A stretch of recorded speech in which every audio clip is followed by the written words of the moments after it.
Ready? We are ready.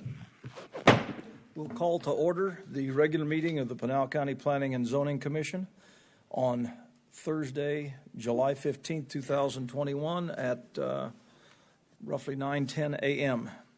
Can we go ahead and have our roll call? Commissioner Davis.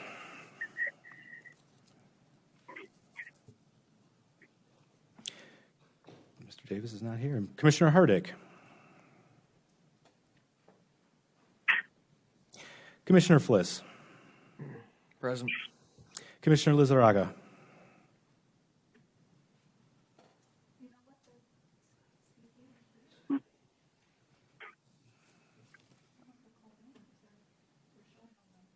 Okay.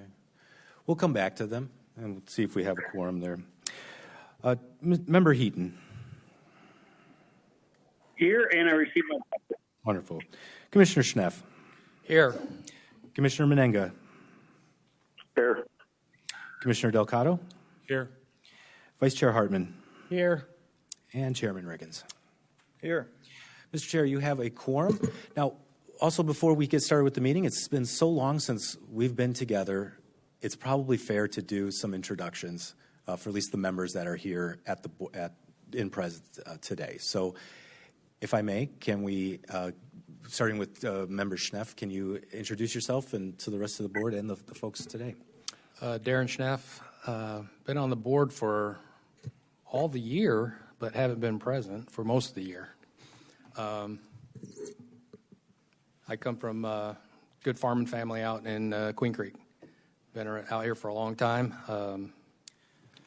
and I'm just happy to be here. I don't know what else to say. Good.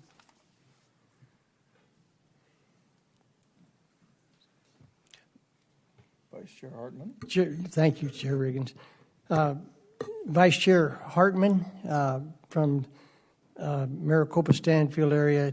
Steve Miller is our supervisor, and I'm probably the senior member of the commission. Been on over 30 years, so this is the same thing experience for me each month, and I appreciate it to represent the public of Pinal County.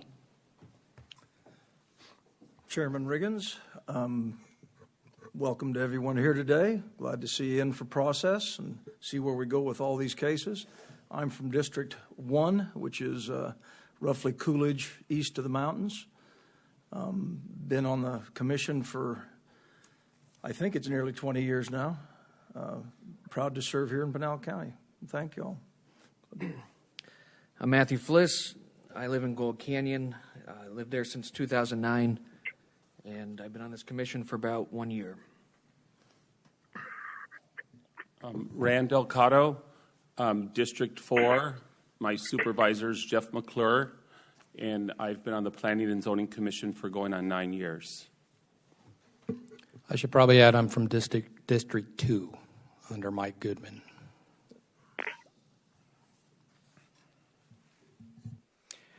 Thank you very much. Would the ones on the phone like to introduce themselves? Sorry about that. Commissioner Menenga. This is Morris Menenga. I'm in Steve Miller's district, Cascaran. And they've been on the commission for 3-4 years.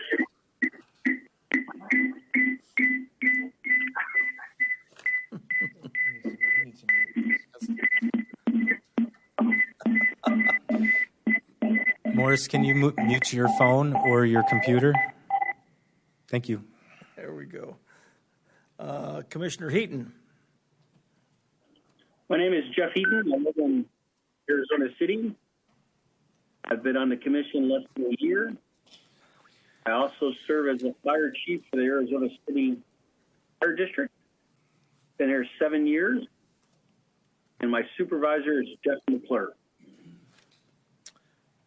And that would be all that we have, is it not? It is. Okay, very good. Let's move on. Thank you, Commissioners. Let's move on to the discussion of action item report from our planning manager. Mr. Chair, your action item report in your packet The cases that we talked about last month have not gone to the board. I am available for any questions. Well, that certainly limits the number of questions that we might have. Any questions of the planning manager concerning past cases and their place in disposition?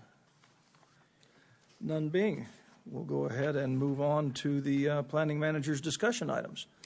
Mr. Chair, staff is requesting that you request a item be put on next month's agenda to have a special meeting scheduled. To what end? Just basically ask me to put a item on the agenda for scheduling of a special meeting in October. Do we know what that item is going to be?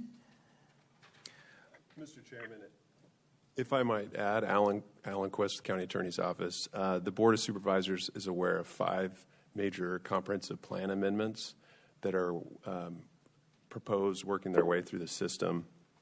The county's legal department and has been working closely with the county management, the Board of Supervisors, on planning the Board of Supervisors meetings to timely facilitate the hearing of those comp plan amendments and any associated rezonings. In order to accomplish this, county management will be requesting that a special meeting of the P&Z Commission be held on November 1st. That's a Monday, to sync up the P&Z Commission's meeting with the Board of Supervisors meeting schedule this year as it relates to the comprehensive plan amendments. So the special meeting would be a meeting on those 5 comprehensive plans and associated work. And associated work, Mr. Chairman. That would be correct. And so the request is simply to put this on the agenda for the next P&Z Commission meeting to then take a vote. The rules of the commission indicate that the chairman yourself can call for the special meeting or a vote of the members can be taken. So today, Steve is just indicating, trying to give you advance notice that we'd request this be put on, that this will be showing up on the agenda. Is this an appropriate point in the agenda to have this vote? It would not, Mr. Chairman, that's a good point. It's not slated as a vote. It's simply to provide you with notice that this will be on the agenda for your consideration at the next. So it'll be on the agenda for our consideration the next meeting? That's correct, on August 19th. All right, very good. No, that's good. No, that works. Your next item, if you live in District 2 or know anyone who lives in District 2, District 2 is in desperate need of a Board of Adjustment member.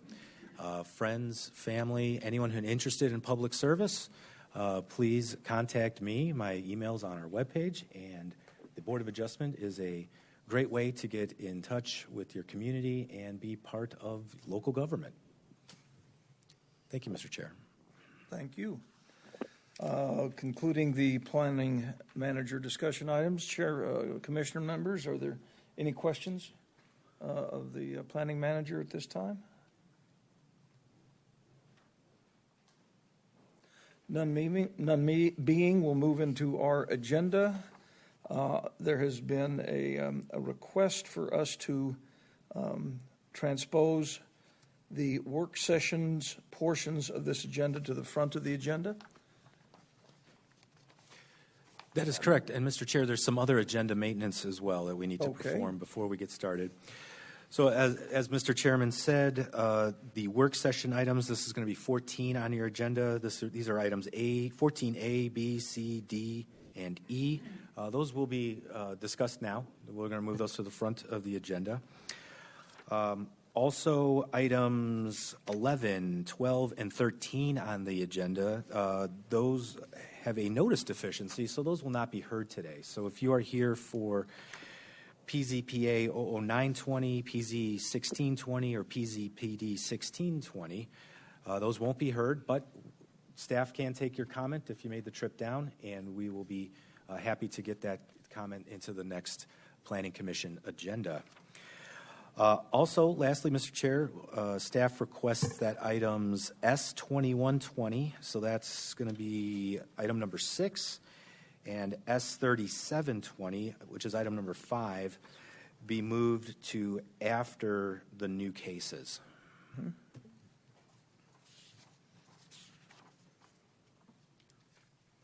And that concludes our rearrangement. So that would be, we'll start our major comprehensive plan amendment work session if you would like.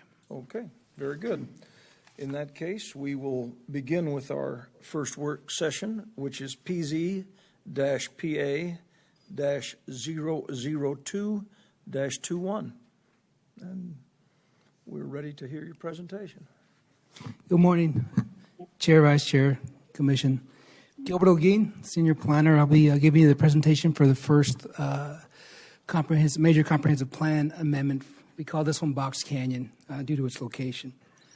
The proposal is by Arizona State Land Department. The name of the project is called Box Canyon Solar Project.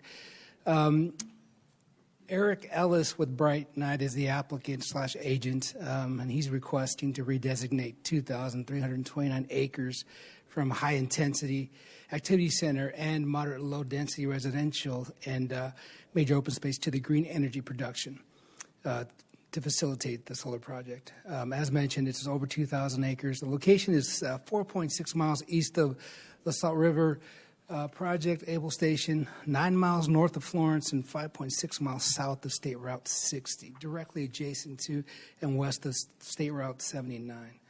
I mentioned the owner and the applicant, so I'll move to the next slide. This is a perspective map that gives you kind of a larger picture as to where this is located. As mentioned earlier, it is north of Florence. It's just right outside here as you're leaving Florence up State Route 79. This gives you better perspective. It also shows you the comprehensive plan designation that's on it. And as mentioned, it's high intensity activity center, which is that red dot you see there.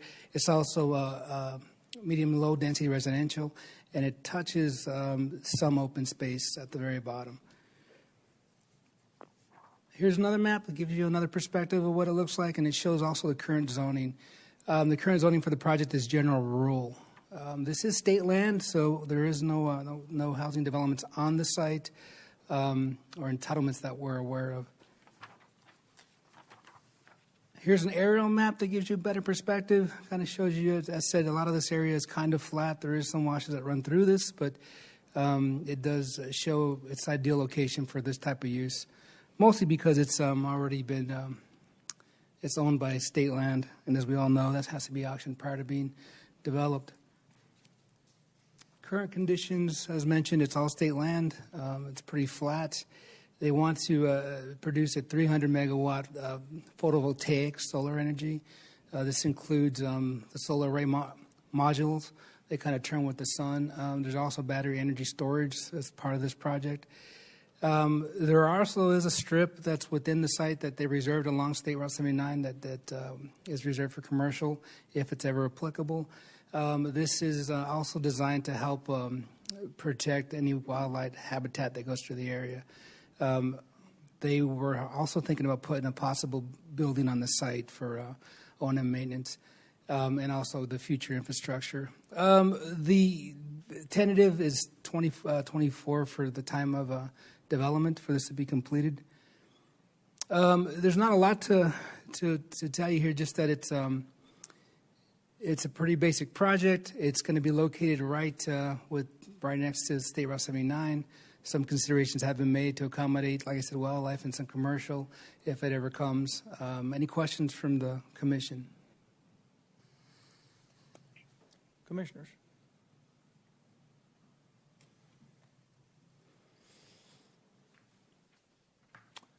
None being. Well, that was easy. Thank you.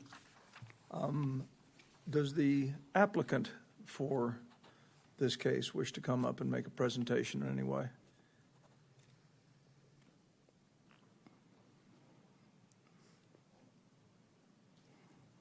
Okay. All right. Being commissioners, no questions on this case at all, on this work session? Okay.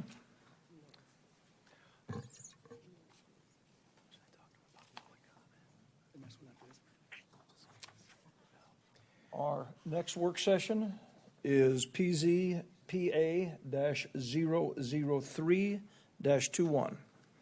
Good morning, Chair, Vice Chair, and Commission members. Sangeeta Devkar presenting the case for Sonic Solar Project. This time we have 4 major solar projects. This is the second one that I'm presenting. This proposal is Sonic Solar Project, an affiliate of Enel Green Power, proposing a major comprehensive plan amendment to redesignate 1882.03 acres from MLDR to green energy production and major open space. The location for this is southwest of the city of Eloy. The owner is Arnoldo Burrell, and the applicant is Benjamin Connor Branch, Sonic Solar Project, LLC. This map shows the location of the project, which is, again, southwest of the city of Eloy, or town of Eloy. You can see that in the southern portion of the county. The comprehensive plan, existing land use designation shows moderate low-density residential with 1 to 3.5 dwelling units per acre. Proposed land use designation is green energy production and major open space. One can see the existing zoning for this. There is a variety of zoning, CR3, CR2, CR, so largely residential, and it is moving forward. I mean, it would be the green energy production zoning, which is I3. This shows the aerial for the project. It involves multiple parcels, and one can see that it is largely agricultural, flat. It does have certain washes, which the next maps are going to show. The flood map showing the location, the gray area showing the location of the project with multiple parcels. And based off of that, there is a connectivity zone that was identified on the northeast portion of one of the parcel, and on the northwest side, it is major open space designated, and therefore that chamfer on the northwest side of that parcel. And that's the open space that I was just talking about, and that's how the designation is going to moving forward. So this is the proposed land use for the parcels and for the Sonic Solar Project. One can see the chamfers of the northeast and the northwestern portion of those only 2 parcels. And one can see that the major open space is along the western portion of this large project. This is a conceptual site plan, and it is at this stage it's a draft plan showing the solar arrays and the management of the transmission lines, and I would say the transfer of the green the energy produced, and it is absolutely at a very conceptual stage. Current conditions for this land, it's 85% irrigated farmland, largely flat topography, with no critical native habitats and no impacts to endangered species. Proposal is a solar generation for 135.5 megawatt of battery storage, which includes solar array of PV modules on single axis tracking, battery energy storage systems, O&M building and associated infrastructure. The timing of the development is to meet commercial operation by end of 2025. And that ends my brief presentation for the Sonnet Solar project. We do have the applicant here if you do have any specific questions related to this project. Commissioners, any questions on the staff report? Yeah, I have a question, Commissioner Riggins. Yes. The north. Thank you. The north part, it's separated in between. What was that again? In between the two. So basically, if one looks at the parcels, you can see that multiple parcels are involved, and the northwest portion is part of a large major open space, and that's the I would say map that I was trying to show. And therefore, it would be portion of that would be redesignated for the green energy production. And on the eastern portion, there is a connectivity zone which was identified during the study, and therefore that is going to be also part of the open space. Okay, thank you. Commissioners, any other questions? Vice Chair Hartman. Chair Riggins, thank you. Is there any, on this case, is there any particular area that would need to be screened from residential or other area? Screened by vegetation or other such manners? We are still in the very initial stage of looking into the detailed plan of this, and therefore I said it's at a conceptual stage. If there is anything that has been worked out, I would request the applicant to answer if they have discussed about this. All right, thank you. Any other questions of staff? Chair Riggins? Yes, Commissioner Delgado. Do we always know where the power is going to be headed to, and or who's going to be using it? Again, that's a question for the applicant, because at this stage, we are looking at redesignation, and the way the studies are looking at as not causing major impact in terms of development to the residential areas, and also looking at existing transmission lines and trying to see if those could be plugged into it, and those are still under study. So if there is more detailed study, I would request the applicant to answer that. Okay. Commissioners, any final questions on the staff report? There none being, we'll ask the applicant to come in and give the presentation they'd like to give at this time. Sure, thank you.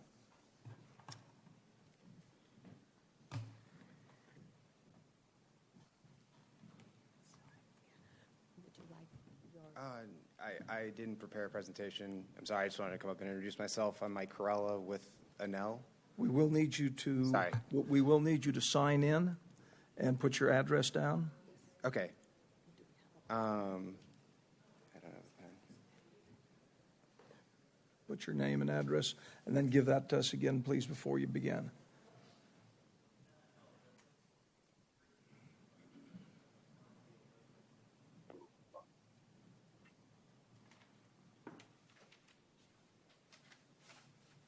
So my name is Michael Corella, and I'm with Enel Green Power North America. So we're the applicant.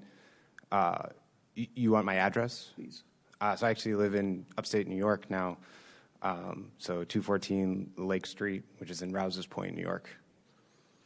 I didn't prepare anything, but I just wanted to say we appreciate you taking the time to look at our application, and I'm here to answer any questions. I can touch on some of the stuff that you raised before.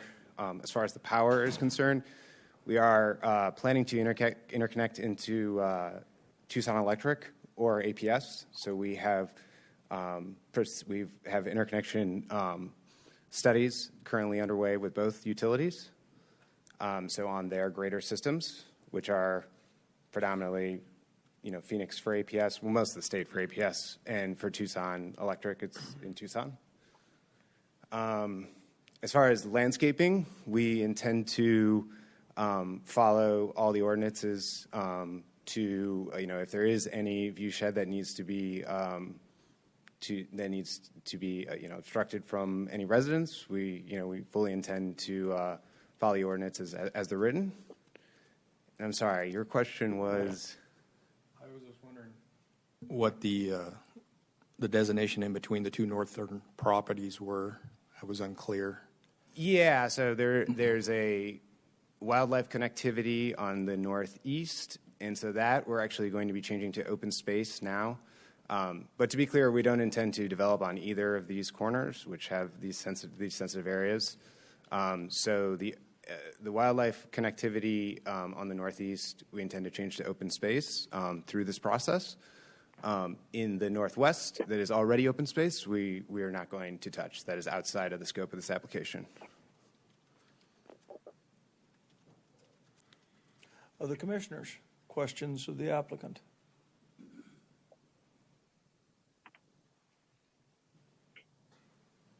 None being? Thank you very much. And I'll just say, if you have any other questions, Sanjita has my information.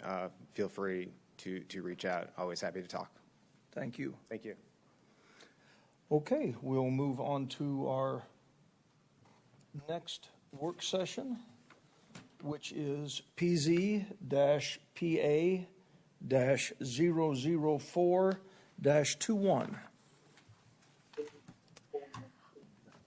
Once again, Sangeeta presenting this case, PZPA 004-21, Arizona City Solar. The proposal is by N-Value LLC, proposing 1,667 acres from MLDR, MDR, and HDR to green energy production. Location is southwest of Arizona City. Owner is the Arizona City, and applicant is Randy Schroeder from N-Value LLC. This map shows the location of the project, which is just northwest of Eloy and just close to the Arizona City. The comprehensive plan land use designation shows the existing land use designation as MLDR, MDR, HDR, and general commercial portion, and all of those 4 land use designations are going to be proposed for the green energy production. And when you can see, there are multiple parcels that are involved in this whole project of 1,600 odd acres. Existing zoning showing the Eloy, town of Eloy, and Arizona City, state land on the western side, and you do have SR and SH zoning on the eastern portion of this whole large and huge number of parcels. One can see that it's largely open with relatively flat topography, and the aerial shows it's undeveloped land at this point. This gives a regional perspective of this Arizona City solar. One can see the utilities at that scale, and one can see the context of this project.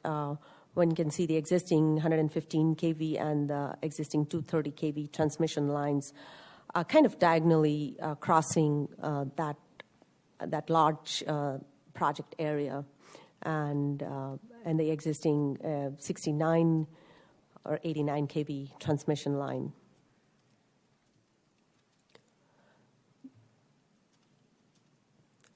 Again, existing utilities at a zoomed down scale, and the diagonal transmission lines that cross across 1, 2, 3, 4 of those large parcels is what this aerial is showing with the existing aerial picture.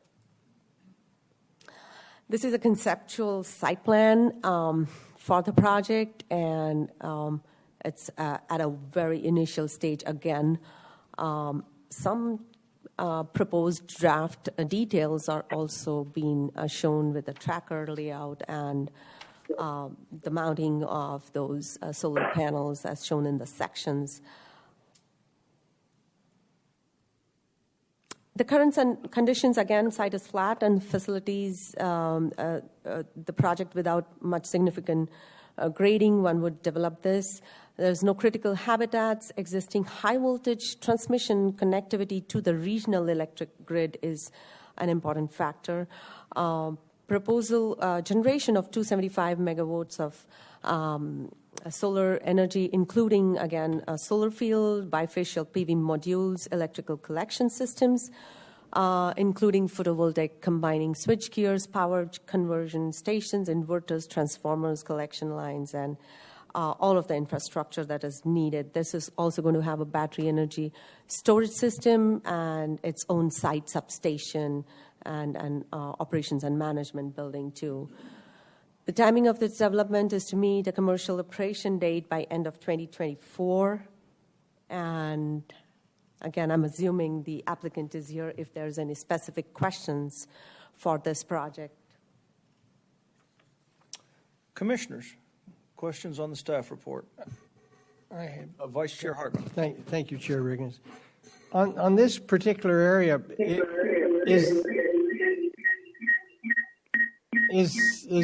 this is primarily agricultural area, is it not? Yes. Okay. Thank you. Thank you, Chair. Commissioners, Chairman Harmon. do we have somebody that's wanting to get in? Yes, there's something wrong with my presentation screen, so it's Chairman Hardick. Commissioner Hardick. I'm having difficulty, and Susan asked me to make a comment. Commissioner Hardick, can you mute either your computer or your phone, please? I have them both muted.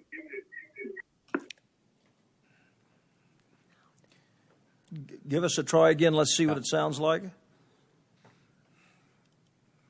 Commissioner Hardick. Can you hear me now? I'm getting a lot of background noise. Well, it's better than it was before. It's not good yet. He's got to mute one of his things. No, I don't know if we're going to be able to facilitate. When I mute, so I'll stay muted. Okay. And Commissioner Hardick, if you have your computer on, you can email me your question. Okay. Other commissioners, questions of staff? Yeah, I do. Staff. Do we know what kind of perimeter, wall, gate, fence will we put up around this? Usually at this point in time, we look at land use designation and issues at a very large scale. Those questions are answered at a zoning level, and we do ensure that all of that is taken care of in terms of fencing, in terms of buffering, in terms of landscaping. All of those details do come out at the zoning level. Very good. Thank you. Appreciate that. I have a question. Sure. Has there been any public meeting on this proposal yet? That is conducted by the applicant when they submit this. And again, I would request the applicant to discuss more about this. That would be fine. No problem. So on the staff report, any other questions, commissioners? None being, we'll ask the applicant if they will come up.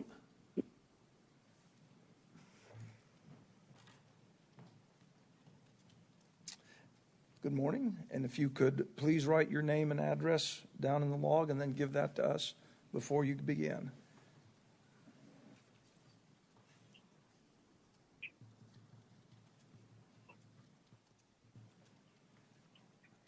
Good morning, Commissioner Riggins and members of the Commission. I'm Jennifer Hall with Rose Law Group, 7144 East Stetson Drive. I'm here on behalf of the applicant. And just to answer a couple of your questions, Thank you again for having us and listening to our request. But a couple of the questions that were asked, one being the neighborhood meeting. In lieu of COVID, we created a project webpage, which is something that staff has allowed us to do rather than having an in-person meeting. We sent out letters to hundreds of folks in this area. We've heard back and said, we've got this project webpage. Please look at it, look at our application materials. If you'd like individual meetings, we're happy to accommodate and come out to your homes or wherever you feel comfortable. We've heard back from 3 neighbors so far. We've asked them if we could come out and sit with them. We're currently trying to schedule those. The only concern that we have heard thus far is basically what happens to property values. And we are conducting right now an assessment to show, which will basically come back and show that the solar farm will have no negative impact on the property values around them. But we're going to continue to reach out to the folks out there in Arizona City, and happy to schedule individual one-on-ones to answer any additional questions that may come up. Commissioner Hartman, you mentioned something about the property right now. It is currently agricultural land, which, as you know, it takes a lot of water. So we'd be basically replacing the farmland with an extremely low to no water use with the solar farm. It's a very quiet neighbor. And then also, Commissioner Schnepp, you had mentioned the perimeter wall. We are doing a very large perimeter setback on all of the sides of this project. We're working with staff as if we're going to do block wall along the street views, and possibly mixing that with some permeable fencing that would be safe for wildlife. But along the street views, it would definitely be a nice block wall that would be constructed 90 feet back. Typically, industrial buffers are 50 feet. The wall would be set back 90 feet, and then the panels would be another 30 feet behind that wall. The panels are about 6 to 8 feet tall when they're fully, tilted. So we will also work with staff on some landscaping in front of that wall. There's not much out there right now, except for just vacant barren dirt farmland. So we'll work with staff on appropriate landscaping, in front of that wall to make it look real nice. But we're excited to bring this forward. As Sangeeta, thank you for your presentation, mentioned, this is a great location for this use. As you can see, the transmission lines that cut through this property, we're going to tap right into those and provide so much energy for this entire region, and then also obviously the residents of Pinal County. So I think that's all the questions, but I'm happy to answer more. Commissioners, questions for the applicant? Vice Chair Hartman. Thank you. Thank you, Chair Riggins. Then if they're going to tap right into the power lines, possibly it'll be Tucson or APS, Salt River Project. What is where do you intend the power to probably end up? That I don't have the exact answer to that question, Commissioner, but definitely can find out for you. All right, we'll see you again, I'm sure. Yeah, absolutely, we'll be back. Commissioners? Thank you. I have a question. At this point in the process, is there postings on the request for this comprehensive plan change on site? Chair Riggins, thank you. Yes, well, not right now. The postings will go up. We're coordinating those right now, and they will be up by August 3rd. And they will go around the entire perimeter of the project. There'll be several 4x8 really large signs, and then as statute requires, there'll be the smaller postings every quarter mile. Mm-hmm. And will there be an opportunity for the residents out there, once that posting occurs visually, for a public meeting to be had? Absolutely. If my contact information is going to be on there, and I'm, as you may know, because I've been before you so many times, I'm very big on community outreach. So we are happy to sit down and meet with anybody out in that area. Okay. And insofar as the question on what potential contractors might use this energy, very well, this energy could go out of state and not be used in state. Is that a correct question? A correct statement? Chair Riggins, I am not sure the answer to that question, and I apologize. but I can definitely find out for you. Well, we'll have other times to talk about it. Absolutely, we will. Yeah, okay. Any other commissioners, questions?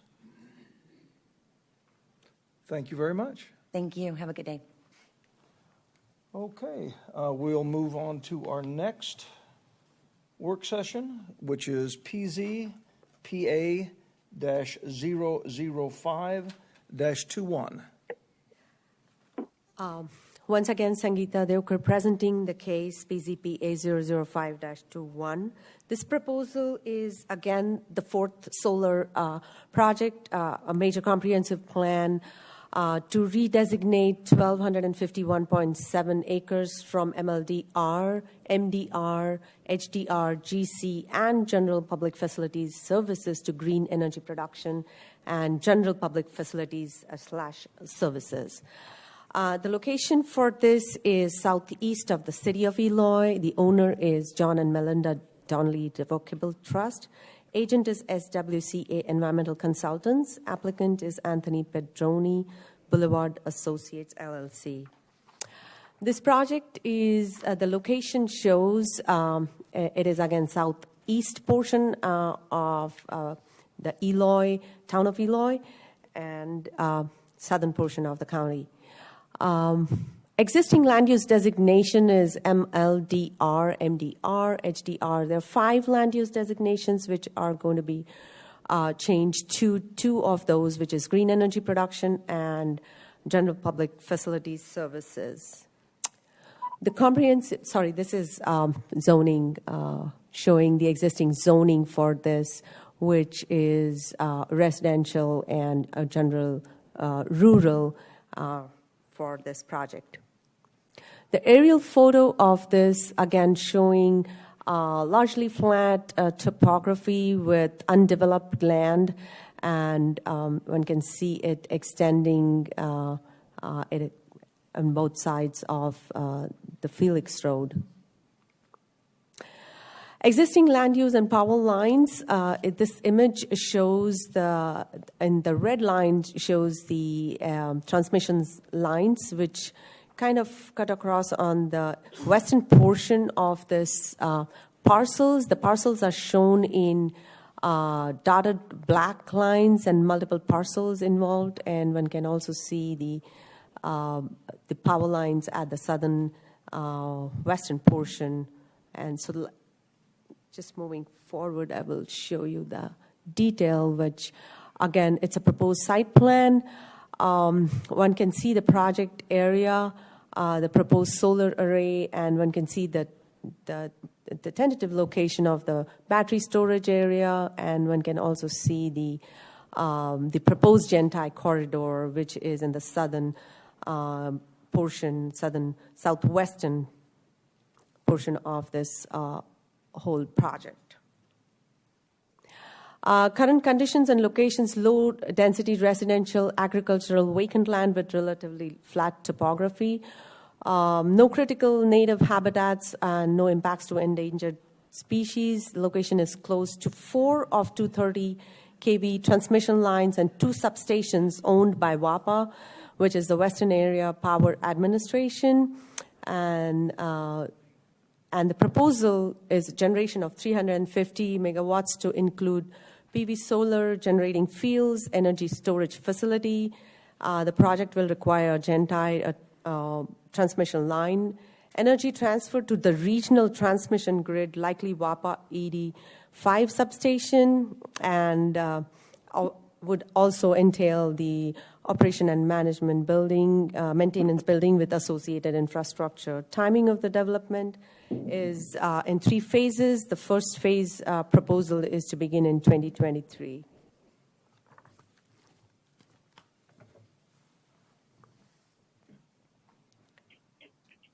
Questions? Commissioners, questions on the staff report on this case? Probably the same. Vice Chair Hartman. Thank you, Chair Riggins. Probably the same question that I asked the last time. This is primarily agricultural land? Yes. What is the little square in the center, kind of? Is that property that won't be involved, or what is it? Yeah, it is not going to be, that portion is not going to be part of this. I would, again, request the applicant to talk more about this.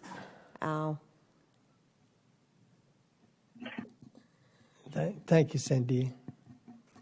Other commissioners, questions?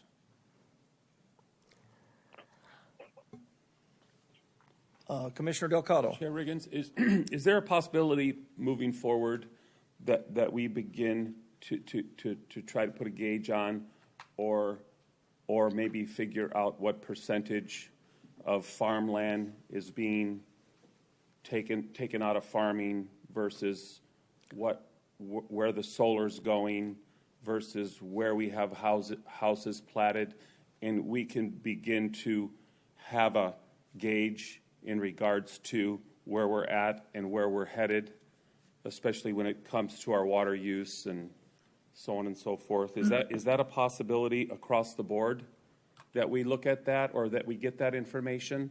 That's a very good point. I would definitely recommend our applicants to kind of show that percentage of agricultural land that is going into this, and we can request managers, and moving forward, we could request that in terms of the land use to show that. Thank you. Okay. Other commissioners, questions of the staff report? None being, I'd like to call the applicant to come up to speak to the case. If they are here. I'm sorry, I haven't met them personally. We just meet over emails, so I'm not sure if they're here or not. Evidently considered the work session format that they didn't need to be here today. So if they are not here for presentation, then we're done with the case. Thank you. Thank you very much. Our last work session case is PZ-PA-006-21.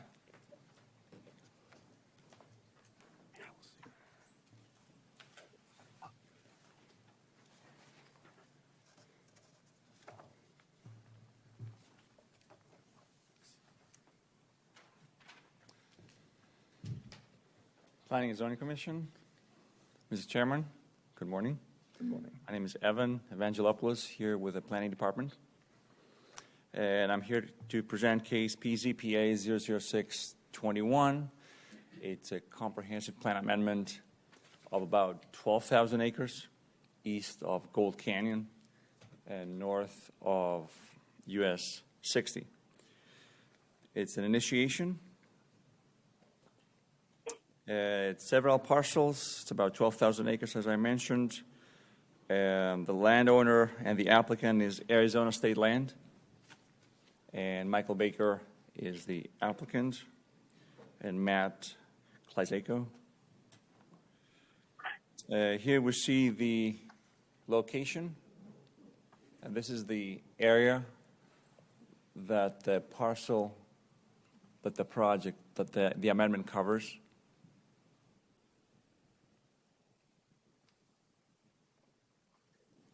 And this is the existing comprehensive plan designations.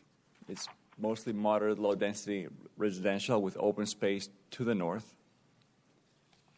And this is the important map here.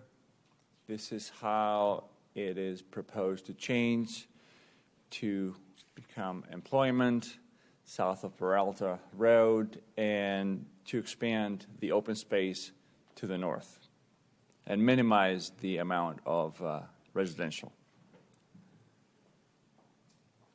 And this is a Google Earth view of the same area in the zoning designation that it is right now. And this is how it will be in the future.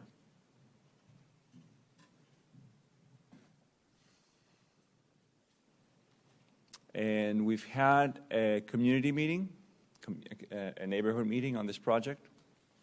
That was on July 1st. And it was highly attended. Approximately 500 residents attended in person, about 180 online, and there were lots of comments on the project, on the amendment, and clarification on specific elements. In addition to 80 emails and 40 phone calls that the applicant received, and I have received also several calls and about concerns about the change to employment. This is the presentation of this change. Are there any questions? Commissioners, questions on the staff report? Chair Riggins. Commissioner Fliss. Evan, could you summarize the content of the phone calls you received? Just the concerns? Sure. And also the applicant will come and answer questions Okay, also. good. But if you have any questions on this presentation that I presented, just let me know. So the phone calls that you received, you said you received. Oh, yes. It's mostly about the buffer. The residents in Gold Canyon, they are worried, they see employment, and they are worried about, they have an image that factories will be coming next to their homes, which is not true in a way. So they're basically asking about a buffer between Gold Canyon and the future project in the area. And of course, that is something that will be definitely negotiated during the rezoning procedure and during the site plan process. And it's actually part of the comprehensive plan. It's a couple of the objectives that specifically discuss buffers. So. Okay, so just a couple concerns about the buffers. Yes. All right. Any calls from the surrounding area, because I'm sure this will impact Santan Valley and Apache Junction as well, and I have not had any calls on the general area. It was mostly about the buffer and some about the Peralta enclave in the middle there, of some owners again asking the same question about buffers basically and distance from future projects there. And Chairman Riggins, Commissioners, if I may interject here, there were a lot of concerns at that meeting, as Evan described. In follow-up, I understand the county organized a second meeting that was held this week with some community leaders to kind of go over some additional questions and concerns. But there were many concerns raised and a lot of dialogue regarding this project. So I did want to just supplement with that. Thanks. Again, this is the questions I received personally regarding the project. So the applicant is here. And any other questions about my presentation? I have a question of Chairman Reagan. Yes, Commissioner Hardick. Yes, glad to hear you. Yeah, well, I had to re-log in a few times, but I live in Gold Canyon, and there's huge concerns here about it. There's not much information being given about specifically what is going to happen.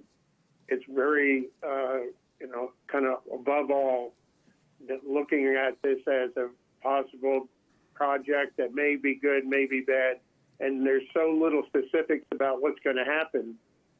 We're very concerned. There's a lot of resentment here. And my concern is it may be very good for the community, but there's not enough information to quiet the people who are against it already without even knowing what it is. I don't know how much we can get disseminated to the communities here to kind of calm this and try to show that what is it going to be, and then decide if it's a good or bad proposition for Gold Canyon and Peralta and everybody else out here. It just seems like there's so little information, people are making things up. Get some more details about what the prospect is going to entail. Yeah. At this point, I will let the applicant come here and answer all the questions. One before you step down, Steve. When is this case going to come forward as a case? What time frame? Great question. Let me look at our schedule. really quickly.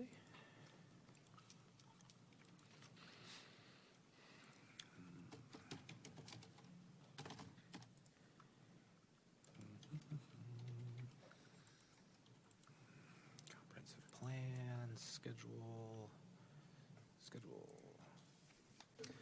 Okay, so do we have today's work session? There's going to be a work session with the Board of Supervisors on the 11th. Citizens Advisory Committee is on September 2nd. That is a Thursday. And then September 16th will be the Planning Commission meeting on this item. Okay. Thank you. Any questions whatsoever, Vice Chair Hartman? Thank you, Chair Riggins. Evan, to the east, is it not the artillery range? Oh, I'm not familiar with the artillery range there, so I can't say. I think that's Whether it's- quite a ways to the east. That's closer to Florence. I think that's closer to Florence. Yeah, it's Is south. it? Yep, down That really 77. isn't. Yeah, that really isn't relative to Oh, those. okay, but the vegetation is desert? It's is it? desert, absolutely, yes. Any other questions? For the applicant. We'll bring the applicant up. Okay, thank you. Thank you very much. You're very welcome.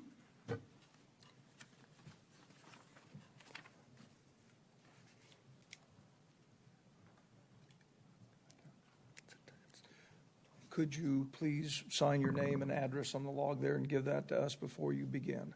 Yes, sir, Chairman Riggins and Commissioners, Vice Chair Hartman. It's great to be back before you. I will do that before I leave the podium. If I stop now, because my name is so long, it'll take me a little while.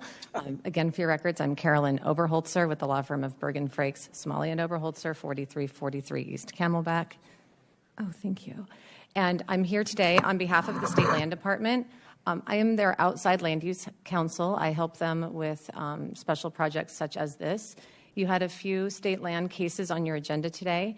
Those were applicant-driven agendas or applications where a particular end user comes to the department, requests a special use authorization to proceed with an application, and they are given that ability by the State Land Commissioner. There's another type of application that occurs, and that is through the Commissioner's initiative. And this application, as you guys know, we're in this major comprehensive plan amendment cycle that only happens once a year by statute. So you have to make the decision about whether or not you're going to apply for this year's cycle before the deadline. And if you don't make the application cycle by the deadline, then you have to wait till the next year. The Commissioner's office elected to proceed with this application at this time because we are trying to harness the interest in the region with specific land holdings for major employment attraction where there's regional infrastructure coming. And so there is not an applicant for this case, so the lack of detail that exists is due to us being at this front end of this process where we have to meet this timeline, we have to get this application in now, and the details will come in the zoning case that will ultimately follow. Again, the comprehensive plan is the forward-looking master plan, and although the plan is comprehensive in the goals and objectives for what future land use applications must have, the map is not comprehensive. And so when we come in with a map change, it is not necessarily with comprehensive details. And so that has been very frustrating for the community. We have a lot of educating to do. So to Commissioner Hardick's point, I'm sure that Commissioner Fliss is hearing the same.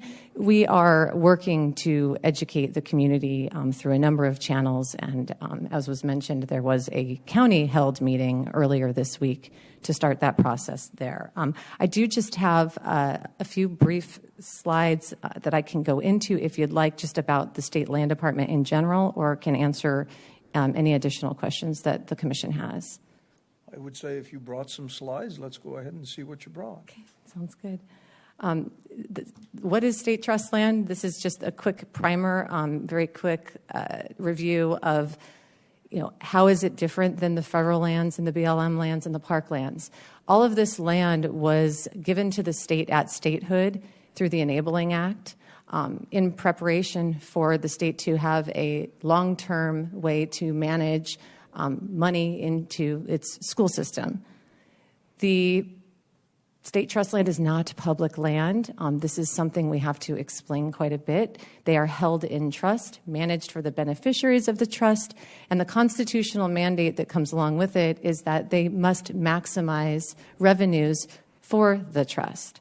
So in that way, it's a revenue-producing goal and objective, and as such, it's much more like private land than it is public land. And there is a lot of it, 9.2 million acres statewide. That translates to, of the total state land mass, 12.7% of it, and all told, that would be over 1.5 times the size of Maricopa County. But in Pinal County, there is a much greater concentration of state trust land. And that is, there's just the way that it works. You can see the concentrations of blue on the map. And if you look at the area of Pinal County, you can see that there's some large expanses where there's not a lot of trust land. And you can see Pinal County has a great deal of it. So every acre, no matter where it is, Pinal County or otherwise, has a specific beneficiary that's assigned to it. There are 13 total beneficiaries. The largest beneficiary pool is the K-12 Primary Schools Fund, Public Schools Fund, pardon me. And then there are some institutional beneficiaries, including our state universities, the Department of Corrections, and others. The dollars that are generated, again, go directly to the trust. The Land Department is a general fund agency. They are given money by the legislature to operate. They have about 100-person staff, very limited resources when you consider they're managing 9.2 million acres. So when and how they deploy resources to initiate planning efforts is few and far between because of those limited resources. So this property that is the subject of this application, which is, again, here on the map, was identified as, okay, here's a critical area. It is going to be at the extension of the 24, and it's got great natural resources. It's got great access to facilities, and so it's time, because of the great interest in our region for major employment uses, to identify key holdings where we might be able to harness some of that interest. So the change is to facilitate an employment use along the 60 and then convert a large portion of that northern area and a great deal of the east side of the property to the major open space category, and limiting the moderate low density residential along the north side of Peralta Road. Moderate low density residential does allow uses other than residential, such as supporting commercial and employment uses. And so that is the 9,540 acre planned use currently today. So that could allow densities up to 30,000 homes. It could allow some businesses as well. It's hard to compare the densities, but in speaking with the residents, what that current land use designation is was not largely known to people, that the area behind them that is state trust land is actually designated for what could be tens of thousands of homes. And there's actually no portion on the east side of their land that is designated for the major open space. You can see that that's really limited to the northern part of the project and not adjacent to any residences. So in shaping what this body, the Board of Supervisors, again and again, as we would move forward to the hearing process on the schedule that Steve outlined in any future zoning application, to try to allay some of the concerns, the major open space category was added in a robust fashion, specifically along those perimeters. Now, getting to Peralta Road, the transition to employment does not mean that that is going to be an employment use adjacent to all of those properties. In the zoning case, it will have to be demonstrated, the buffering, transitions, open space areas. There will be a lot of discussion about whether or not that those layouts and proposals are proper. But to get to that point, we have to establish the land use category that would permit us to move forward with that zoning application. So with that, I do have just this final slide to show, again, the future extension of the 24. That's also something that is hard for people to see where that would fit in. And the north-south corridor, obviously that line could shift a bit, but the idea is at some point when this major infrastructure comes in, there's going to be a 60 bypass. There are actually going to be several avenues for that bypass. And this is a straight shot from Williams Field into an area that has a lot of employees, not a lot of employment. And so this would be a key location, again, to address the ratio that the county currently has with residences to employment, which I understand is maybe like 100,000. I'm going to get this wrong. Probably staff can help me with it. But I believe it is that 100,000 people commute out of the county for jobs every day. And that's probably going to change and grow because the housing market is so hot and the employment coming to the area is not keeping pace with the number of people that are moving to the area. So I've talked a lot. That's what I brought for you today. There's the schedule again, and we will certainly, by the time we come back to you in September, hopefully we'll have some more details to share, and happy to answer any questions in the meantime. Commissioners. Chair Reagan. Commissioner Fliss. Thank you for that. Appreciate it. I've been hearing a lot of conversation over the last 2 weeks on this, and if I were to boil down one or two questions or concerns, one is the open space and preserving the area around the Superstition Wilderness. The second would be why this particular piece of land and why now? Yes, and Chairman, through the chair, Commissioner Fliss, that is the attempted explanation at that again is this is a key location that is going to be accessed by major critical infrastructure in the form of regional transportation with the extension of the 24. So that makes it particularly attractive. Obviously, the area towards the foothills is not flat, but there's a great deal of acreage along the 60 on the north side that is. This is contiguous land. There isn't an existing use of this land. It is therefore not revenue producing. And so this is the next, when you look at the pattern of development and you drive through Gold Canyon and you get to the end of Gold Canyon, effectively, this is next. And so while it seems that, this is a desert area and this is preserved land, it's not preserved land. It is state trust land that should be viewed as private land for development. And so this is the very next spot to develop north of the 60 in terms of the development pattern. Right. And now the conversation we're having is what type of development? That's right. And so the question I hear most often is why not south of the 60? If we look at that same pattern, if we were to pull up the map that showed where the 24 and the north-south corridor are to go, why not there? So I can't answer the why not because it's not an either or. It's a 9.2 million acres. Where are we getting a lot of interest? What are the market forces? And this particular land, again, at the commissioner's direction, was identified as a key resource to bring to try to start the entitlement process for. That is not to suggest that more in the area is not possible. As you can see the red bubbles on the map, there are high-intensity activity centers also identified in the area. And with the 24 coming through, I would expect there would be changes south as well. And so have we received any interest whatsoever from anybody or any corporation on this specific piece of property? There is no applicant. So again, different than interest, right? Has anybody come and expressed interest? So the State Land Commissioner has a variety of factors into when they make the call as to whether or not to initiate entitlements.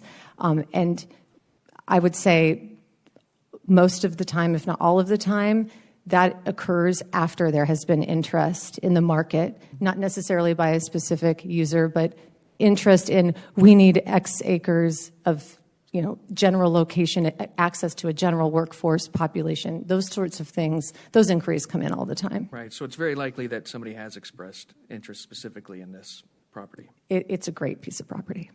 It's very likely that somebody's expressed interest. It is probably likely. I have not received any of No, I those. think, and the reason I asked specifically is because I think if people had more of an indication of what they were looking at, because it's clear that I think for particularly the residential areas of Santan Valley and Apache Junction probably doubling in size, that there is a need for employment in the area, right?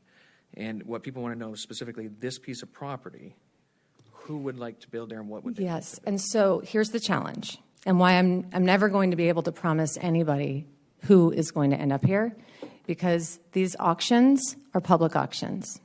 If a land is scheduled for auction, there's a statutory process that has to precede that. Appraisal's done. There's a 10-week advertisement period in advance. There are auction requirements in terms of infrastructure, and the land department will package the price of the auction and will provide information about the required infrastructure. However, the auction is open to any qualified bidder.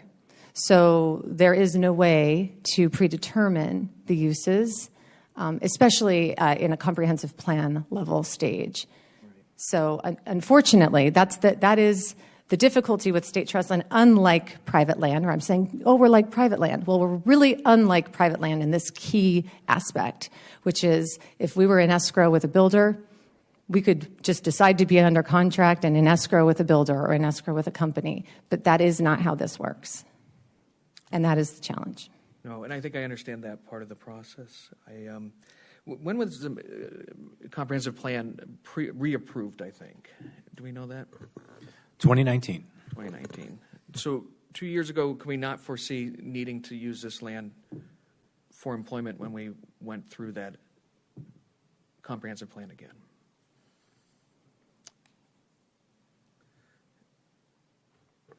No. Okay.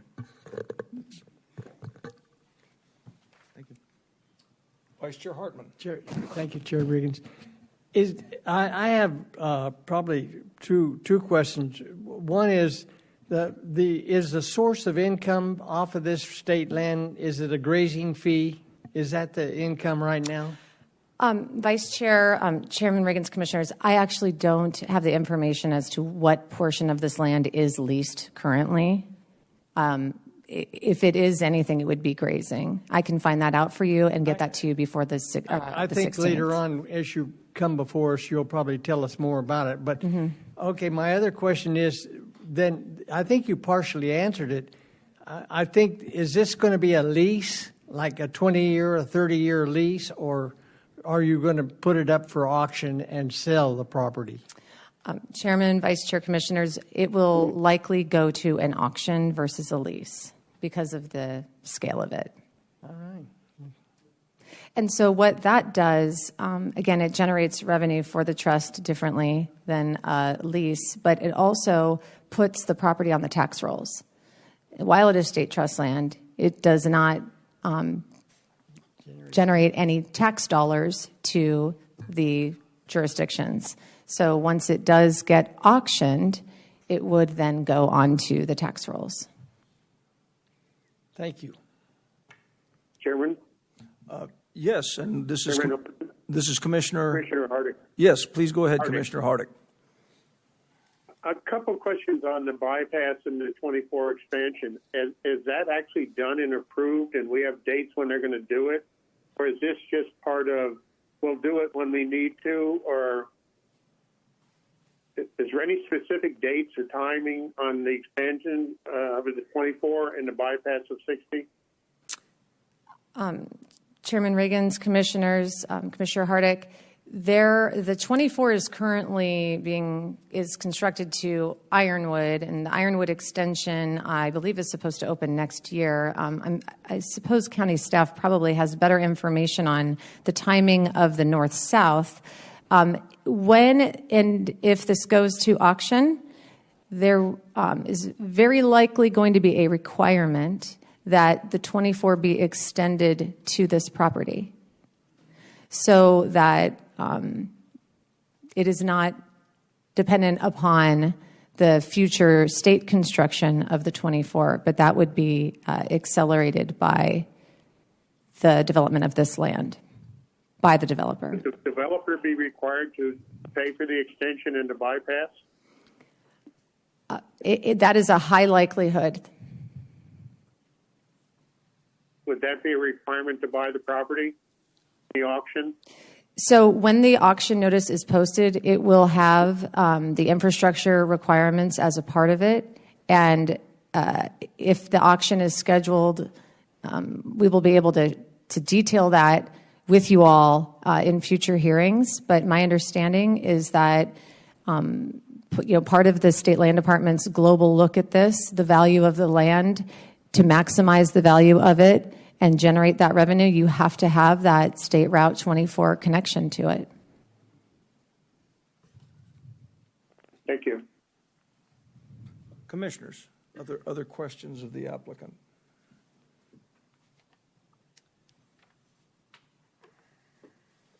Anybody virtual? Any questions? I don't have a question, but I do have an observation. I don't know if it's absolutely unprecedented or not, but it certainly is unique to take a area that has been seen as environmentally sensitive forever and had been zoned at moderate low density housing for and uses along those lines for a long time, and then all of a sudden at one time on 7,000 acres change it into a entirely different high intensity commercial employment use. I would say it certainly is going to require and necessitate enormous outreach to a lot of folks out there that I'm sure have been taken on the unawares. Mm-hmm. And I certainly hope that those things are done to help facilitate this. Yes, sir. Absolutely. We've got a whole team working on it. Okay. Chairman Riggins, quick question. Commissioner Fliss. At the map we're looking at right now, in the northern portion of the employment area, there's a small square. Can you identify what that is and how that would be impacted? It is not state trust land. It's privately held land in the center of this. So in terms of how it will be impacted, there's nothing proposed for that land as a part of this application. But certainly the change around it from moderate low density to employment is going to be considered similarly to how it is on the perimeter as well. That is the only other private land other than the notch along the 60 on the north side for the RV resort and storage. And have the owners of these two pieces of property reached out to the state? I do not know whether or not they have reached out. I believe they have. I believe that there's been conversations there. They may indeed be the holders of a lease for grazing. Not that I know that, but on the map it kind of looks like that. They're definitely in the middle of the state trust land. Any other questions? If not, thank you very much. Thank you to you all. That gets us through the work sessions. We've been at it for an hour and a half. I'm going to suggest we take the two cases that were requested that we get into first before we contemplate a break, or are those cases complex enough that we should take a break first? So we asked to move those cases to the end of the agenda, the 02120 and 03720. I apologize. I heard that wrong entirely. Feel free to take your break. Okay. It's 10:30. Let's take a 10-minute break and be back at 10:40. Good for you, dude. Okay. We'll reconvene the regular meeting of the Pinal County Planning and Zoning Commission on Thursday, July 15th, 2021 at 10:42 a.m. We'll go back to the normal order of our agenda and begin with tentative plats. That first tentative plat is S-016-21.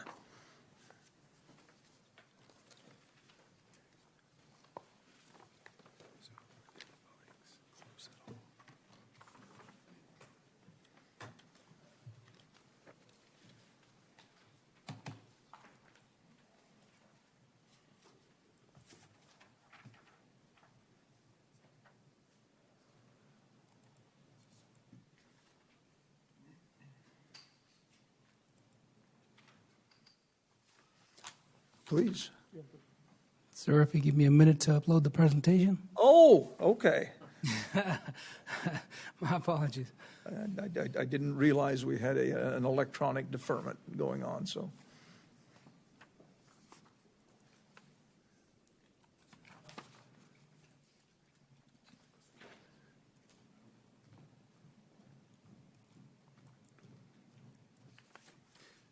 Not used to having such a large group of cases at once, so getting back in the swing of things. There we are. Okay, here we go.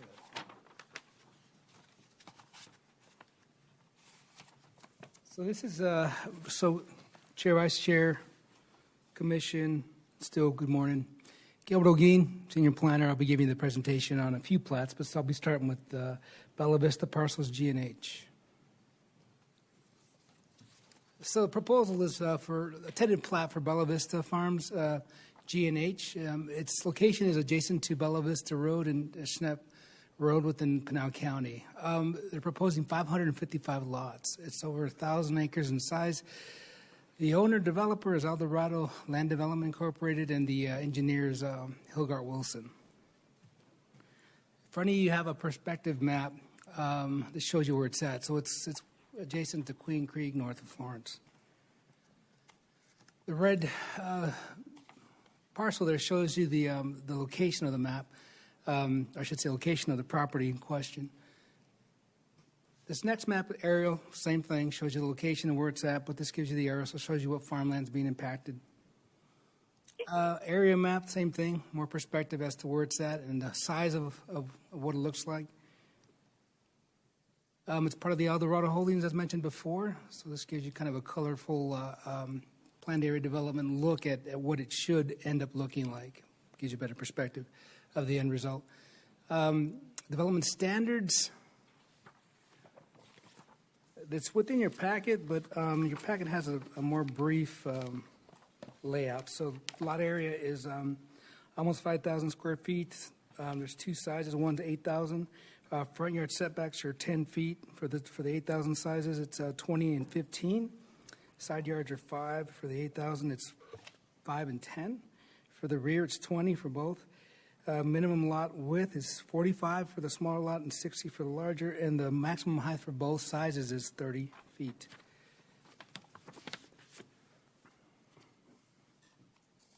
So you have the complete tentative plat within your package. I did not give it all to you on the presentation because it tends to bore myself and those looking at it because it's a bunch of black lines that represent the lots. So they're in detail in your maps that we gave you. This gives you the overall perspective of what it looks like. And these are pretty standard. You guys seen these before. The chart on the side also covers the tracks that are being called out for open space / retention basins, possible mailbox areas. This is a look of what it looks like to the actual raw property itself to the north. This is looking east on the site. This is west. And this one's to the south. Recommendation is for approval. There was 9 steps with this case. I have no additional questions or comments. The applicant is present if you wish to ask questions. Any questions of the staff report, commissioners? There none being, we could have the applicant come up and explain his plat. And if you could please put your name and address down first on the log and then give that to us.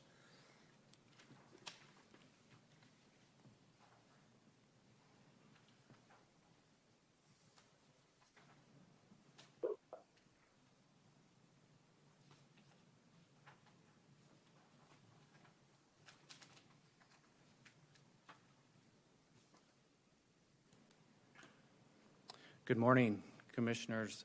My name is Brad Hinton. I'm with Eldorado Holdings, representing the property owner for this.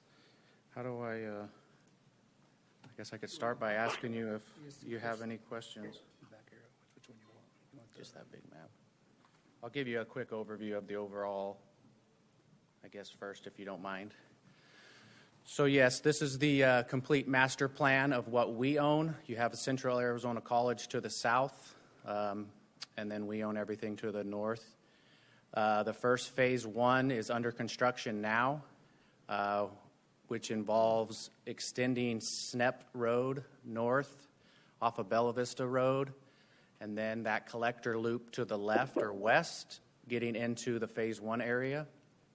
So it's under construction now. Phase 2 to the east of that is at the final plat and engineering stage, hopefully getting approval soon, where we'll start construction on that immediately. So we're hoping to start construction on that in the next couple months. For all 528 lots, the phase 1's 560 lots, and phase 3 and 4 are all in the tentative plat. This particular tentative plat is the south half of phase 4. And the next case that'll be before you right after this is the north half of phase 4. So the two separate tentative plats comprise phase 4. So you can see it's a master plan with several phases. Right now we have planned, phase 1 has a main park of 8 to 10 acres with a community pool, and there's at least 2 others planned. That's what you see kind of to the north in the unplatted or unlotted area. There will be 2 other main parks planned for what we own. So with that, any questions? Commissioners, any questions for the applicant?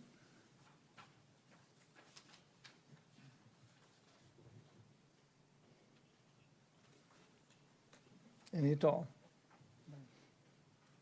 Okay, thank you very much. Thank you.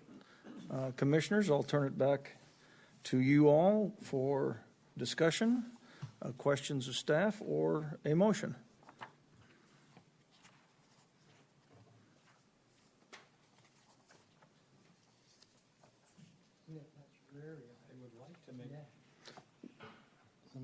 I'd like to make a motion. Commissioner Sneff.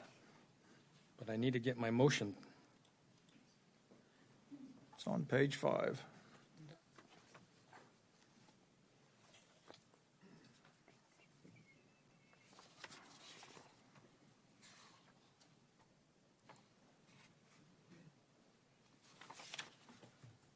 Okay. I move to approve findings 1 through 7 as set forth in the staff report and approve the tentative plat in planning case S-016-21 with 9 stipulations as presented in the staff report. We have a motion. Do we have a second? I'll second. Vice Chair Hartman seconds the motion. All those in favor signify by saying aye. Aye. Aye. Aye. Opposed? It passes unanimously. We'll move on to the companion case to this, case S-017-21. Good morning, Chairman, Vice Chair, Commission members. Sangeeta Devkar presenting the next case, S-017-21. It is a companion case, and Gilbert gave a good background of the case, and I will move forward with this proposal of Bella Vista Farms Parcel K. This is exactly north of the parcels that was shown by Gilbert, which is south of East Skyline and west of North Snef Road within the county. Total lots are 475, and the parcel size 116.45 acres. The same owner, Eldorado Land Development, and engineer applicant is Hilbert Wilson, LLC. Location is the same location as shown. It's a northern portion within the Queen Creek, the Santan Valley area. This red portion shows the plat parcel K of the same Bella Vista Farms master plan. One can see the area map showing the surrounding zoning. Further zoom down zoning map showing CR3 zoning for this parcel K. An aerial map again showing the undeveloped portion of this part of this area and parcel. The areas again showing parcel numbers, and this is one single parcel. The red circle is showing the portion of Phase 4, which is the parcel K. The southern portion is what was covered by Gilbert. This is the northern portion of the same Phase 4. Development standards for this is as shown. Minimum lot area is 4,950 square feet with front lot yard. Lot width 45 feet, front yard 10 feet, side yards 5, and rear 20 feet. Distance between main buildings 7 feet. And the density is 3.9 dwelling units per acre.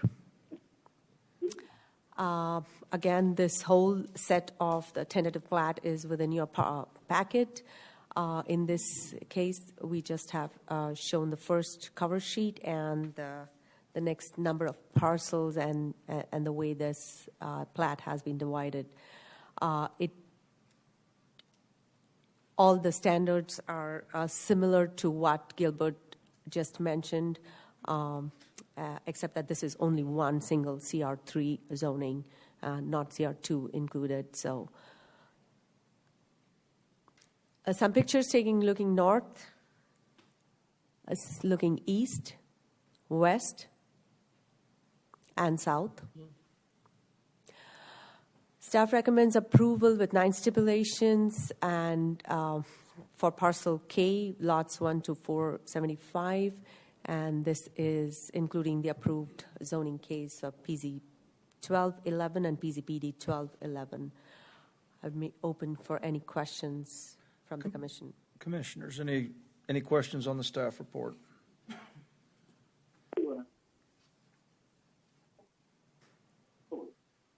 None being. We'll ask the applicant to come back up, even though probably there's not much to be said again,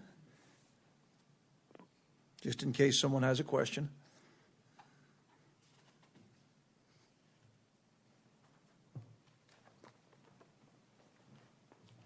Thank you, Chairman, Commissioners. Brad Hinton with El Dorado. Thank you. Questions? You've probably said everything you needed to say on the other case. Commissioners, the applicant is up. Is there any further questions potentially you'd like to ask him? Vice Chair Hartman. Thank you, Chair Riggins. I have a kind of a, we're not really supposed to ask any questions like this, but a marketing question. The homes, the residents that you will create, will any of them be students at Central Arizona College, or what do you anticipate in the housing market? Yeah, Chairman, Commissioner Hartman, that's a good question. I would imagine so as the college grows. The other thing to point out, I don't know if you can see, is there a mouse on here? My mouse, where the mouse, oh no, it's not showing up. On the south portion of Phase 3, we recently did a minor PAD amendment. I think it was minor. To incorporate a single-story for rent project of about 10 units per acre. And that's something that El Dorado is actually building, owning, and constructing. Because the reason I say that is because El Dorado doesn't build homes. You know, we just do the entitlements and the infrastructure and sell to the home builders. But with that for rent project, it's actually something we're doing now. So I could see that that's a good accommodation to the adjacent college. Thank you. Commissioners, any other questions of the applicant? There none being, thank you very much. Thank you. I'll turn it back to the commission then for a discussion among ourselves. Any questions of staff or a motion? Commissioner Riggins, Commissioner Sneff. I'd like to make a motion. A motion to move to approve findings 1 through 7 as set forth in the staff report and approve the tentative plat in planning case S-017-21 with 9 stipulations as presented in the staff report. We have a motion. Do we have a second? Vice Chair Hartman seconds. All those in favor signify by saying aye. Aye. Aye. Opposed? It passes unanimously. Thank you. Good. Okay, our next case is S-027-21. Chairman, Vice Chair, Gilbert O'Gean, again, I'll be giving the presentation on Bella Camino. So this project is a tentative plat for Bella Camino. It's north of Bella Vista Road and west of Gansel Road within Santan Valley. This consists of 133 lots. It's 35 plus acres. The owner is Ironwood ADLLP, and the engineer applicant is Timothy P. Berslin.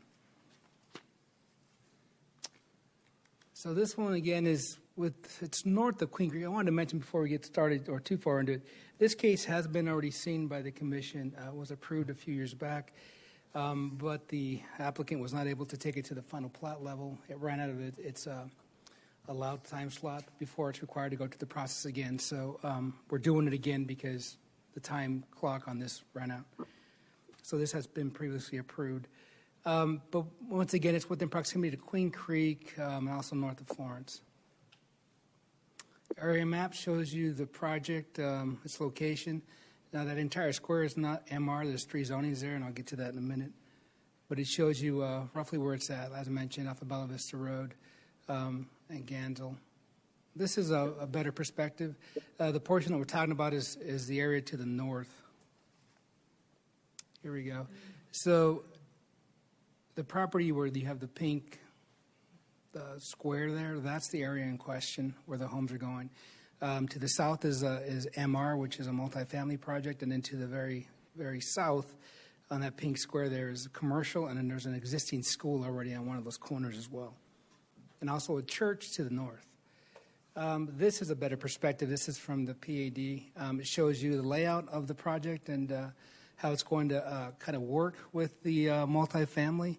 As you can see, there's plenty of road connections as required for all those families to get in and out. And it also shows you the letter C is the commercial and D is the church. And just for reference, in the commercial, they currently have a convenience store that's moving forward as we speak. The element standards for this one, the height is 30 feet, front setbacks are 20 and 15, side are 5, rear setbacks are 15. Lot area is 5,000 square feet, the width is 45, and the open space is 18%. There's a typical lot dimension here that shows you what they typically look like. And keep in mind, this project had been platted this way years ago, and back about 2 years ago, they came back and added the multifamily component to it. So this is why it seems a little bit disconnected, but it was done by design here currently. So this is a tentative plat of the project, shows you what it looks like. This also talks about the tracks and what their sizes are. And tracks are the open space, the green belts, the parks, and all that entails. Here's just a layout on sheet 3 that shows you lot dimensions, and once again, the open space, the retention basins. All that area to the north, kind of in the corner, is the church, but all the other area is a wash that exists there now. So they can't, I think it's part of the Chinook Wash, I believe. Sheet 4 just gives you more detail on the way it lays out. I gave you the overall, I gave you the kind of the prettier picture. This is an image of it looking north. As you can see, flat area, nothing there. This is looking to the east. There are homes on I guess that would be obviously the opposite side. This is to the south, and here's to the west. Staff recommends approval again, 13 stipulations. The ordinances that were referenced in this case are 1318 and PZPD 1318. So if you have any questions or comments, honestly, nothing has changed since it was approved last time. So I'm here for questions, comments. The applicant is here if you have any specific questions. Commissioners, any questions on the staff report? Any at all?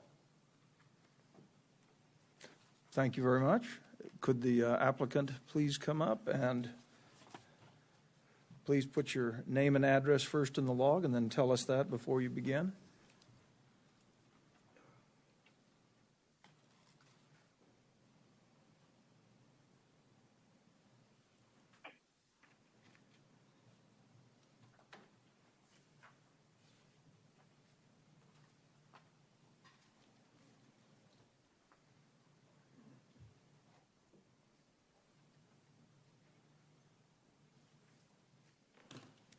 Good morning. My name is Sandy Elmore. I'm with Silver Fern Companies. We represent the owner, Ironwood 80. And my address is 1048 North 44th Street in Phoenix. This is a reapproval of a tentative plat that was done several years ago.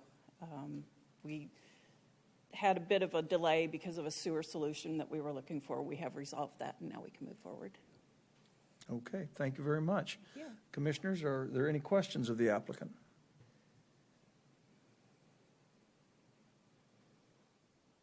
Anybody virtual?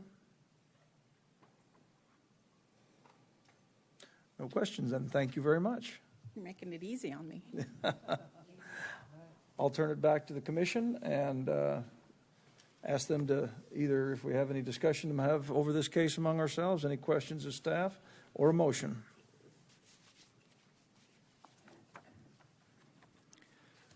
Commissioner Riggins? Commissioner Sneff? I'd like to make a motion to approve the findings of 1-11 as set forth in the staff report and approve the tentative plat and planning case S-027-21 with 13 stipulations as presented in the staff report. We have a motion. Do we have a second? I'll second the motion. Vice Chair Hartman seconds the motion. All those in favor signify by saying aye. Aye. Aye. Aye. Any opposed?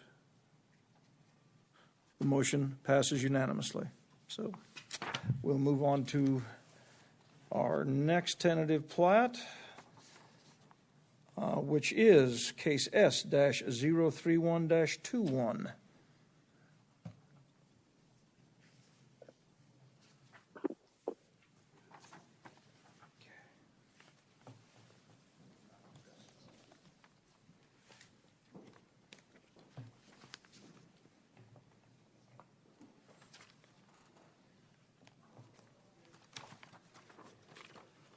Okay, Chair, Vice Chair, Commission. I'll be doing this case as well, Silver Cross. And this one as well was approved several years ago. And as mentioned before, per the code requires them to get approval of their final plat, which would be the next step in the process. They have a certain timeline. The timeline ran out, so they're back in front of us. So no changes that staff is aware of. When we reviewed the case, everything, there was no issues at all that staff could come across. So this is a tentative plat for Silver Cross. Location is west of Quail Run Road, north of Heritage Road, with proximity to the town of Florence. This one is over 1,000 lots, 1,195 lots, and it's over 389 acres. The owner is El Dorado Arizona Farms, Engineers WLB Group.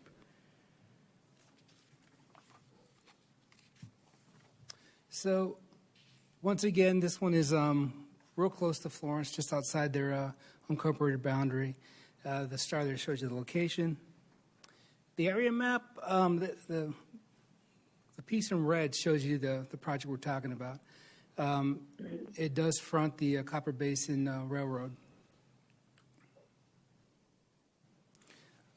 The yellow square, that represents the area we're talking about. As you can see, most of it's currently farmland. But you do have Heritage Road to the south. Here's a development plan that shows you how this project lays out. As you can see, there's a good connectivity throughout the project. There's 2 access points. that front away from the railroad, with lots of open space, parks, and all kinds of amenities for this type of project. Development standards are as you see in front. So we got 2 lots that we're discussing for this project. You got just under 5,000 square feet and just over 8,000 square feet. So for the 5,000 size, the front yard setback is 20 feet for the garage. Side yard setback is 5 and 7. Rear yard setback is 15. The minimum lot width is 45, and the height is 30. For the larger lot, we've got 15 for a side entry. For garage and livable, you got 5 and 10.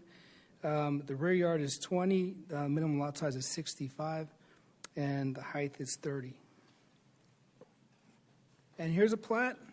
I didn't give you all the sheets because there's quite a few of them, but this just reiterates what we talked about. This breaks it into, what is it, 1, 2, 3, 4, so it'd be 6 sections, 6 sheets that would cover each of these in detail. I didn't, since you've already have in your packet, I didn't see that you need to see it again, but you ask questions if you like. There's images looking to the north here, not really a whole lot to see. To the east, you can see some residential development already there. To the west, some more homes. And to the south. As mentioned, this case has been approved, but we're back for another reapproval. 11 stipulations. They were just to note on these reapprovals, they do get revetted through staff, so STIPs have been updated per the different groups that are involved, including engineering. So 11 stipulations. Staff has no issue with this case. If you wish to ask questions, I'm here, or you can talk to the applicant. Thank you very much. Commissioners, any questions on the staff report?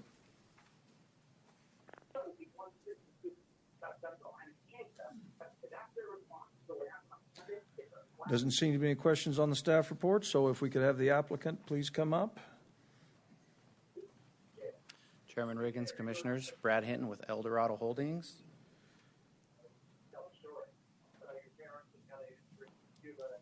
Get back to the pretty picture. Yes, this is Silver Cross. It's a little over 1,000 lots. However, it will be phased. The first phase that we're working on, final plat and engineering, is the parcels north of the east-west open space trail corridor. So everything north of that. So it's the north, little less than half is the first phase. Highly amenitized with a lot of open space and trail system mainly. And as you can see in the middle to the right is a large park as well. And this is one we're proud of because of the amount of open space and that large trail corridor that bisects through it. So we're excited to get this one moving. Any questions? Commissioners, any questions? Vice Chair Hartman. Yeah, there's 11 stipulations. Do you agree with the 11 stipulations? Yes, sir. All right. Thank you. I have a question. Just looking at your plat here, I just happened to get in a situation here a few weeks ago to where I had to go that direction because of some road blockages that occurred, and I didn't quite realize how secured that area was because of the gravel truck traffic that goes on the east side of it between the railroad and this. The way that you have your plat done here, you don't have any access into that at all. Everything accesses to the east. Chairman, so you mean access for the future residences or that truck traffic? Yeah, the truck traffic is I see it is not, it's, you don't have any access into that area where they have that truck traffic. Correct. The roadway to the south is called Heritage Road. Mm-hmm. It currently does not have an approved railroad crossing. Mm-hmm. I mean, there's one there, a dirt road, I believe, for farm traffic and that truck traffic you're referring to. But we are required to dedicate the right-of-way for Heritage, and there's a stip for an in lieu payment once, I believe, once that railroad crossing is pursued and approved. But because of the uncertainty of Heritage Road and that crossing, we chose not to pull our traffic off of that southern roadway because of that. Okay. So we'll be doing Quail Run on the west and improving Arizona Farms Road. El Dorado happens to also own a larger piece of land immediately to the east on the other side of the railroad tracks as well. Okay. To deal with that truck traffic you're referring to that runs along the railroad tracks. Your collector circle in the parcel, is that a 4-lane? No, sir. It is a 2-lane. Yeah, it's a major collector, which is a 3, 2 lanes in both directions plus the center turn lane that it allows for. Oh, okay, two lanes in both, okay. Well, sorry, I misspoke. 2 lanes but 1 in each direction. Yes. And then a center turn lane. And a center, okay. Yep. And I'm sure that meets the specs with the highway department, so. All right, very good. Any other questions of the applicant?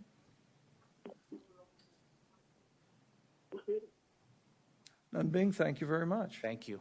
I'll- Sorry, I apologize. Yes, and this is Commissioner, Oh, that's me again. Sorry. I just wanted to thank staff before I ended because of all our projects going on.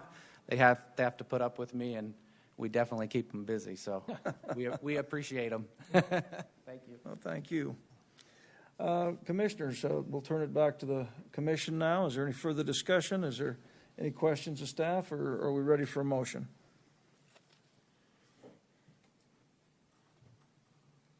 Motion. Vice Chair Hartman for a motion. Thank you, Chair Riggins. I move to approve findings 1 through 7 as set forth in the staff report, and to approve the tentative planning case S-031-21 with the 11 stipulations. Very good. Do we have a second? I'll second that. Commissioner Delgado seconds the motion. All those in favor signify by saying aye. Aye. Aye. Aye. Any opposed? The motion passes unanimously. Thank you much. Okay, well, we are not going to hear our last 2 tentative plats until the end of the meeting, so we're going to move into our new cases. It is 11:15. Our first new case is case SUP-006-21.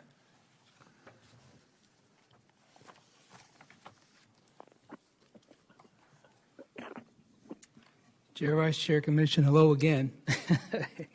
We're still technically at morning time. So good morning. This case is a special use permit. So the proposal is a special use permit to request for retail sales of feed and or tack. It's essentially a hay barn in a general rural zoning area. The project size is 2.5 acres. Location is the east side of North Ironwood Drive, south of East German Road, within proximity to the town of Queen Creek. Okay, I'm hearing. Is that the mics over there? One of our virtual connections needs to mute. Background. Sounds like they're singing. Okay, sorry, threw me off. Apologize. Owner is Nate LeSueur.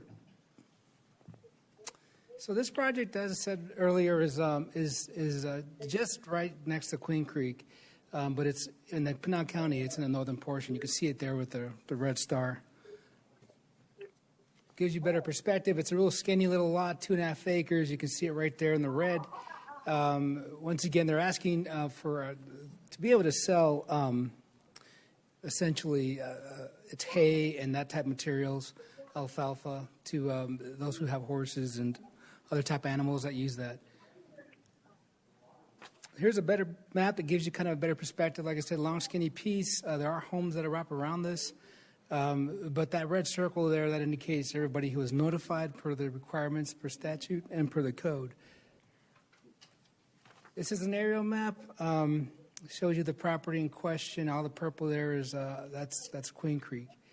long skinny piece, as I said, and you got some homes to the north, and then some also to the east side, and then also some to the south. The property across the street is vacant currently.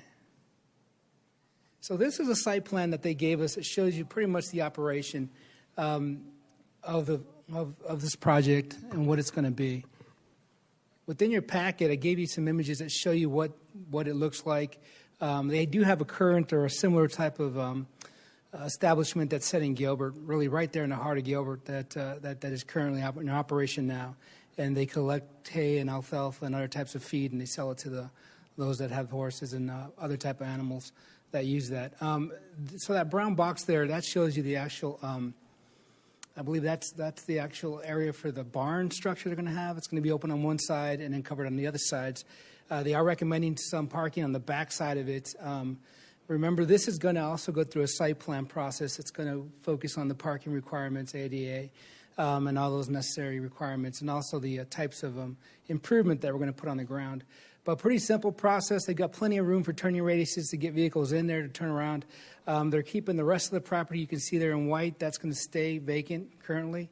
So the majority of what they're doing is going to stay on that little area in front of the little barn that they're going to have.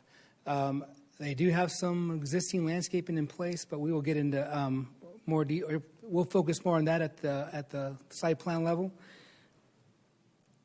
Here's a close-up of the area in question. Like I said, you've got the hay barn, the hay storage just right next to it. Vehicles come in, they back up, they get loaded up, and they pay and leave. It shows you, like I said, they got plenty of room. They got a 20-foot gate on each side. They also have room in the back, as I said, for employee parking, so plenty of turnaround radius to cover all this. This is not intended to ever be anything like a Tractor Supply. This is just basically a place where they sell tack and feed. Simple process. This is kind of what the comprehensive plan and the Santan Valley area plan had envisioned for these types of uses, which is a rural nature. Don't want a lot of traffic, don't want a lot of disturbance, want to keep it rural in nature. There are some existing small home occupations already within proximity to this. This staff's opinion is that should not impact the area. There has been some talk with existing county engineers, and they didn't see the need for a traffic impact analysis as we get closer to the site plan, which would indicate to staff that there's not going to be a lot of traffic generated by this use. There will be trucks, but not very many of them. And the way this is separated from the rest of the area, you've got a main road in front of it, and then you've got the major roadway, which gives it nice separation. You have to literally come off the roadway on there we go. So there's a road that fronts here. There's another one that is the main road here. You have to come down this road all the way down here back and then come up. So it separates it from any stacking issues that you might run into. So it shouldn't cause any traffic problems at all. But once again, this is real simple in nature. There's not a lot going on here. Staff did condition it quite well. Here's the road I was talking about. There's a major roadway that's protected with the barrier here. You have to come off of that and come down this road to get to this site. Here's an image showing to the south. Here's an image to the east. And then to the west. And actually, if I can go back, I believe that is the property itself. So things to consider, the impacts, staff contends are going to be minimal at best. We look at, for these types of things, or I should say for special use permits, what's the impact? So staff says the impact's not going to be great in regards to who lives there already. It's zoned with a lot of rural type of uses already in place. We feel it'll complement the rural neighborhood. Commercial impact shouldn't have a lot of issues with the site. And we're planning to do a landscaping to mitigate any of the visual impacts that we have. There has been one letter of opposition. It was added to your report. I believe it's a neighbor within the 600-foot area that has some concerns about this business. But we have gotten letters of support. I believe there was 2 letters of support that came in that welcome this business if they're allowed to open.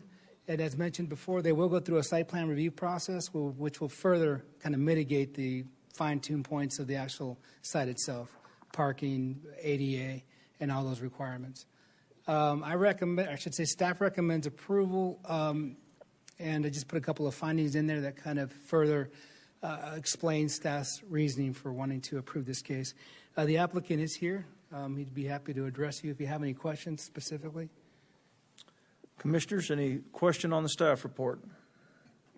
Vice Chair Hartman. Thank you. Gilbert, is there no utility service to this property, electric-wise and water and so on? There are services to the site. If you look back at the map that I showed you, here we go. Well, that's a bit. No, that's probably the best one I got. So this one here shows you there's homes. So there's already utilities established all the way around this thing. So yes, there are utilities to the site. It shouldn't have issues getting any utilities. They don't plan to have any lighting either. That was another thing that came up in conversation with them. Is we talked about that because that tends to upset the neighbors because now you've got this bright light. They don't plan to be open at night anyways, but they don't plan to have any lighting that we're aware of. And if they do, it's going to be per the Lotus lighting level that we have to reinsure that it's not going to be a problem down the road. Somebody getting blown out with light at night. So, any other questions? Still continuing on with my question, fencing around the property? Yes, they have fencing currently around the site. We have talked about adding some landscaping. They have some trees, but we want to add some more landscaping to kind of buffer the look of the hay barn, and they were agreeable to that comment.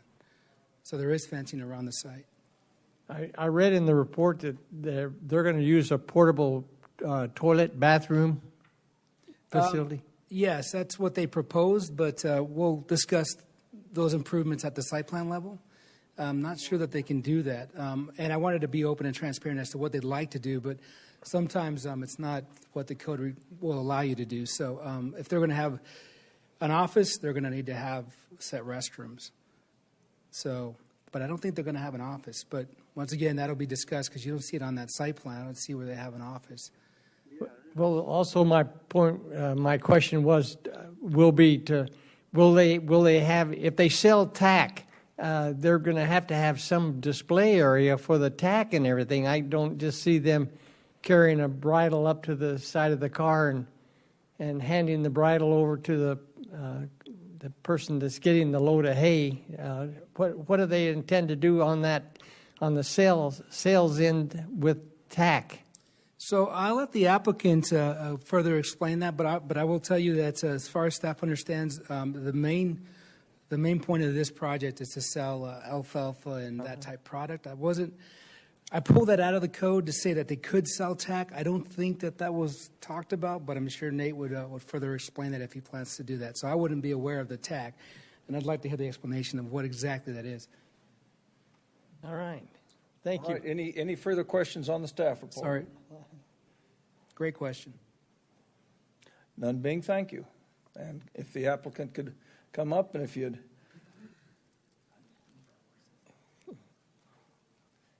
could please sign your name and address onto the log before you begin and give that to us before you continue. Water everywhere. Oh.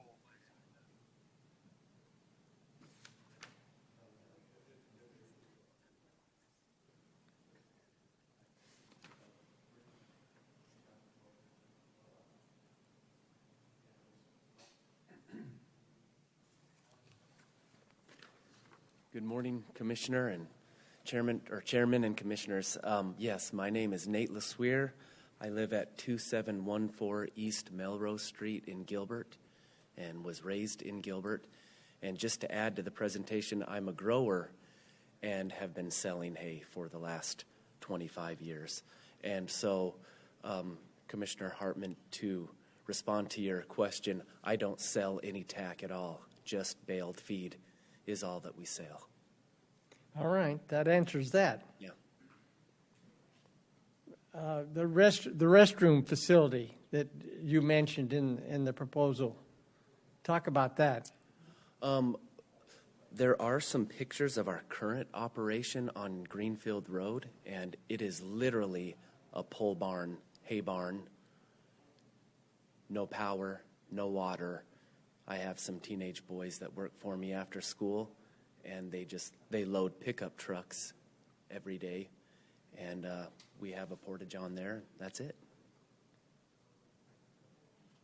but I am willing to do whatever is required by Pinal County to be up to code. Or Well, and I don't want to get into your business portion, but in your receipt of the payment for the hay, you've got to do some kind of record keeping and bookkeeping, and I don't know. Today, in today's world, you probably can do it all on your cell phone, but I don't know. Just talk to us a little bit about how they're going to pay for their hay and all that.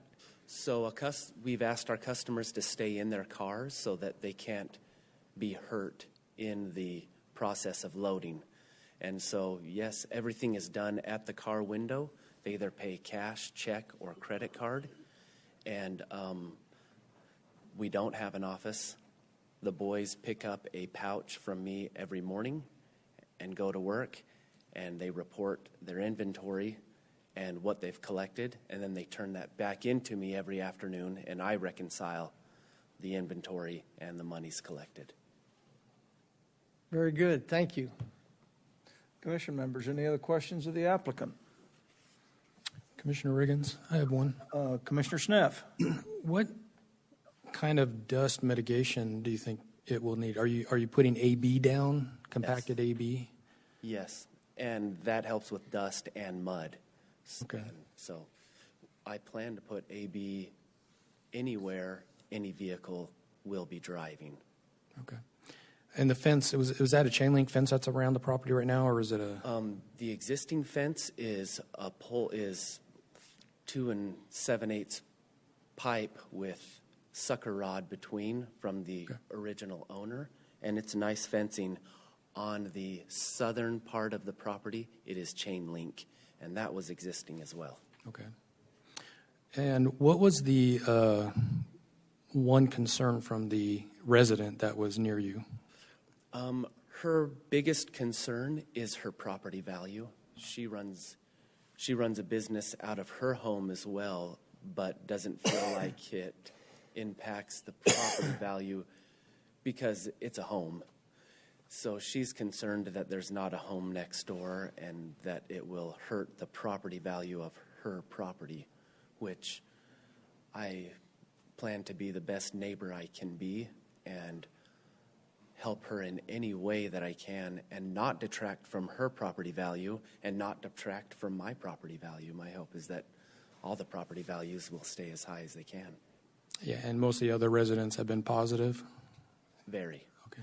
And I will add that road that goes down to their property, to this property, used to be the old Ironwood alignment road, and that's why it's divided. And so there wouldn't be that traffic going on to Ironwood directly out of this property. So that's a good plus. So that's all I have. Commissioners, other questions?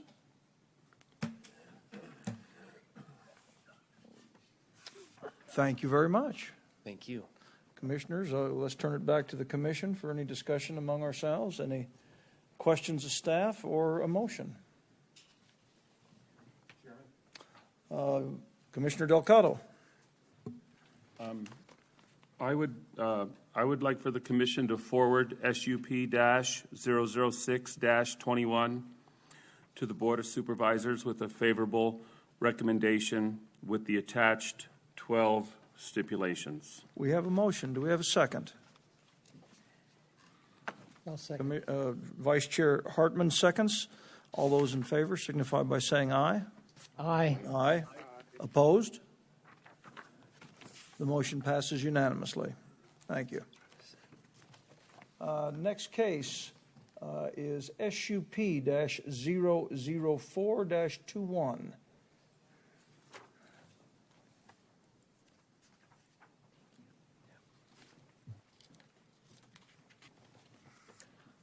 Good morning once again. Sangeeta Devkar presenting the case SUP-004-21.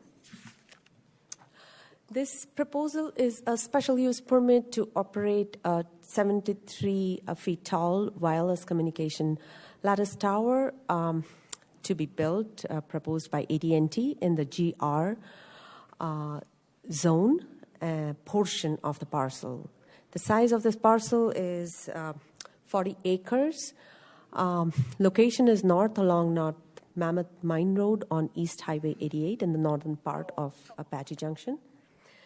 The owner is Robert Scoos, and applicant is Steve Olson, who's present today. This is the county map showing the location of this tower that is proposed. It's north portion of the Apache Junction, northern portion of the county too. The vicinity map shows the surrounding land use, and one can see the BLM land surrounding in the north portion. Eastern portion is general rural, and very much it's part of the Superstition Mountain area. The comprehensive plan shows this land use designation as recreation and a conservation area. It's part of the Goldfield area and town. Existing zoning, this whole parcel is GR, and a central portion of this parcel is CB2. The proposed tower is, however, in the GR zone. Area map showing the SUP and the portion in which is the GR zone of that parcel.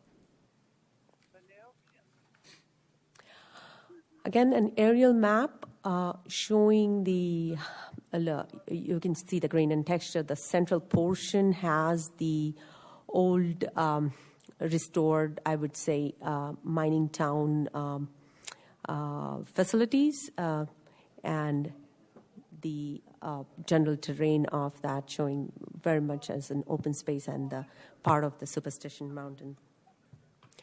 This is the site plan showing on the left side. One can see that the tower location is outside of the commercial zone. It's in the northern portion of this parcel. And one can see that it is the zoomed portion on the right side shows the location with reference to the other structures around this parcel with all of the facilities. There's a restaurant and all of the other recreational facilities that are part of this ghost town. This is a further detailed, zoomed into map of this tower.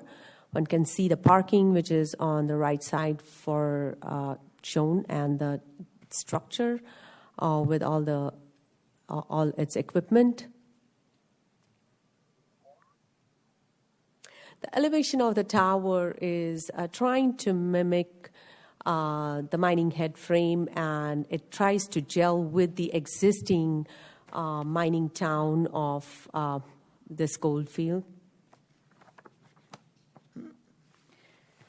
This map shows the coverage of AT&T without the tower, and the subsequent map will show with the tower addition proposed the difference in terms of coverage,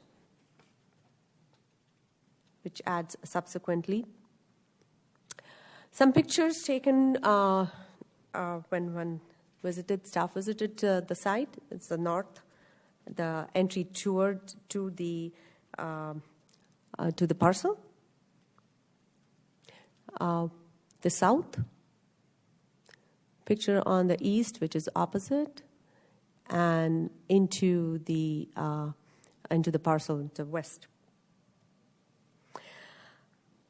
Some of the findings, basically, staff recommends approval, and this is considering a tower that is needed within the neighborhood and community. It serves the need of this area by increased coverage and increasing public safety for the first responders.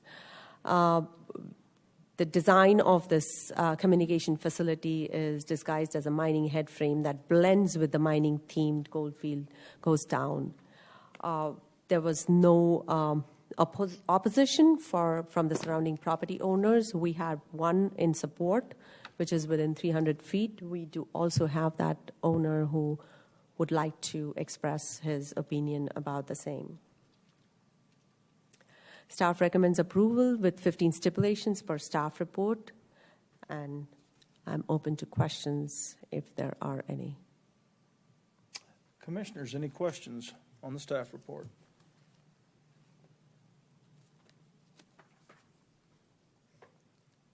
Anybody virtual? Any questions? Thank you very much. Thank you. We'll ask the applicant to come up. And if you could please put your name and address down in the log and then give that to us before you begin your presentation.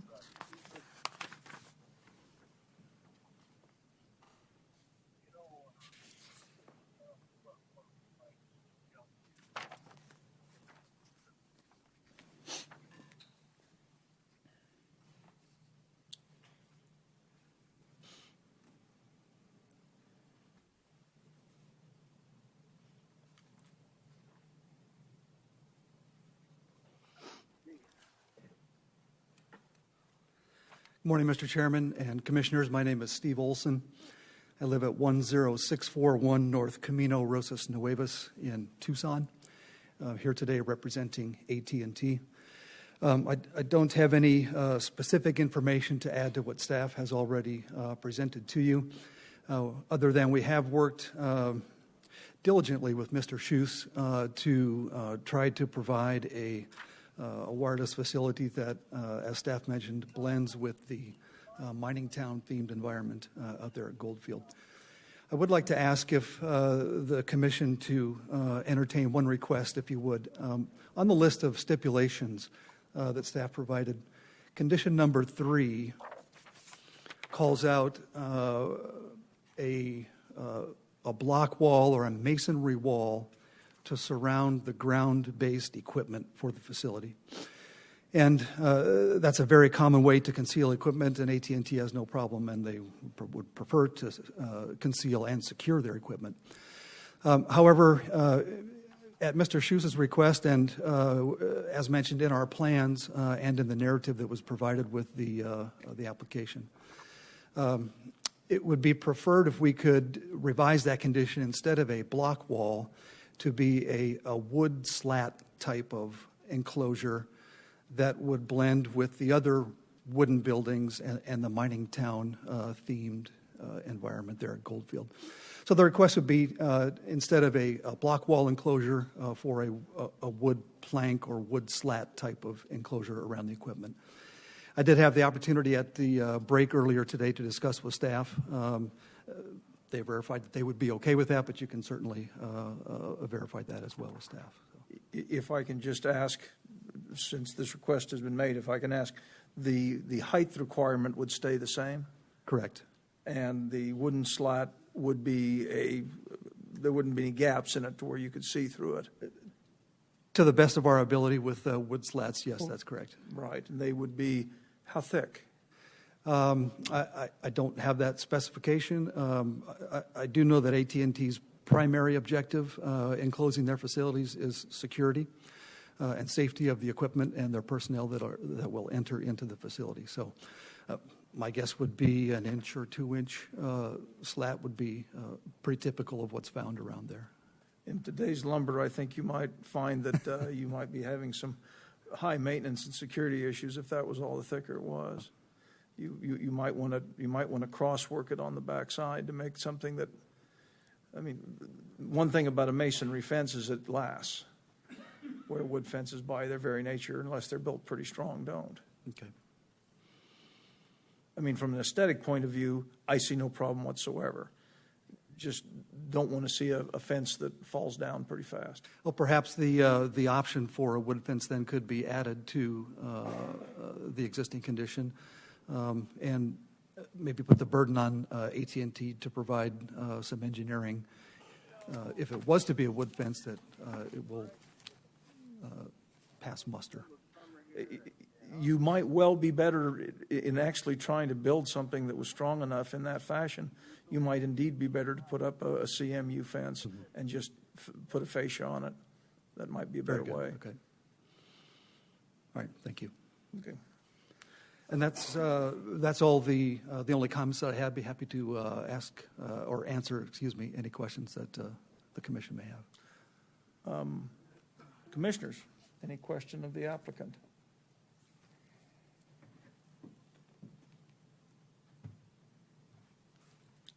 Would you, before a motion is made, would you be satisfied to leave stipulation 3 the way it is and just take care of your issue by putting a wood fascia on that? Yes, that would be fine. I don't know if that needs to be introduced as part of that. I would say anything that you put on the base requirement as a fascia is additive, and I don't know if that would need to be. No, that's fair. If we have the wall, that's what the stip. They put wood on top of it. Put That's on fine. top of it. That doesn't need to be anything further. Very good. So thank you. I think staff mentioned there may be someone from the public here that wanted to comment as well. Okay, very good. Before you step down, any further questions of the applicant while he's here? Okay, thank you very much. We'll open the public participation portion of the meeting and ask if anyone wishes to come forward to speak to this case.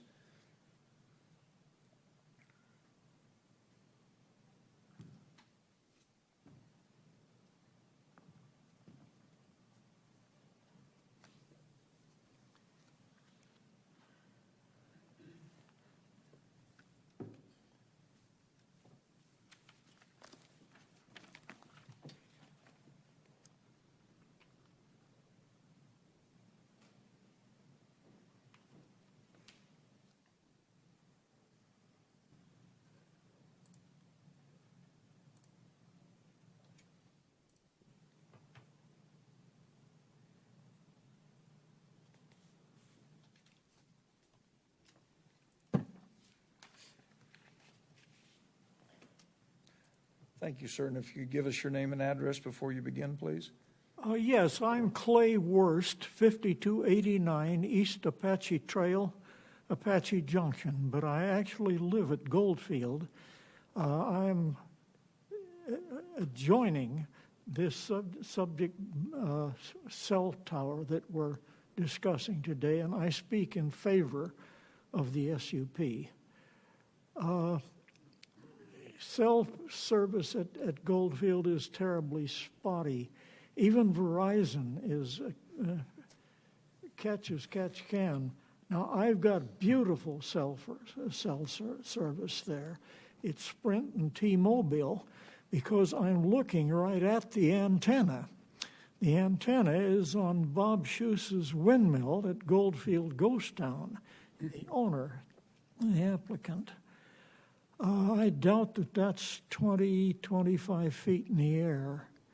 We propose raising a cell tower to 73 feet. That would greatly increase our coverage, which we need. I see nothing negative about this at all. At Goldfield, our scenic view is of Superstition Mountain to the east. That cell tower is behind us. To me, this is a win-win situation. Oh, I would love to see a wooden fence instead of a building. If it's exposed, a concrete block wall at Goldfield is almost blasphemy in an old scenic western town. But I hope you approve this because we need it. We need it badly. Well, thank you.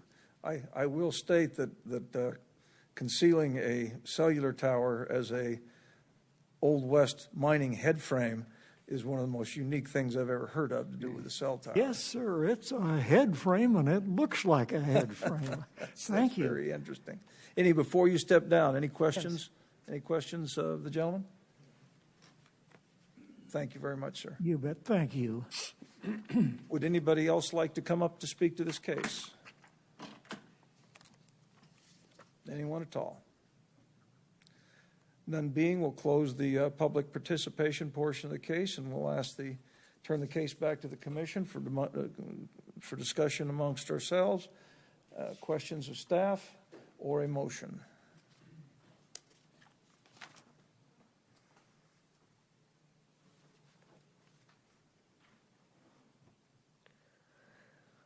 Vice Chair Hartman? Thank you, Chair Riggins. I'm going to make a motion in favor, but first, I would like to probably address stipulation number 3 and maybe add to it possibilities of a wooden fascia to fit the atmosphere of the area.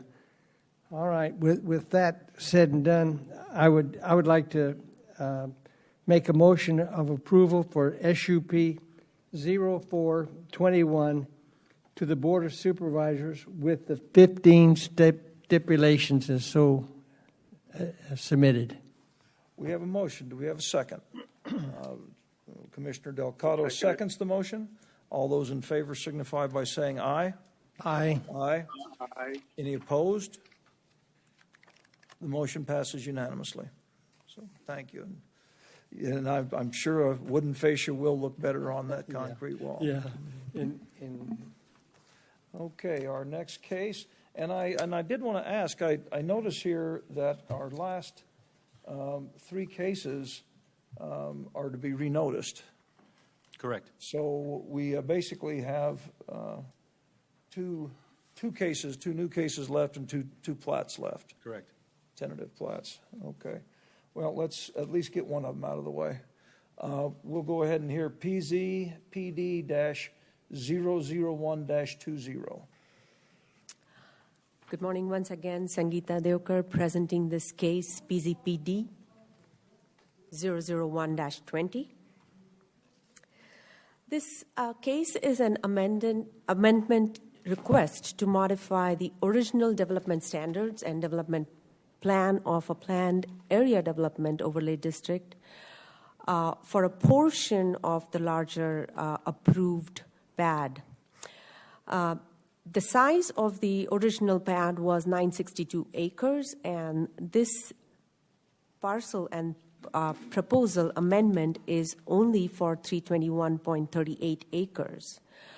The whole PAD was the Amarillo Creek at the north and the south, and we are talking about the south of this PAD, which is the Amarillo Creek south portion termed as Trisana. The location of this is the intersection of Papago Road and Green Road in southwest of city of Maricopa. The owner applicant is Amarillo Creek South LLC, and CVL Consultants are the applicant. The agent for representing them is Julie Vermillion. The county map shows the location of this project amendment to the original PAD, which is south of Maricopa on the western portion of the county. The area map shows the case shown in red. The northern portion is the larger PAD, which was earlier approved, and this is the southern portion, which is coming up for amendment at this point in time. The area map shows the surrounding zoning. One can see largely residential, CR3 on the east and west side, and the southern portion with interspersed with commercial in blue. The comprehensive plan shows moderate low density residential, which is 1 to 3.5 dwelling units per acre. And this map is the further zoom down, showing 2 parcels which are involved for this amendment for the case. The larger portion is the CR3, and the northeast portion of along Papago and the Green Road is the CB2. The aerial view shows the parcel, This involves 2 parcels, and one can see it is completely undeveloped agricultural land at this point in time. You can see that the development has been much down along Papago Road on the west portion of this, but not immediate. It is further down. This was the existing site plan which was approved by the prior case, and one can see in the proposal largely the circulation pattern and the layout has remained the same. The change, what is highlighted, is the commercial portion, which is shown in red on this map, is the reduction of this commercial area. It is approved as 10.9 acres, and which was further reduced to 8.94, or is proposed to be reduced to 8.94 acres. This is the proposed site plan. One can see that there is not much change in the larger circulation of this, which was approved earlier. The portion on the commercial portion showing the footprint also of the commercial lot, and the parcels divided into 13 parcels. The site data and the lot mixes are further showing the difference in the lot sizes that has happened. I'm going to take you further. There's a central school site, future school site, and parcel 14. And one can see that the layout shows the green areas interspersed with along the lines and the trails, which can be seen in the next few slides. Amendments for land use, one can see the number of lots. They have increased from 1,086 to 1,105 lots. And the change that is being highlighted, showing in red, is the open space that is provided was 19%, which has increased to 20%. And the bottom table shows the lot mix. What has happened was the approved lots were 3 lot mixes, 45, 55, and 65 width lots. And the proposed are now removing the lots which are the largest lots, which is 65 by 130. They have been mixed with more of the smaller lots, and one can see that increase from the 45 by 120 from 572 to 734, and 55 to 125 from 384 to 371 lots.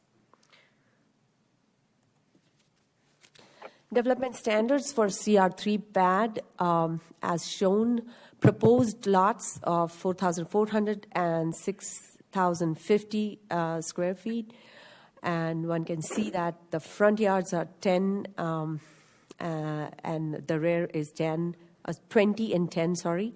Side yards are 5 or 10. Rear yards, again, showing 15 or 20. Distance between buildings, 10 feet, and maximum building height is 30. And it also shows the maximum buildable area not exceeding 45% of this proposed lots. Phasing plan shows 2 phases. The phase 1, which includes the commercial portion and the school site, and the phase 2 portion is the largely the residential and the amenities along with those. This map shows the open space and the recreation plan. Again, showing the primary access to this. There's a secondary entry on the West Val Vista Road. The primary entrance is along the Papago, and one can see that the open spaces do have all of the amenities that are interspersed within the pathways and the circulation. The circulation trails connectivity map, again, showing the minor and major collector with local streets and the trails, which is clearly shown in dotted lines. Pictures taken along the north side, the south into the property, the east, and the west. Some issues for commission consideration. The commercial area has been reduced from 10.9 acres to 8.94 acres. Lots have increased from 19 lots have been added from the original pad. There's an elimination of the larger lot size, which is 65 by 130. However, they have increased the open space from 19 to 20%. Which is around 65 acres, 65.75 acres. There's no change in the approved circulation per the original pad, which was PZPD 01603. There is no change in overall density. The density remains the same. It is 3.5 dwelling units per acre. Product has the similar visual change and does not impact public safety as what has been approved in the prior case. In public responses, we did receive 8 letters in opposition. They are not within the 300 feet of this parcel that has come up for amendment. Staff recommends approval with 25 stipulations. There is a specific step 4 update that staff received. There is a change of the fire division. It is not Thunderbird Fire Department. It is a South Maricopa Facilities Association, and this is the update that is requested by the applicant, which we received yesterday.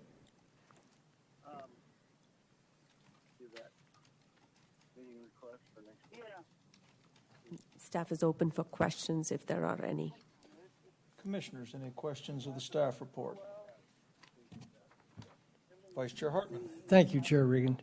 Sandy, my question on the Thunderbird Fire Department, I read my packet. Now, it sounds like they've made some changes or something to utilizing the Thunderbird Fire Department. Is that Thunderbird Farms Fire Department? Is that what's the correctness on that, if you will? Go over that, if you will.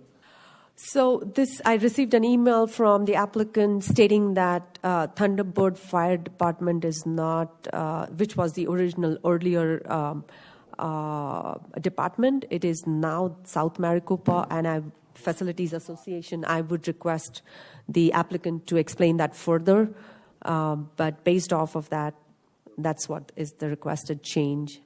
There's a change in the department, and no more is Thunderbird Fire Department.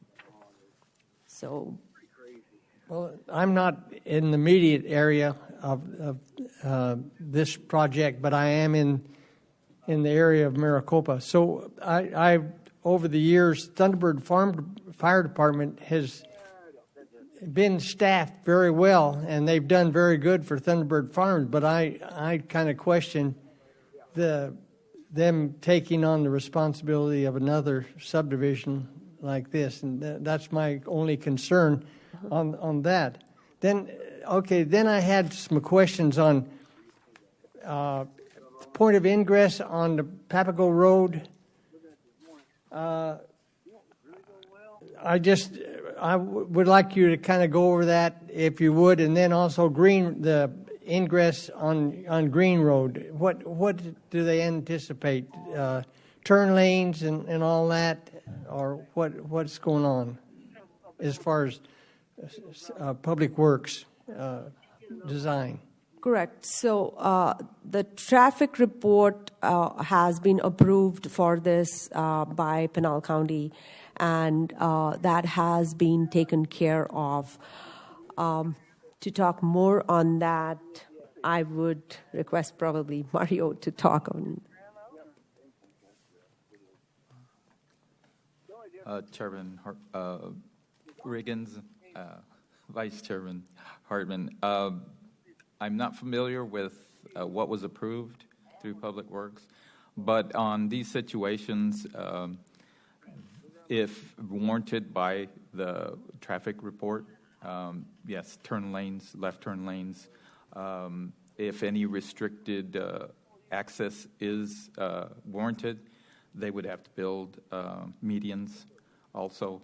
So yes, that it would be covered by that TIA, any turn lanes that are warranted by the study. All right, because I do know that Papago Road is heavily used. There's tremendous amount of traffic, and also there's a lot of accidents on Papago Road too. So the county needs to really be aware of that traffic situation, ingress, egress. Definitely. We do have another one that's in the process, close to being approved, Amarillo Creek. And they have also on Papago Road turn lanes that were required. Thank you. So just to give you an overview, this we have received this project last year, and these issues were why it was postponed by almost a year. Okay. And one of the main studies that was under hold and negotiations being done with the applicant and the county, they did agree to what was wanted by the Pinal County in terms of the TIA, and that's one of the main reasons this was postponed to this great length. All right, Sandia, I have one more question on stipulation 15. As I recall, 15. Yeah. What's it say? It's something about Ak-Chin. But that's totally, Ak-Chin community lands is totally north of this site. So the stipulations that are already approved by the prior PAD are carried forward, and this was part of the earlier approved PAD. The additional stipulations are added after the existing stipulations that are carried forward. So I'm assuming that is part of the earlier. Well, that was what was confusing to me, to see stipulations that didn't really address this particular amendment that we're going through. So anyway, that was my concern. I saw that, and I think I saw a couple others, but that you answered my question. They kind of including the stipulations from the previous. Yes. Okay. Commissioners? Thank you. Commissioners, any other questions? Commissioner Fliss. Yeah, just a quick question here. There's a copy of an email from December 2019 that seems to suggest that there might be a request to replace the school zone or the school lot with more residential sites. Is that something that's being proposed in this? No, there were two options to either go forward with the school site or the residential, and after a great discussion within the staff, we wanted the school site and the school proposal to be taken forward. So that's what has been proposed. The school site? Yeah, the school site. Thank you. Other questions of staff? Chairman Riggins. Commissioner Delgado. So can we try to understand better, or in regards to, or can you shed some light on in regards to how we may have started out with Thunderbird Farms Fire Department, and it sounds like we're transitioning into a different district that I don't believe is in the area right now? Frankly, I got this email yesterday evening. I did not have that bandwidth time to really look into this. I would request the applicant to answer that question with more insight into that. Okay, and then one other question. As I drove here today, I do notice that there's 3 lanes, which we have not been using that center lane in the neighborhood because there's no activity on either side of Papago Road.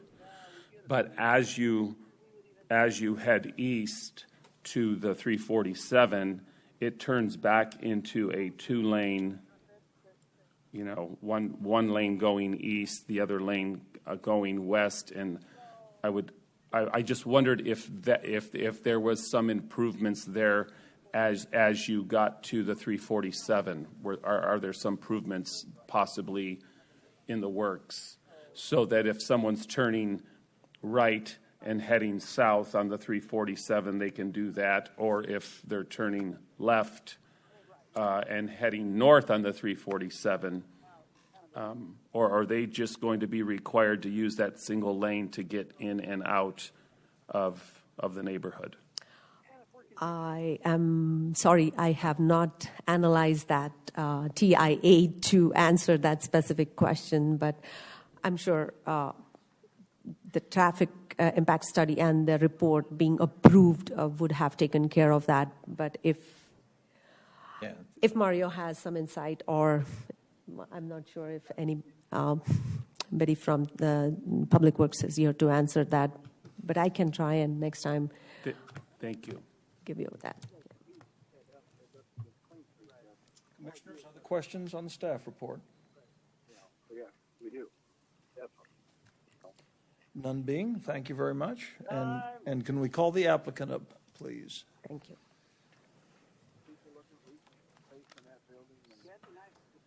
And if you can please give us your name and address on the log first. Absolutely. Write that down and let us know what that is before you begin your presentation.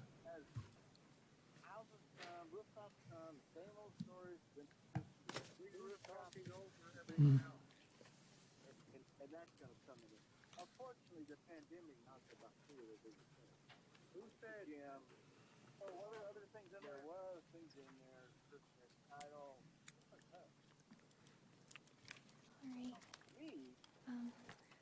Hi, my name is Julie Vermillion with CVL Consultants, located at 4550 North 12th Street in Phoenix. I'd like to thank Sanjita for the presentation, and thank you all for hearing our case today. I have the copy of the traffic impact study here, and I can answer your question that you had earlier. According to the traffic impact analysis, it is suggested that that we do have turn lanes on Papago and Green, and we will also be contributing to signalization at Papago Road and the SR 347, along with other master plan communities in the area. Per the approved traffic impact analysis we updated this year. If I could interrupt, does that mean that Papago Road will be widened in one portion there? Is what? For the turn lane? Yeah. In the sections where turn lane is required, we would be taking that, adding that additional lane onto our property. Thank you. I can give a brief summary just to elaborate on some points that were made. We did update the lot mix. This is a project that has a long history, and we've been a part of it since 2005 when we got our original zoning approval for this PAD. We also had an approved tentative plat, and we were going into final engineering at the time when the project was put on hold due to the recession. The site is currently being used for agricultural purposes. And now, approximately 16 years later, we're just going through to update the site plan so that it fits with current market demand and current Pinal County standards, which includes our updated TIA recommendations, along with some additional design standards, including the 20% open space that we're proposing today. Let's see here. As part of this process, we're also contributing to that SR 347 and Papago signalization. And we're only increasing the lot count by approximately 19 lots, and that's just due to the change in lot size that is being made. And we believe that these additional 19 lots serve, a negligible increase to demand or impact to the traffic. So we believe that these additional 19 lots are consistent with the intent of the original PAD. And I'm able to answer any questions anyone may have. Commissioners, any questions for the applicant? I just have one. Commissioner Fliss. Can you highlight some of the concerns from the letters of opposition? Oh, well, we received those recently. We had our neighborhood meeting, and we didn't have any neighbors in attendance, and we didn't receive any letters personally. All letters went directly to the county and to our staff planner. I did read through them prior to our hearing. I did notice that there were concerns regarding traffic, regarding water mostly, and regarding seemed to be development in the area of this medium low density 3.5 dwelling units per acre. Some of the residents believed that was too high of a density. I believe that we've addressed the issue of water. We're in the Santa Cruz water service area, and we're within that area, and we'll be providing a will serve letter prior to subdivision plating process. Other questions, commissioners? Vice Chair Hartman. Thank you, Chair Riggins. I have some concerns about the school site. I understand, well, maybe the developer, if the school district doesn't want to utilize that land, then the developer could go ahead and use it for residential lots. But there's really, in my opinion, there's really a need for a school in that area because you're separated this area from Maricopa by the Ak-Chin tribal lands. And so it would be, and there's basically agriculture is the employment source for that area. And the residential is not, it's not high density, it's suburban ranch.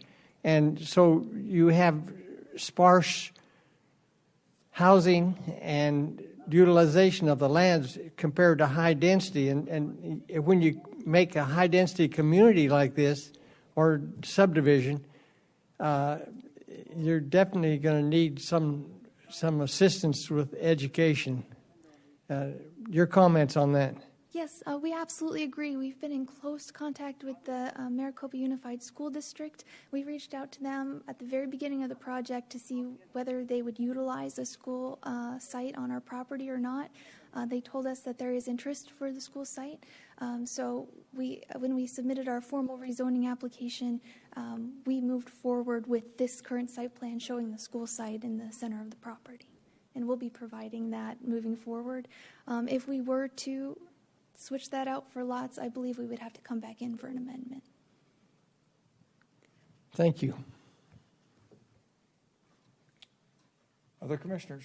Commissioner Riggins. Well, on the commercial property, it's gone down in reduction. Is that a product of the adding of the 19 lots?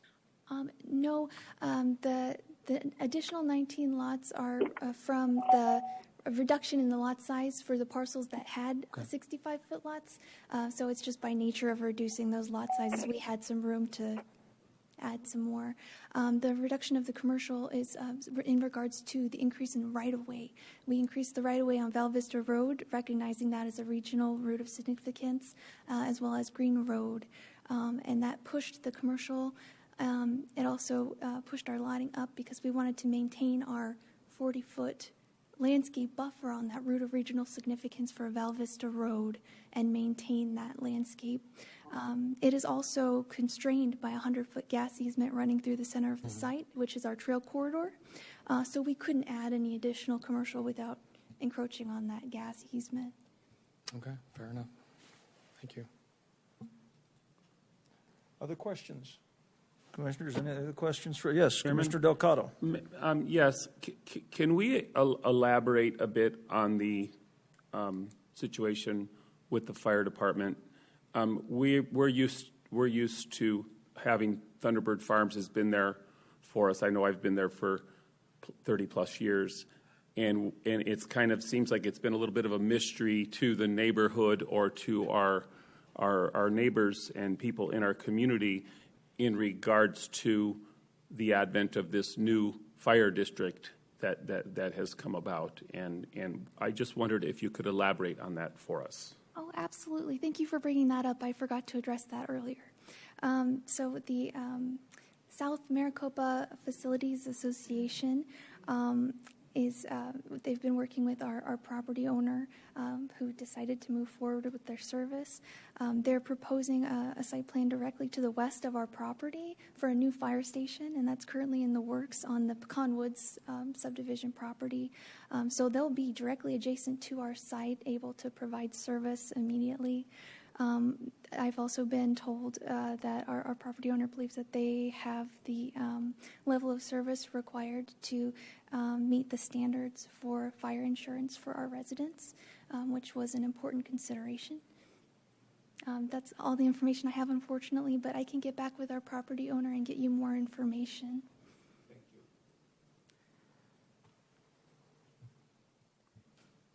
Any other questions of the applicant?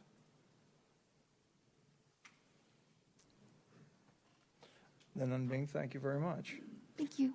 At this portion, we will open the public participation portion of the meeting and ask if anyone wishes to come up and speak to this case.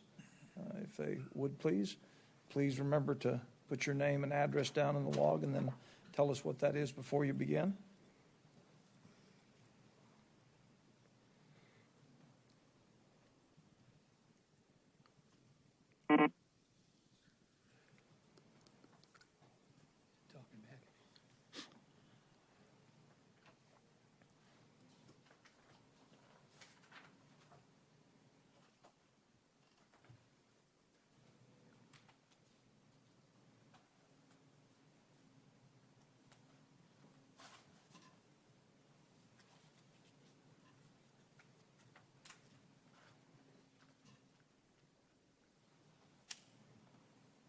Julie, who did you say water is coming from? Santa Cruz? Are you getting that? That's new. Sir, can you repeat the question just for the record? You were asking. Yes, absolutely. I couldn't hear Julie very well. She is a great, nice person, but she speaks lightly. The question was, where are they getting water from? Because it's part of my presentation about water. Now, the good news is she's got somebody else to find the water. CVL, and the owner has found water someplace else, and that's good.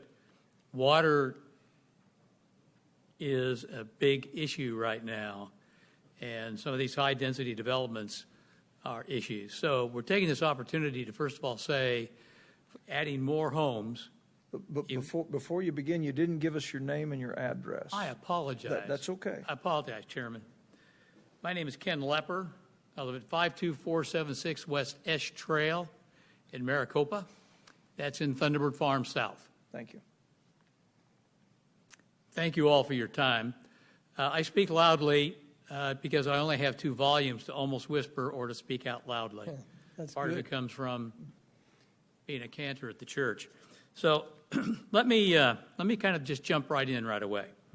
This is a high-density community, and as you pointed out, Chairman, high-density, low-density. And so I'm going to hit some high points here. A little bit just quickly about me, so to give you a background. I've lived in 4 different planned communities that have been medium density, never high density, around this country, and have worked with community organizations, states, counties, cities, et cetera. So I have some expertise or some experience working, and we always want to work well. And most recently, I helped build Our Lady of Grace in Maricopa, Arizona, and we work closely with the county and with the city of Maricopa to get that done. So let's talk about the things that we saw in their application that we downloaded that we think that have to be reconsidered now. First of all, the PAD, according to Sanjita, says that's 2003? Yes. Is that correct? 2003. So we're working with an 18-year-old pad that the community around it has changed dramatically. For example, the city of Maricopa has grown 5,000% since 2003. That's a lot of growing. That's a lot of people there. That's a lot of water. That's a lot of traffic. And as we know, 347 is already a big challenge. Things have changed. Now, I don't know what the law allows us to do or not. For example, I get different information on how long a pad can live. I've heard that after 2 years or 18 months, if they don't come back and try to renew it, or if you gentlemen don't say we're going to keep it alive, it has to start over again. And we'll have to try and get a clarification on that. But if that's true, we've got an 18-year-old pad with 18-year-old thinking, with demographics and information that is horribly out of date. And we've got some high points that we need to be considerate of. One is we are currently in a 167-year drought, and it's just getting worse. As you all know, we're going to get less water from the CAP. And I've got some other statistics just to share. Water districts like Global have 100-year certificates and say, hey, I got all the water you need. Our point is, if you look at the current numbers that came out of the ADWR in June, they said, we don't have the water to cover those 100-year assured certificates. And they're cutting back on the number of people who can use wells. And they've now said, by the way, if you take agricultural land, you can't have those wells. You can't have that groundwater. Automatically, you've got to work with us. In the application, initially it said, now she's answered that one. Global Water had said they were studying how to get water and services out there, but if they move to Santa Cruz, I guess we need to find out how well they'll be able to do that. The roadways are a big problem. Out in the front in the middle of Papago Road, there's a section of road there that is so rough and has never been fixed. And not only that, Papago Road is 2 lanes, goes into 4 lanes because there was the Diamond Bar and Trisana there that was planned, and then it goes back down to 2 lanes again. I should add that part of the traffic problem is there's a lot of agricultural equipment that goes on those roads. So let's add 1,000 cars a day trying to get around the tractors, all of the other equipment that's up and down that road. That's a nightmare. Not to mention the fact that we've now put them onto these roadways that are already overstressed. Within the city of Maricopa, if the people that sometimes call them snowbirds get into the city, the first thing that they do is that you see the traffic gets really big when they come back. And when they leave, traffic's not too bad, but still going into Phoenix up that 347, high risk disaster. We're trying to get an overpass. We've got traffic problems out there. Anywhere you put, the roads are not wide enough. The roads are not wide enough. You can do any traffic study you want to. The systemic traffic pattern roads in there are not wide enough in order to handle all of that traffic. It just won't happen. So I don't know who's studying it or how, but it's just not wide. Quality of life. We talked about quality of life, and maybe, the pad, y'all don't care or the pad doesn't matter. We think we ought to take a look at that. And the reason for that is we've got people who moved out into that area, Hidden Valley, Thunderbird Farms. They're on 3.3 acres. They moved out there not to live in the kind of developments that are coming out there. Now, there's rights that property owners and other people have, but what rights do the people who live there have right now? And keep in mind, we have a lot of people that come down from the upper west in the United States and Canada. They come down, they rope, they rodeo, they have a great time. We don't have light pollution from developments and from floodlights we can see the stars for the developments. That's all going away. That's additional pollution, not to mention pollution from the traffic, pollution from people, noise pollution. This is affecting the quality of life of thousands of people on an 18-year-old study.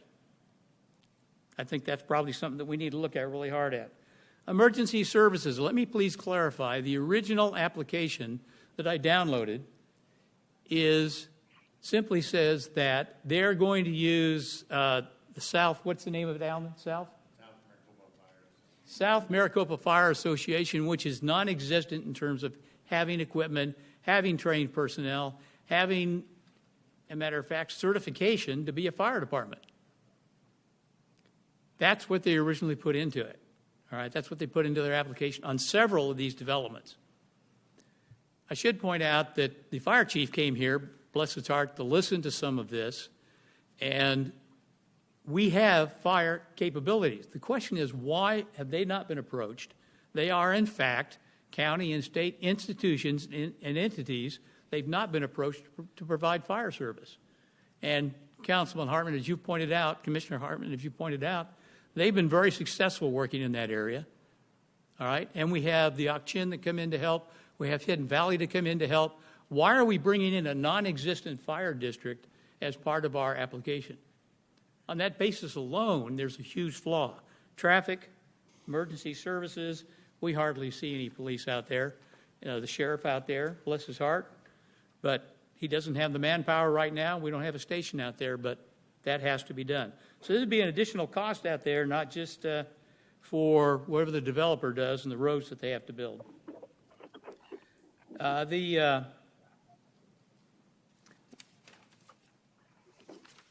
biggest elephant in the room is water. And I have a copy of a report from the stakeholders, Pinal Active Management Area Modeling Update. And the chief hydrologist from ADWR says, hey, by the way, our 100-year assured water supply, we're short. We're short anywhere from 80,000 acre feet to almost 4 million acre feet of water we're not going to have. The bottom line is this. The old adage that says when I put in a high density, it uses less than farming, that's not completely true anymore, and it's not consistent. A lot of the farmers use very efficient water. Everybody doesn't flood their fields all the time anymore. Very efficient. So you can't necessarily say we're going to use less. Might use more. Like the solar arrays, those are beautiful, but I don't know if anybody asked how many millions of gallons of water they use each year to clean those mirrors or the solar panels. Water is a really big issue right here, and on that basis alone, the way our water is going right now, and as everybody knows, we're getting less CAP water, these issues need to be discussed or reevaluated. Now, in my letter that I sent to there, the comment that I came to is the pads refer to the county view of the quality of life and use of the property. That view is 10, 15, 20 years old, depending on the original dates of zoning, and must be updated with current input from surrounding neighborhoods, the ADWR, and DOT at a minimum. Approving an increased housing density or approving this high density is environmentally and socially high risk at this time. These are key issues that this county needs to look at. The Pinal AMA has looked at it, and they've spoken. We can't keep growing this way. Now, the city of Maricopa, by the way, is putting a lot more high-density housing up, and that's fine. That's within the city limits. But why are we disrupting, and why are we not smoothly working with the resources and the people who are there right now, and why are we stretching our water even further? And some people say, oh, people want these small houses on small lots. I maintain they don't. They're taking what they can buy because they want to live and they want to work. So in closing, I'd like to say, Sanjia, very much thank you for your help. She educated me a little bit here today. All of you have been very helpful in educating me. And now that I discovered that that somebody I know who runs a restaurant near my house is on this commission, I'll ask him to educate me on a lot of this as well. So I want to thank you all for your time. Please give consideration to this. We are not paying attention to now and to our future on some of these key issues. Roads, safety, emergency services, water, water, water. Thank you very much. Thank you. Stay up, please, for just a moment. Yes, sir. Commissioners, any questions of our presenter? Vice Chair Hartman. Thank you for a very good presentation. As a farmer, I'm well aware of water. I've used every type of water conserving method that we can possibly use on a farm, and I still survive. But water is the big problem. I would like to ask you, what are your credentials in water? Well, like I said, you're very knowledgeable, but do you have any water credentials? I have a secret weapon.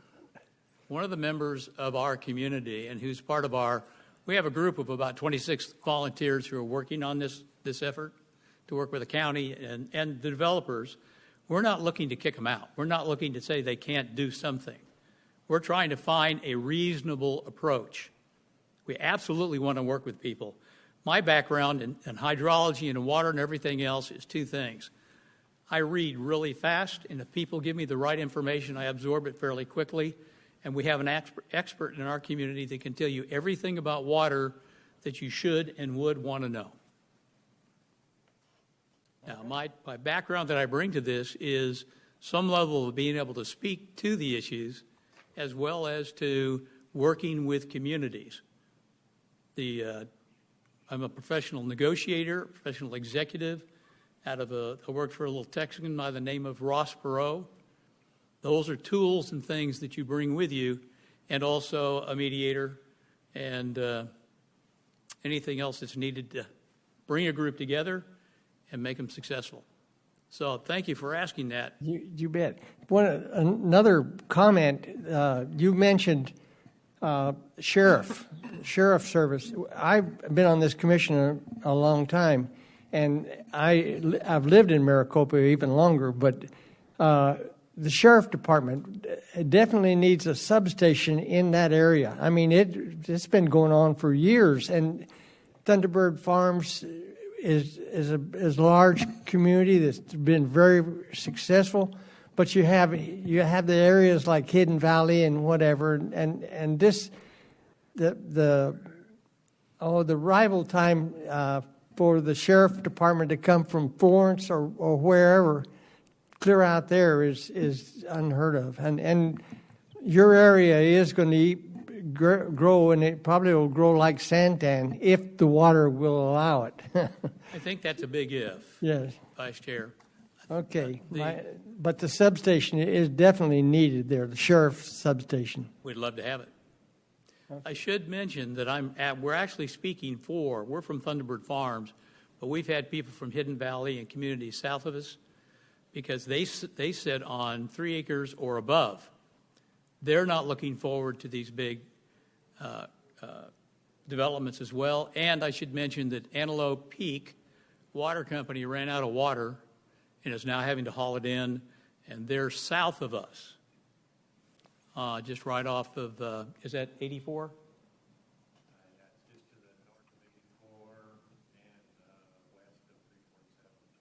And others are worried about their water supply. We're taking very good care of ours. We have irrigation districts. We have a large domestic water district that's very capable, meets all the new EPA standards. The community has invested heavily in that. So we're doing the best that we can not to overuse the water as well. Now, my last thing is I invite anybody to come out. When I talk about quality of life, I invite anyone to come out, let me know, contact me. We'll take you on a little tour. We'll show you what it's like, and it's not like going through Beverly Hills, I promise you. But it is a quality of life that thousands of people out there right now are enjoying for a reason. And I've lived in several planned communities. I've lived in some places that are pretty big, and I've lived in some that are pretty tight. And I got to tell you right now, we're out here now for a couple of reasons, and one of them is not just peace and quiet, privacy, quality, neighbors, good people. We come to help. And by the way, just very quickly, a story about the police department and the support. I don't know where they all come from, but there is a great cooperative effort that goes on out there. We lived out there 2 weeks, 1 o'clock in the morning. I get a call, somebody knocking on my door, and there are about 12 or 15 police officers standing outside my door saying, we got a call that somebody out here is dying due to a drug overdose. So I've been out here 2 weeks, and I'm looking at the guy, and he's got politely got 2 officers behind him with hands on their guns. My point there is that there were people out there from Ak-Chin, from the city of Maricopa, and from the county coming together to what they thought was a huge problem. And that's great. But the response time for these one-offs is very high, and I know that the sheriff is aware of it. Any other questions? By the way, there wasn't anybody dying there. It's always better. Any other questions? Commissioner Delgado. And/or comments. I'm not sure as a commission or the commission and or the county how we make sure and provide you with all the right answers to all of the questions you have. But I'm certain that somebody can address the water issue in regards to having it or not having it, or the water provider, which I'm not too used to hearing their name yet. But that's certainly something that I'm sure we've looked into and or are aware of at this point. Maybe someone could elaborate on that for you. That would be great, and I would encourage all of you to understand the Pinal AMA that manages our water supply and all of our aquifers, and the recent rulings from the ADWR. Those are important for your work here to understand exactly what's going on. Any other questions? Thank you very much, sir. Thank you very Does much. anybody else wish to come up and speak to this?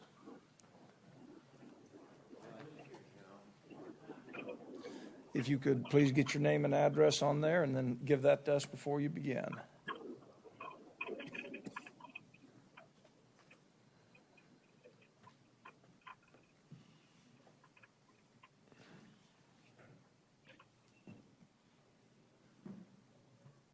My name is Alan Alcott. I'm fire chief. Can you step closer to the mic, please? You'll need to get close to Mike. Totally the opposite of Ken. He's the public speaker. I'm not. I came out to sell the fire district. Okay. I started in the fire district roughly 1994 as a volunteer. Been there off and on since. Apparently 2005, give or take. There was some discussions on said property, and the chief at that time didn't feel the department could manage, facilitate the calls. 16 years later, our call volume annually has gone up. As a volunteer department, last year, what was our numbers for last year? We ran 80 to 90 fires, okay? 2 years prior, 6 or 7. This year we've had probably in excess of 40, okay? 3 of those in 1 week. You have, the fire district is there because we're here to help people, okay? We're here to provide a service that, to me, it takes a certain type of individual to do, okay? The thing that I have a hard time with all this is no one knows what we do. No one knows what our capabilities are. Nobody knows what our manpower is. Nobody knows what our equipment is because no one has asked us. We, along with the water districts, have been out here doing this for years. We get a development that comes in, they walk in and they go, here you go, small town podunk, move out of the way. We're coming in, we're putting money aside for years to provide fire service, okay? Well, why don't you come to the ones that are providing the fire service and talk to us? Why don't you come and ask me, what are the capabilities of your people? What can you guys do? You'll see in the newspaper, we had a lengthy discussion with the newspaper. This South Maricopa, I mean, according to what we're seeing now, their name has changed again because it was South Maricopa Fire Association, according to the developers. And now it's South Maricopa Facility something. In the original plans, they said that Rural Metro Fire was going to be doing their fire coverage in their original application just several months ago. So we're here for the community, and we're here to protect the community, and you're going to bring outside people that know nothing about the area, that don't know the people. I mean, right now, show us a truck that says South Maricopa Fire Association on it. Show us an application of one of your firefighters. You won't find it, because it is a piece of paper like this to get through the process. That's what they've been doing. We had the county out to a meeting at the firehouse. Some of their faces were pretty surprised when we said, who's South Maricopa Fire Association? They created an entity to check a box in a process, not to provide fire coverage, not to protect the community.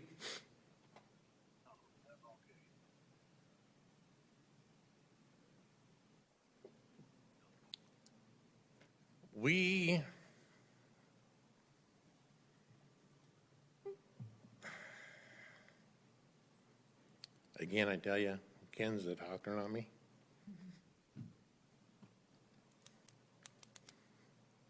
We've saved homes. Our plan, my plan as the fire chief for years, and we've been discussing it in meetings. Right now I have 14 volunteers. We're looking at combining 2 entities, which would put us in excess of 30 firefighters. We've worked on budgets to put these guys on full time because they're sitting here doing the job that they want to do. Are they here for the money? What do we get paid? What do I get paid? Absolutely nothing right now. But is it fair to the guys that are out there doing the job to not have a future look forward in the fire service? Over 80% of the fire departments in the nation are volunteers.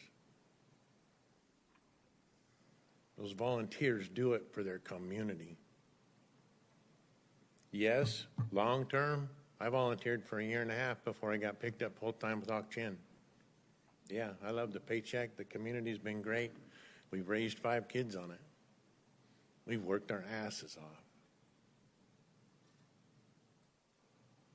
These guys deserve a chance. Thank you. Before you step down, you've already been up. One clarification you didn't make. They've never been on the applications to provide fire services. I misunderstood. I maybe understood what Sanjita said. They've never been on the application. So I don't know where somebody thought the Thunderbird Fire District was on there. It was not. Yeah, nobody's ever listed us as anything. None of these developers have ever picked up the phone and called me. I got a phone call yesterday from the West Regional Vice President for Rural Metro Fire. He said, I came in and see an article on my desk that says that we're involved in providing fire service in Maricopa. He said, no way. He said, I want to clarify that from me to you. His name's Brian. He said, I will come to any meeting to verify that. He said, you are the fire entity for that area. You should have the right of first refusal to provide fire service for anything in that area. My fire district is 12 square miles. My response area is 121 square miles. We've worked on an expansion, formal expansion. We got the green light from the county. 3 weeks into COVID, it died. We are already in the process of 2 more expansions right now. I call it expansions because people don't like annexation. That's like the biggest swear word you could ever say. So we are currently trying to do 2 more expansions. But I think it's an atrocity that developers can come in and just take those of us that are there and shove us aside because they have money, other people have money, whatever it is. But I think the County Board of Supervisors and you all need to say, you must come and deal with the entities that are established. I'm a subdivision of Pinal County. Why can't you say you have to go deal with the entities that are there? Thank you. Questions? I have. Has there ever been Commissioner Sneff. Has there ever been any dialogue with the applicant? Zero. Has the applicant never contacted you? Let me correct that. I had dialogue requests with the developer of the. Sir, can you get a little closer to the mic, please? We're not getting. Sorry, I've had dialogue with this developer on another subdivision and was snubbed. I got no return phone call. I got no comment other than we had a lot of people that called us. At the meeting, here's my business card. Please have your bosses contact me so we can talk about fire coverage. 2.5 months ago. Got nothing. And this other fire association or whatever, they don't have a footprint already out in the area? No. Would this be a new? So we did some research when this name came up, and we couldn't find them in Pinal County because they established their association in Maricopa County. Okay. So the board, I got to verify with Steve right here. He was at the meeting. Some of the looks on the county's people's face when they said South Maricopa Fire is covering their fire, and they were like, who is that? Pam Villarreal, my boss, above my bosses with the fire district. She's like, who's that? The developer that owns the property just north of this current subdivision that's going in, when I talked with him when we were doing the expansion, he said, I don't even know who this company is. We were just told as developers that if we put money in, they're going to give us some coverage. But if you guys are an established district, we're going to go with you. But I got no dialogue with any of them other than that. We have 5 big divisions like this coming in, and not one of them has reached out to us. Yeah, and I think my understanding is that there can be a contract made between a development and whoever. If I don't know what the dialogue was. This would be more for the applicant to probably speak to on this other fire entity and why they did that. But well, and my position is, and that's why I'm here, is to ask you guys to stop this. Until they come and can actually deal with those of us that are out there. How is that helping our community? You gentlemen are all here respectfully for the districts that you cover and to take care of the people in Pinal County. How is this taking care of us that have been there? Like I said, I started with the fire district off and on since '94. I've been with Au-Chin full time since '95. 28 years of fire service and a whole lot of knowledge between. I blame the gray hair on the kids, but I think it's only fair and reasonable to say these developers need to come out and discuss things with us. I understand from a business perspective that if I'm a private business and I'm here to make money, that's different than having established districts that follow Arizona revised statutes that are a political subdivision of this county can't be included in you can tell a contractor that they have to use Pinal County inspectors, correct? To do their plans review, to do all their plats, to do all that. You can require them to do that with Pinal County. Why can't you require them to come and talk to those of us that are out here already doing the job, already had fire districts, water districts? I'd sit on an irrigation district too, because I'm here for the community. Thank you. Any other questions? Any at all? Thank you very much, sir. Thanks, Jim. Does anyone else wish to come up and speak to this case?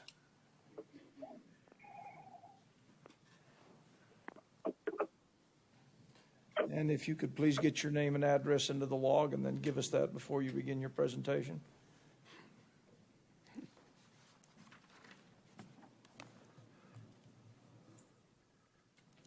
Must get boring having to say and repeat the same thing over and over again.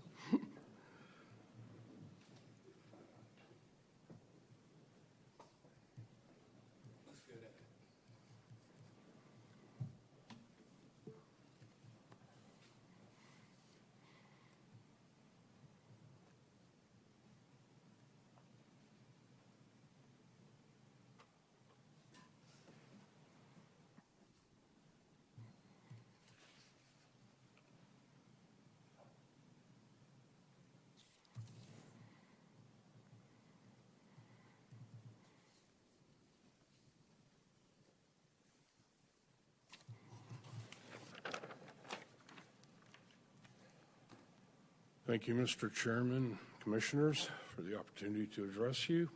My name is Gary Mativier.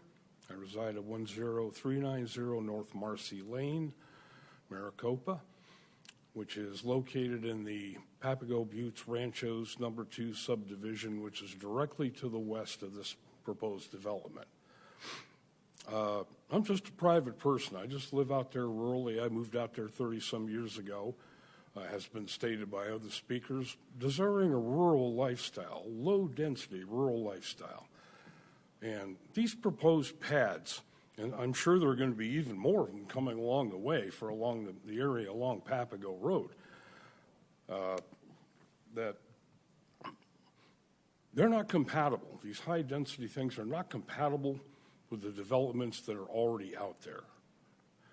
3 dwelling units per acre. Those are thousands of people out there concentrated in an area. It would change the political demographic for one. City of Maricopa has us in their gun sights, essentially. They want to be able to annex us as part of their 40-year plan. If you have high-density developments located in this area, you're going to put in residents who would be most likely to want to be incorporated into the city of Maricopa. You will find the current residents out there now that live in Papago Buttes, Ranchos, Hidden Valley, and Thunderbird Farms area don't want to be annexed. We don't appreciate these pads, people coming in, developers and property owners. One thing I would like to address I'm not going to bother you with the water thing. I will make a comment. Yes, these recent studies from ADWR, there was a news article in a Cascaran newspaper that basically ADWR said going forward, they're not going to approve any groundwater as a source for new development in Pinal County. And there's a task force looking into this also. So I'm sure that you guys are now aware of this, and the supervisors are now aware of our water problems. So I won't go any further with that. I will back up the fire department chief here. I've done some research just trying to find this South Maricopa Fire Association Department, whatever they are. They seem to exist on paper only. There's no physical infrastructure there, no stations, no trucks, no personnel, no nothing, okay? So that's just a help for them. I can't find any legitimate fire agency there. But the chief concern I have, and which is why I brought these little papers to help me out here, I looked over this 465-page proposal for this thing. It's being submitted by the representatives for the landowners. One of the problems I have is this 1,200-foot notification distance. I'm sure this is statutory, set up somewhere. Mr. County Attorney, could you tell me if that is a county distance or is that state regulated? Where does this 1,200 foot? We really, in your comments to us, you are addressing the commission. So we'll do. Oh, I'm sorry. Yes. My apologies. I was not aware of the form. Not a problem. Okay. Then can one of the commissioners tell me, is this a county statute or a state statute? We will get into question and answers when you finish your presentation. Okay. Yeah. All right. This particular development in and of itself, they did their due diligence as far as notifying the people within this 1,200-foot limit. There are approximately 13 organizations which are basically land investment companies and LLCs. There is the South Maricopa Fire Association, Electric District Number 3, and Global Water as utilities, and only one actual property owner, private resident, which is Mr. Joseph Zabawa, whose property is located on the corner of Amarillo Valley and Papago. All right, he's the only actual homeowner on this list. They held a meeting. Let's see, what was that? That is December 19th, 2019, at Copper Sky Complex. They notified all the people that they had on this notification list. And something I find interesting out of that, one of them, Zen, Arizona. They are 22 pages where they, in their documents, okay, with this one organization listed that's up in Vancouver, British Columbia. So I'm assuming they had to send some sort of a mail or notification to all of the people who are part of this particular land investment company. That's 360, some odd people had to be contacted. Well, only 13 people on this list, really, that they're, again, they're all land development companies and such. And if you look at the lines that are drawn on the maps as far as where these little parcels are owned by each of these individuals, it kind of resembles a political gerrymandering voting districts map. Lines go all over the place.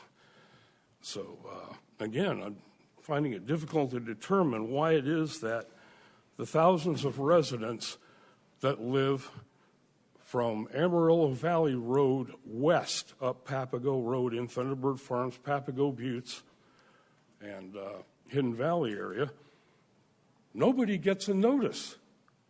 So they have a public meeting, 3 people attend. The 2 representatives of the landowner who were putting on the informational meeting, and a representative from this entity known as the South Maricopa Fire Association.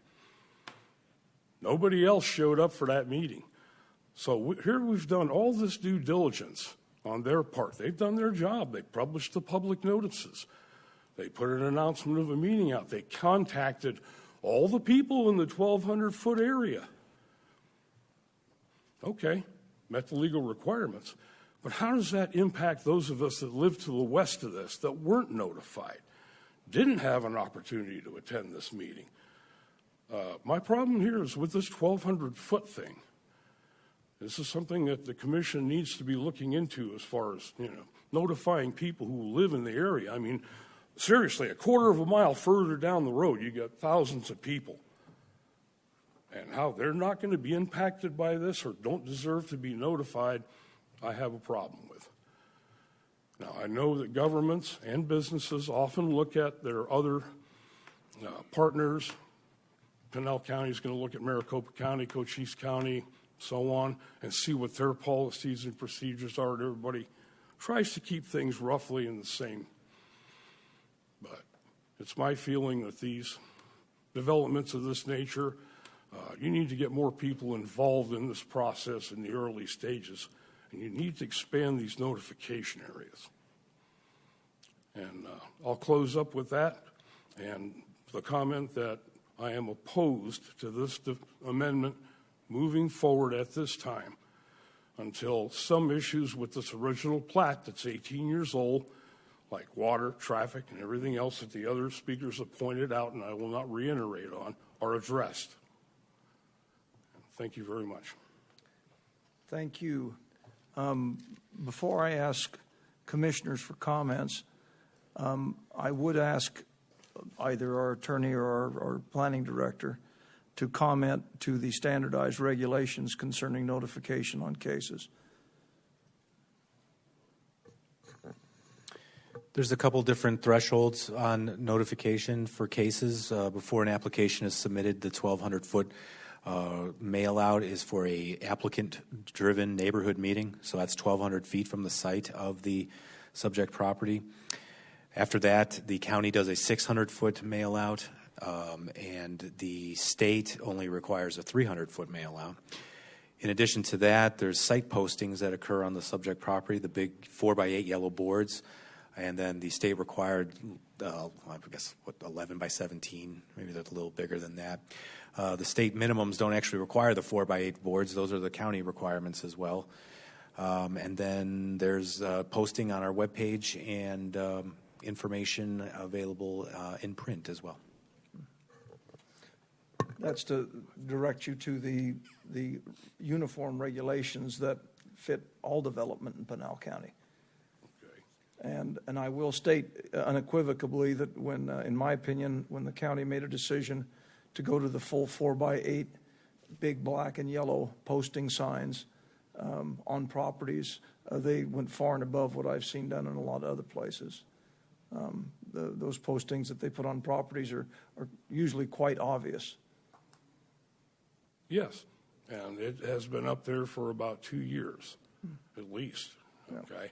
But you drive by it every day, it becomes another object on the side of the road like the dead coyote.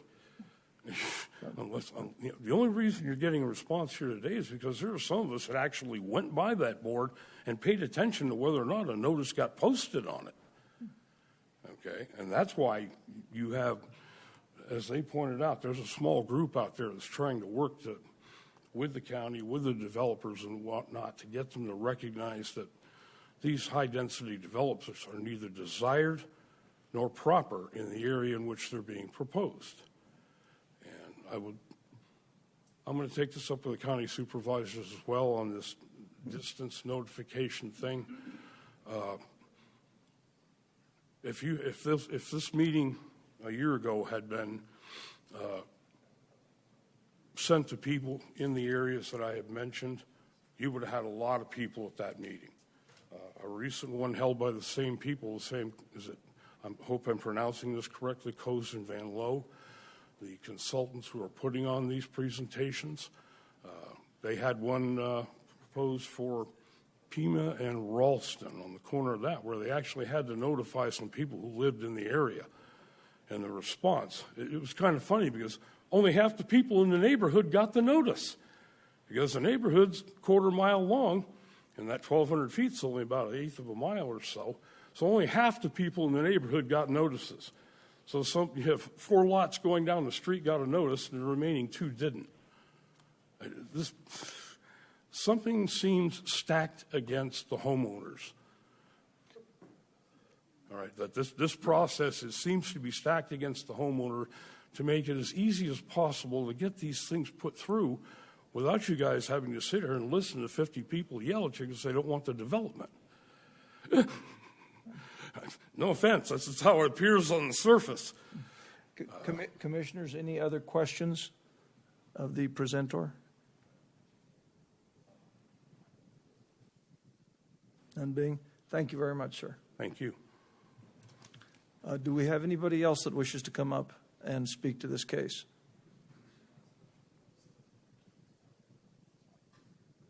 There none being, we'll go ahead and close the public participation portion of this case, and we will ask the applicant to come back up and respond to the issues and ideas that were brought up by the various people that came up to speak, or anything else that we wish to talk about the case. Absolutely. This is the applicant, Julie Vermillion, Cohen Van Loo Consultants, 4550 North 12th Street, Phoenix. I want to thank you all for coming out today and for your comments. I appreciate them, and I understand where you're coming from. We did have meetings on other developments recently, and we've heard the similar concerns as well, and we're taking them into consideration. the Thunderbird Fire District issue is something that we'll bring up with the property owner, and we'll make sure that that's considered during the subdivision plating process. And before we submit formalized will-serve letters from Utility and Community Services. The TIA is approved, which has addressed the traffic surrounding the property. Water, again, we'll receive a will-serve letter for that and assure that we have adequate water supply for our community before moving forward with the plating process. And then regarding one thing I would like to bring up for benefit of questions. This zoning can be changed, and you can get an approval on a tentative plat. And until you actually move to final plat, you don't have to have full approval of a water entitlement for your subdivision. However, if you don't have that approval of water entitlement from the state, not the county, from the state, you will not go forward with a final plat. So in reference to some of the questions that were asked, entitlement oftentimes happens in phases that can be completed prior to water entitlement. But without that entitlement that's provided by the state, there isn't going forward in the final plat and building.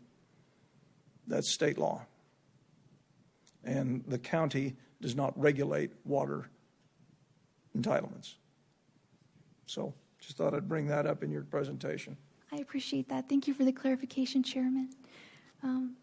Additionally, the 1,200-foot notification radius, I understand your concerns, sir, and we did the best of our ability to meet those requirements that were asked of us. And if we need to provide additional notification during the subdivision plating process, we'd be happy to do so. I would like to conclude my response with the understanding that our development isn't changing in density. It's consistent with the medium low-density residential 3.5 that has already been approved. We're just simply asking for an update to our lot mix and change in lot size, which would bring us with a slightly higher lot count. I believe that's addressed all the concerns, unless there's anything else to be asked. Thank you very much. Commissioners, any questions of the applicant? Mr. Chair. Commissioner Fliss. Can I ask you to repeat the first thing you said? It seems that some people weren't able to hear you when you were discussing the fire district. Oh, my apologies. That's okay. They were hoping you would speak up a little bit and repeat what you had said. And if I could you just add that section that you mentioned in regards to, well, I think the chairman firmed that up for us if they didn't hear the chairman in regards to the water. Oh, absolutely. I'm sorry, I'll speak louder. Regarding the water supply, we will be, as the chairman said, we will be required to provide a certification that we do have water supply prior to approval of our final plat. We won't be able to move forward with our subdivision without that, and that is a county requirement that we'll have to meet. So we'll have to prove that moving forward and address that concern.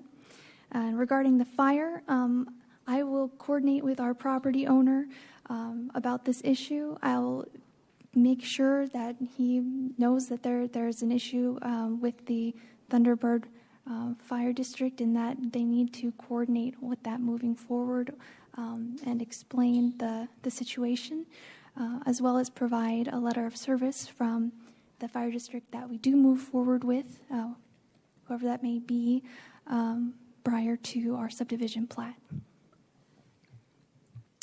Commissioner Schneff. On this area, this is obviously an unincorporated area, correct? Unincorporated area, this development.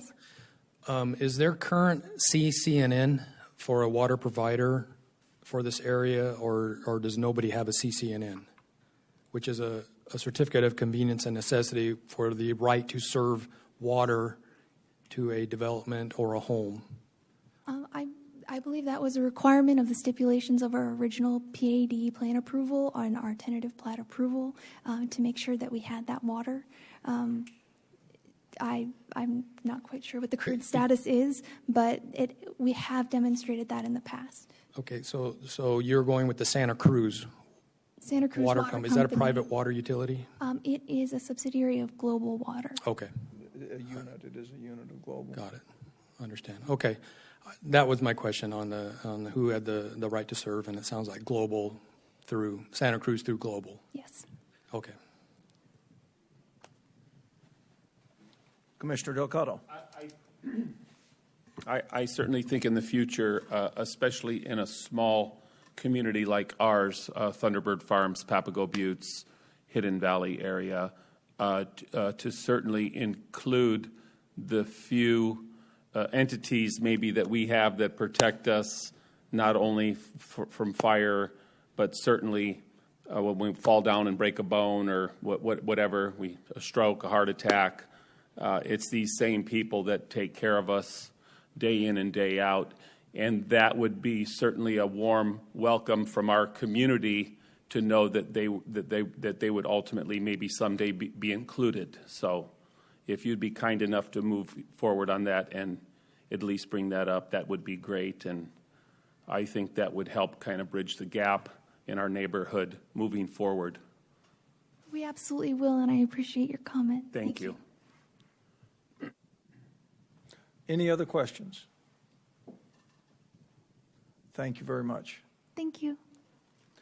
I'll turn it back to the commission at this point in time for discussion or any questions of staff or a motion.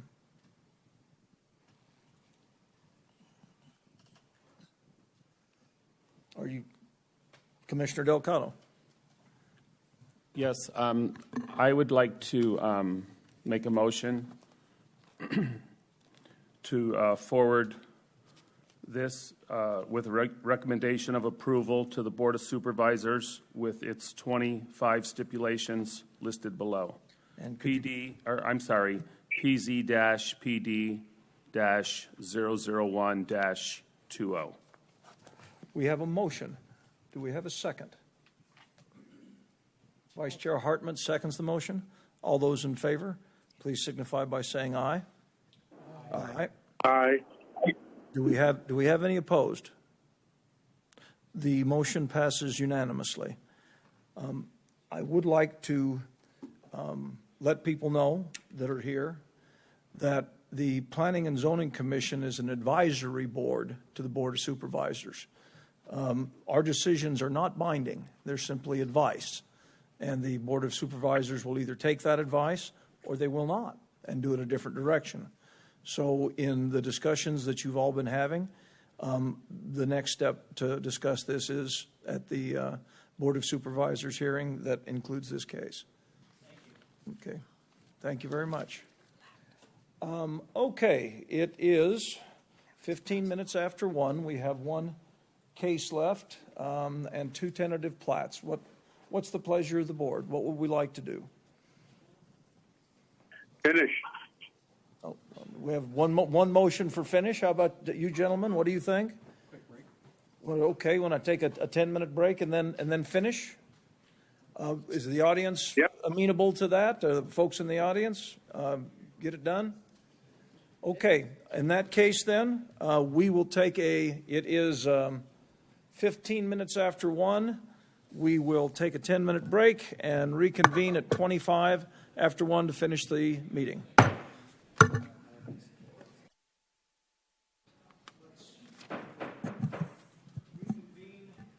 The regular meeting of the Pinal County Planning and Zoning Commission on July 15th.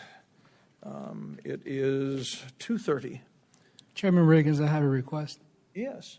So we have a public hearing that we're about to do. Yes, sir. Actually conduct and present, and there's 2 tentative plats that are scheduled.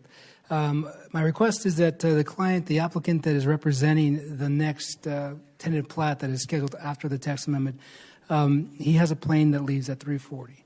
So we are requesting that he's here, he's present, but not to delay anything, to continue the process the way it is. But So we're wanting to do what first then? no, so I'm about to tell you. So what I'm asking you is continue the schedule the way it is. The public hearing should go next. But I'm just saying, the applicant is here. Can we have his case without him being here when we get to it? Because this public hearing could last half an hour to 45 minutes. Well, both of these, which case are we talking about? The public hearing. No, but the gentleman needs to leave. Yeah, he's for the tentative plat. He's got a tentative plat. Yes. That generally doesn't take that long. Right, but he has a flight that leaves like at 3:30, so he should have left already for the airport. Just a request. If you don't want to, that's fine with us. We just wanted to know if him being here would satisfy the requirement from him to be here for the action meeting, so he can go to his flight. If you want to ask him questions, he's here, but I don't want to disrupt the order of the meeting. But I thought it would be a fair request, and since he's got a flight to catch. The only thing that I can say is if it goes through and there's not serious questions by the commission, then that's very possible. If there's very serious questions that can't be answered, then that might, I can't guarantee how that's going to go. Fair enough. I'd have no problem doing it first. Well, is that okay with Alan? Is that fine? Yes, Mr. Chairman, there would be no... A tentative plat generally doesn't last that long. And that accommodation, if I don't have anybody else in the audience that's saying it's totally messing up what they're trying to do. Fair enough. So which of these tentative plats are we hearing? It is the Santan 320, so it's S-03720. Okay, so we will go ahead then and hear tentative plat case S-037-20.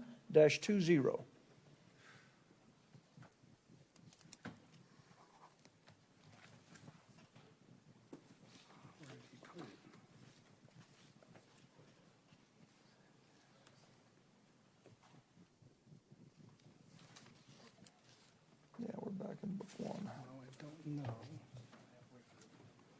Anything where you put the case? Number 5. Yes, number 5 on the agenda. Right, thank you.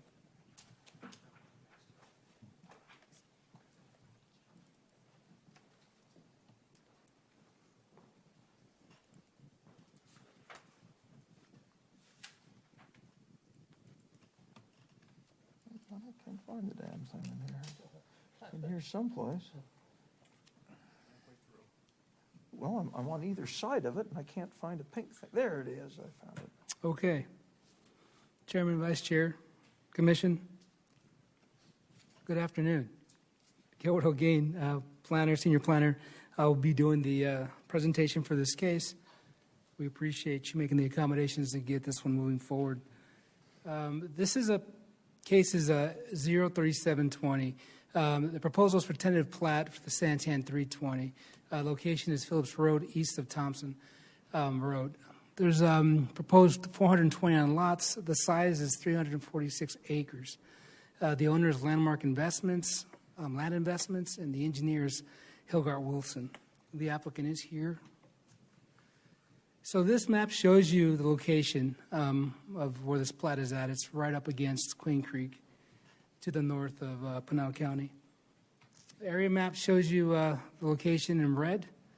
Both those red squares represent the project we're talking about. This is an aerial map that gives you better perspective of the area. Also shows you the purple, which is where Queen Creek's incorporated boundary is. Here's another map that gives you another perspective of the property in question. It also shows you that there's multiple zonings within this project. Development standards.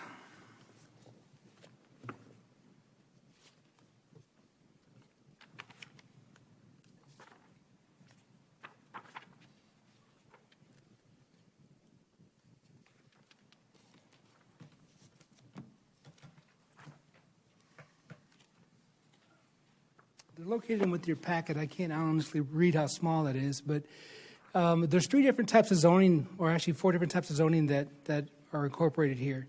Obviously, this is too small for me to see. Let me see if it's better defined in the book.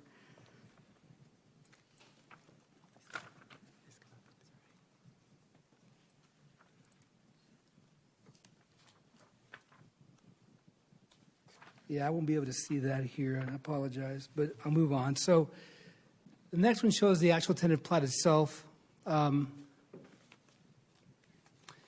This is the front page. It shows you the Santan 320. Shows you the location, shows you all of the standard notes, general comments that we have on these cases. This gives you a better layout of all the circulation within the site. Shows you the proposed subdivisions that are going to come out of this. Several parcels involved here. Has good circulation. Several cul-de-sacs within this site. This is an area looking to the north. Shows you a great picture of the mountains. Here's another one looking to the east. Oh, go back. There's the image of the west. Obviously, there's nothing out there right now. And this one's looking to the south. Here's a land development plan that we pulled out of the PAD that shows you kind of how it lays out. The different colors represent different sizes of the project. Obviously, I believe the blue and the brown are parts of the open space. This has a lot of significant trails that go through and in and out of it. Also, there's a lot of natural terrain that kind of traverses across this. There's a wash that also kind of goes across this kind of at an angle, but shows you it's kind of laid out in the kind of the wilderness, kind of the higher desert area, and it does a good job of showing you the circulation and the way it lays out. So we have no issues with this case. We have 13 stipulations of approval. The applicant has seen those and is aware of them. If you have any questions for staff, I'd be happy to answer them, or the applicant would be happy to answer them. Commissioners, any questions on the staff report?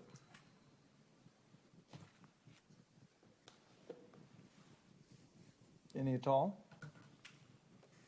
In that case, can we have the applicant come up?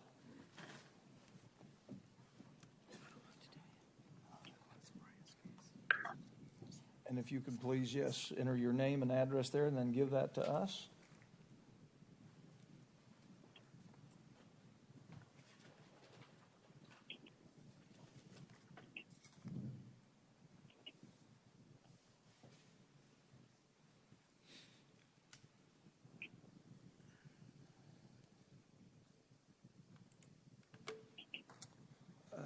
Hello, Chairman, Commissioners. I'm Paul Haas with Hilgart Wilson. I'm an engineer. Address 2141 East Highland Drive, Phoenix, Arizona. Any questions? You want me to? Anything that you wanted to present, or just here to answer questions? Okay. Well, no. This project's been going on for about 8 years. It's kind of out in a sensitive area. The developer has been very cooperative, worked with all the neighbors, surrounding neighbors on this, and made a lot of adjustments to this development for them. A lot of preservation of the desert trails throughout it. It's right next to an existing park out there with a bunch of trails, so the trails are connected to that as well. So, and I see your density is quite low. It is. It's only 1.4 dwelling units per acre. That's what, again, they were trying to preserve the washes as much as they could. So, is the development set up for horses? It is not set up for horses. The lots range in size from 55 feet to 85 or 80 feet. The southernmost lots are half an acre to an acre, but they're not set up for equestrian. All right. Commissioners, Vice Chair Hartman. Do you concur with the 13 stipulations? Yes. Okay, that guides you. That's the rules. We'll take it. Commissioners, any other questions of the applicant? Commissioner Sneff. On the natural habitat, are you trying to incorporate as much as you can what's out there or currently? Yes. Okay. Yeah, so the goal is to not to disturb any of the desert, basically stop right at the lot line instead of grading out into there, adjusting washes, stuff like that. Will that be some of that incorporated into your development? What's currently out there? Are you gonna? Yes. Yeah. Okay. So kind of a desert. It will be that. For what we are going to disturb, that's what they're going to create a nursery, and they want to plant that back into there. Okay. Yeah, definitely maintain what is there. Okay. And have, like you said, consideration of the washes that are there and everything. Okay. Thank you. Any other questions? Any other questions of the applicant? There none being, thank you very much. Thank you. I'll turn it back over to the commission unless you had something you wish to say. I do. I feel it's applicable. Great comments, sir. In regards to what you asked, the plants, and that we require per the PAD a salvage plan. So they'll have to turn that in at the final plat stage, which is coming up. If this gets approved today, and at that level, they're required to show us which types of saguaros and plants they saved, and the plan, like you said, will incorporate existing desert. Very good. All right, it's turned back to the commission now. Are there any discussions amongst ourselves? Is there questions of staff concerning this case, or is it time to make a motion? Commissioner Riggins, I'd like to make a motion. Commissioner Schneff. Okay. I'd like to make a motion to approve the findings 1 through 7 as set forth in the staff report and approve the tentative plat and planning case S-037-20 with the 13 stipulations as presented in the staff report. We have a motion. Do we have a second? We have a second by Vice Chair Hartman. All those in favor stipulate by saying aye. Aye. Aye. Any opposed? None being, it passes unanimously. So, thank you. Thank you. Do we want to get the last tentative plat out of the way before we? That's above my pay grade, sir. That'd be your decision. Well, it's certainly going to be. There's no telling how long the other case is going to take. The tentative plats are moving pretty quick, so let's go ahead and hear S-021-20.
Planning and Zoning Commission, Mr. Chairman, good afternoon now.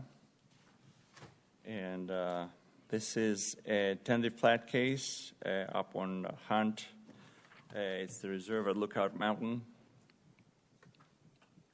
It's case S-021-20. My name is Evan again, Evan Evangelopoulos. The proposal is requesting approval of the tentative plat of 220 lots and common areas on about 65 acres. The zoning is R7 PAD. It was rezoned and placed under the PAD back in 2018, excuse me, under cases PZ 00518 and PZPD 00518. It's west of Hunt Highway, and it's east of the Gila River Indian Reservation. It abuts the Indian Reservation, actually. Right. And it's about 3 miles north of Anthem. The landowner is RMG Lucky Hunt LLC, and the engineer is Sean Hamill, United Engineering Group. This is the location, a few miles north of Florence. This is, you can see, it's right next to the Indian community, to the Gila River Indian community. It has a couple of hills inside,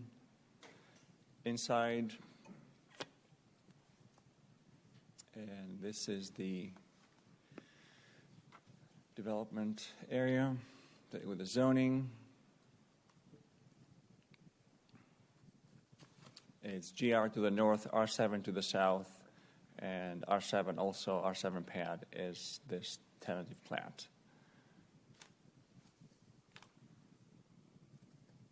And this is the tentative plat.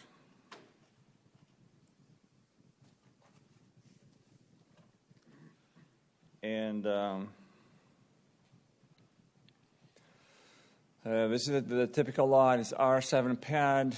It's 30 feet high, 15 feet front setback, 5 to 7 feet side setback, and 20 feet rear setback.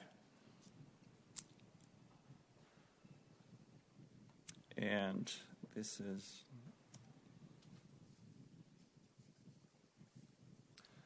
is the layout. It's right next to a development that has been approved recently. These are the lots.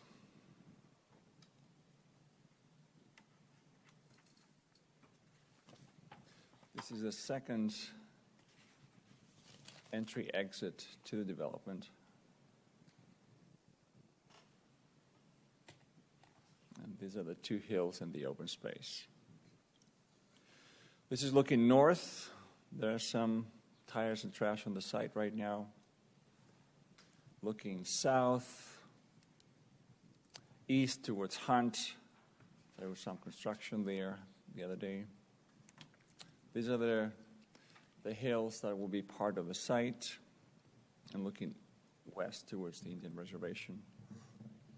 And the recommendation is approval with 7 stipulations as seen in the staff report.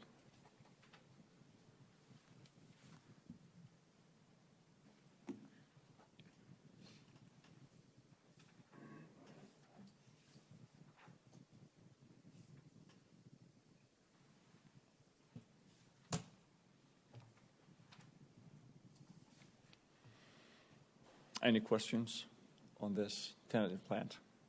I'm sure you've seen Any it. questions on the staff presentation?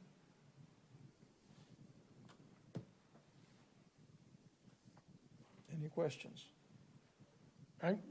Vice Chair Hartman. Okay, on the two hills. Yes.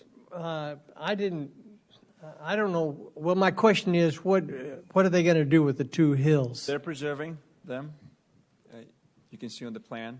Will they be little hiking hills, or how? Yes. What's the elevation of them? Can people hike up to on that in different? You know, I don't know the elevation, but from the photographs, it seems pretty doable. They're not really that steep. Not really that. Not really. You can see them. Yeah. Yes.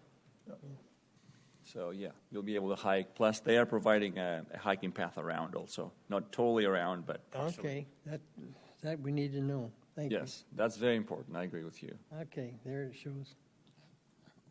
Yes. Commissioner Riggins. Commissioner Sneff. Does it look like there'll be enough retention for water runoff from the hills? Okay, I'm not sure I can answer that question. Maybe Mario, the engineer, can answer that question. Yes. They will be required to provide retention. Okay. Any offsite flows. Just looking at it, there's some lots that are really close to it, and that was just making sure that there'd be enough around for it to flow. They should address it on the drainage report.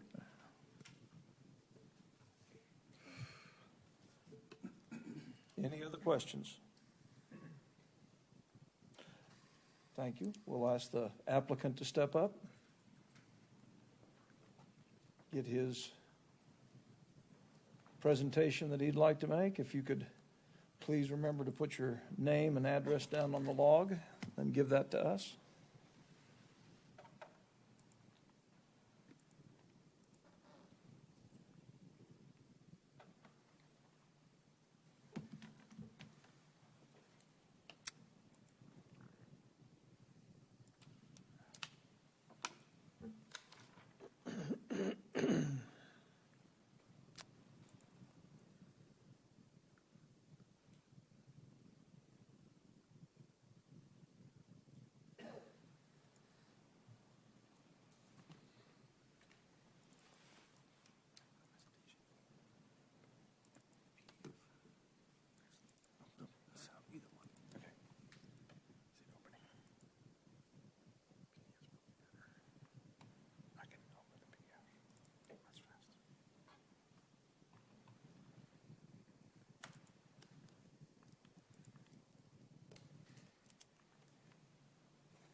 Good afternoon, Chairman, Vice Chair, and Commissioners. My name is Sean Hamill with United Engineering Group, 3205 West Ray Road, Chandler, Arizona.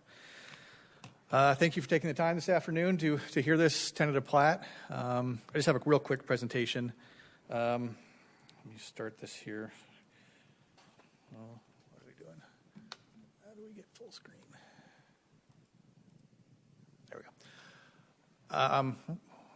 So this is the project area. As you can see, it's located next to the Magic Ranch development, adjacent to the Gila River Indian community, and sandwiched between state land to the north and to the south.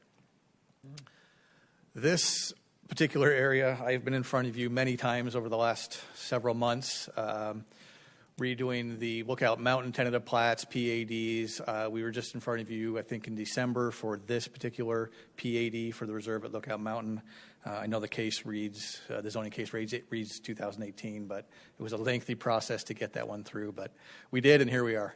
Some of the site details. As Evan mentioned, 220 lots, density of 3.38 acres. Open space requirements are well exceeded for the standard county requirements. All design standards that were approved in the PAD were adhered to in the tentative plat. Open space and trails, so forth and so on.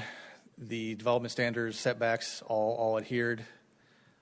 We don't need to go through all the tentative plat. There was one stipulation in the zoning case that required a wrought iron fence between the western boundary of our property and the Gila River Indian community.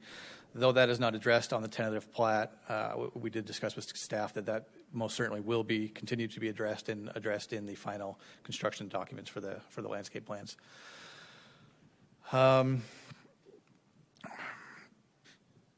Sewer, don't really need to get too much into. That was one of the main reasons this project was held up, as we all know, the Johnson Utility sewer issues, but that is all working itself out. We have worked with our neighbors to come up with a solution that works for all properties. I know, excuse me, let me go back. I know one question in the initial phases is with this property has always been access. Let me go back to this map. Phase one of the project, as you can see here, identified by A, that will utilize this primary access onto Hunt Highway, and there is going to be a temporary access for the initial phase should emergency access be needed. Secondary permanent access will be through the adjacent property, which an agreement will be made prior to final approvals that should this property go first, they will construct the roadway through the neighboring property. Should this property go first, then there will be a non-issue because the second point of access will be established. Other than that, I'd be happy to answer any questions you may have.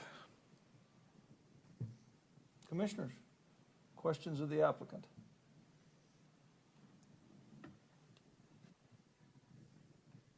Any questions at all? Vice Chair Hartman. The second access, how do you do that? Is it going to go through private land or what is it? So the property identified in yellow is owned by Montage Holdings. They are, again, a client of United Engineering Group. We are currently in a tentative, we just had this property approved for PAD amendment. We're currently in tentative plat. And prior to final plat, there will be a secondary an easement established there for the benefit of both properties, secondary access for this property and that property. All right. If this property goes before that final plat is approved and establishes that easement right away, whatever it may be, then property owners have been in agreement that an agreement will be put in place for the easement. Do we have that in the stipulations? I mean, secondary access is required. I don't know if it's specifically addressed, but okay. I have looked at the stipulations, but I don't recall Okay. the wording on that. All righty. Other questions? If I may, it is addressed in the traffic report as well, and the traffic report was I approved. would think so. Yep, Yep. it was approved. Any other questions? None being, thank you very much. Thank you. Commissioners, it's back to the commission now for discussion, or any questions of staff, or a motion. And I have a hand up from Commissioner Delgado. I'd like to make a motion. I move to approve findings 1 through 10 as set forth in the staff report and approve the tentative plat in planning case S-021-18 with the 7 stipulations as presented in the staff report. We have a motion. Do we have a second? We have a second from Commissioner Fliss. All those in favor signify by saying aye. Aye. Aye. Opposed? Aye. Any opposed? It passes unanimously. Okay. Well, we're to that portion of the agenda where we're not going to move things around anymore because there's only one left. So we will get into case PZ-C-004-21.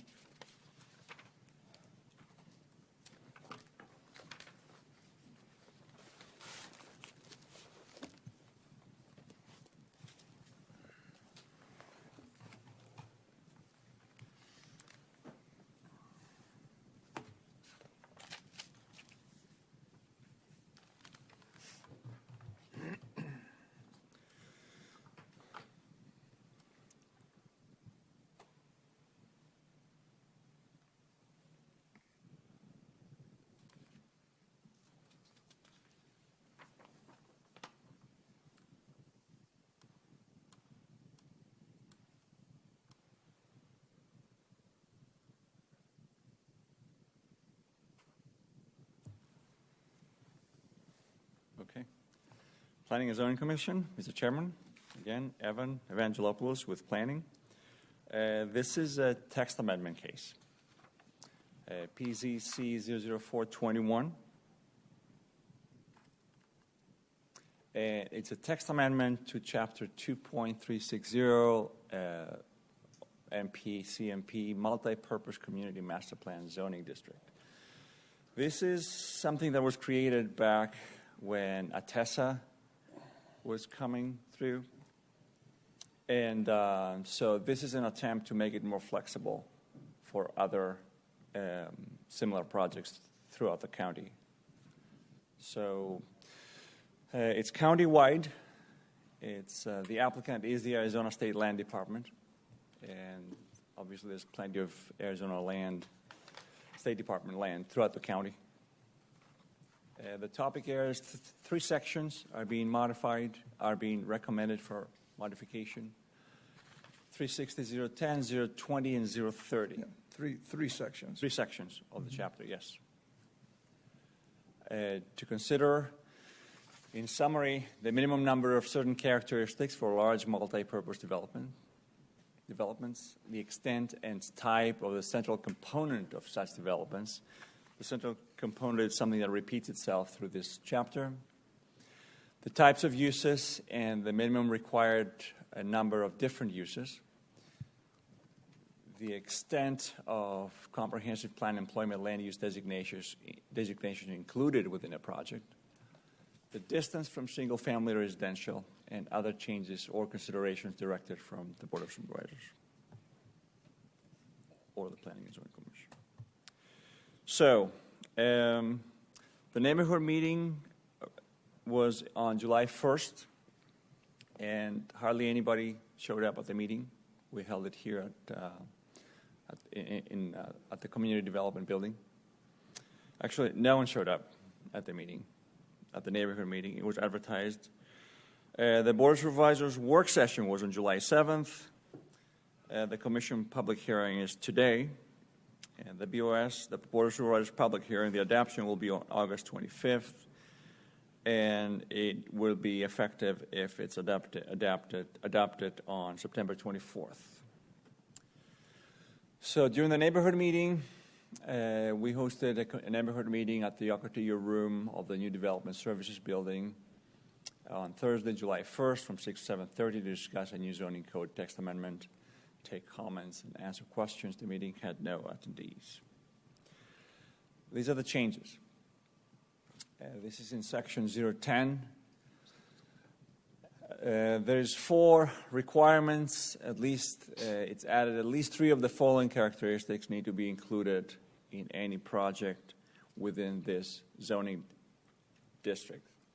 And that central component aspect is required to be at least 1,000 acres.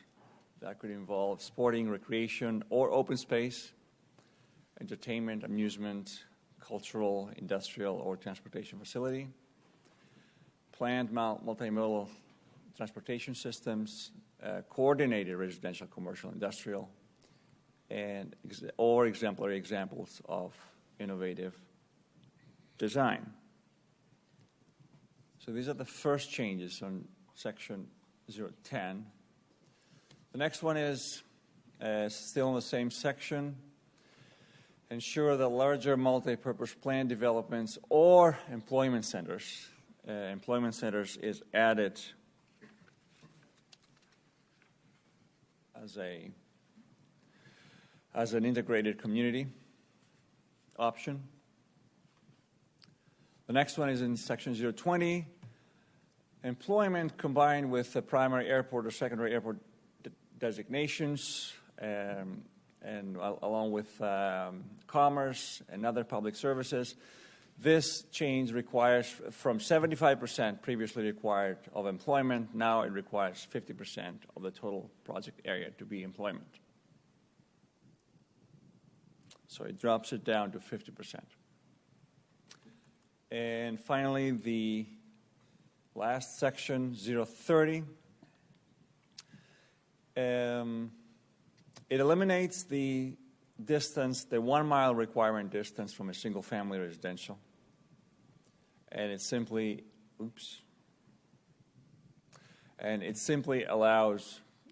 requires 1 mile of a proposed existing high capacity roadway interchange or higher roadway classification. Also, here there's a minor change that it requires to contain a central component that could be an open space or industrial. And again, it kind of repeats what was stated in the beginning. The development includes at least 3 of the following elements: coordinated residential, commercial, industrial, or public facility uses as intended to complement the central component. So these are the changes. Just as a note, other communities have some similar regulations in the zoning, and generally intended as often business campuses that contain both conservation, ecological-minded business models, and open space. And generally, it's a tool to use it for larger projects and be able to adjust them. That's it. Very good. Any questions? Yes. I'm going to go ahead and start the questioning and comment process. Okay. This particular district is called a multi-purpose Yes. community master plan. The Yes. thing that is most different about it in current zoning is that once something fits into the requirements of this, great changes can be made in the future without going through this process anymore. By process, yeah. That is the overall concept of this zoning, is that, okay, if you do the things that are required here, now regular zoning no longer applies, and the master developer fitting in with the requirements that are laid down here can go ahead and make the changes as they see fit, and without public comment. It will have to go through the site plan Site process. plan, yes, it'll have to go through site plan, yeah. Yes. Yeah, it'll have to, the roads will have to be the right width, the That's drainage will have to be right, Yeah, buffers and beyond a so on. doubt. But how things are going to be done is changed without public comment. And that was the case before any of these changes. That was the case before Yeah, this it change. was the case before any of these Nothing different changes. here, yes, exactly. One of the things I find very disturbing about this is this zoning category is designed to provide a innovative, blended community. By some of the small strategic places that changes have been made in this, we've got ourselves into a position to where no longer are we required to have all 4 of these uses in this. We're only designed to have 3. And just as an example, if we look at that now, if we look at 2.360.010A, we have our 4 different development categories that need to be in this. By only having 3 of them required, and the changes that have been made in verbiage, the first central component could be 1,000 acres of industrial. There could be a multimodal transportation system, and your industrial buildings and design could be innovative and thoughtful. So this now can have no residential in it at all. 0. Well, that's what the words say. I know, however, that is reinforced in 2.36.030, letter E.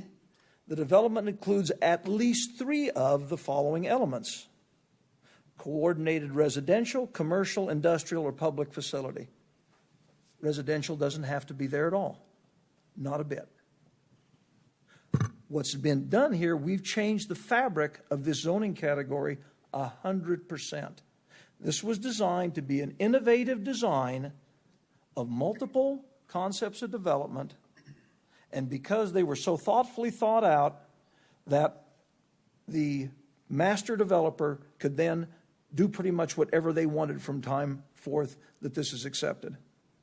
But we've changed this now in a huge way. And not only have we done that, but at the same time, we're asking the space limitation from existing residences to go away.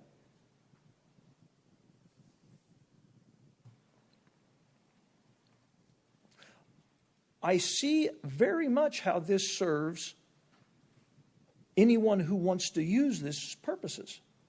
It does make it more flexible for them, beyond a doubt. Does it serve the needs of the county and the surrounding residences in their health, safety, and welfare?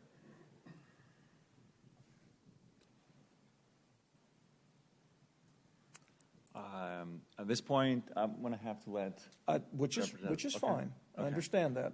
Okay. But before we do that, I want to ask if any of the other commissioners have any questions that they'd like to bring up at this time.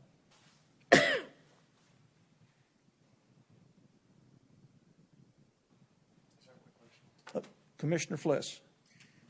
we'll go back right to your last point here, which is it ends in 030B2. It's at least 1 mile from a single-family residential development. What was the original intent of including that, and why are we excluding it now? As far as and just eliminating it, really. Absolutely. As far as I know, it was originally included when the Atessa development was coming through the process.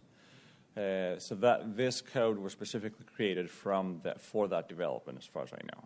So there must have been some consideration back then to create that. So I am not sure why it was created back then. Which development was that? Atessa. I was there for some of those things, and I can comment to that. One of the aspects that is unique to this particular zoning category is once they get approved in this with what their initial concept is, they can move all that into different places within their exterior boundaries, at their own discretion, without any public input. So part of the reason why Atessa was given a space differential, that they had to be away from other existing things, is because there's no public comment. No one has any rights to say a thing what happens after this is in effect. So if we were to eliminate that distance, you could plop something down right next to somebody's home, essentially. Exactly. Without You could take a full industrial use and go right next to existing subdivisions.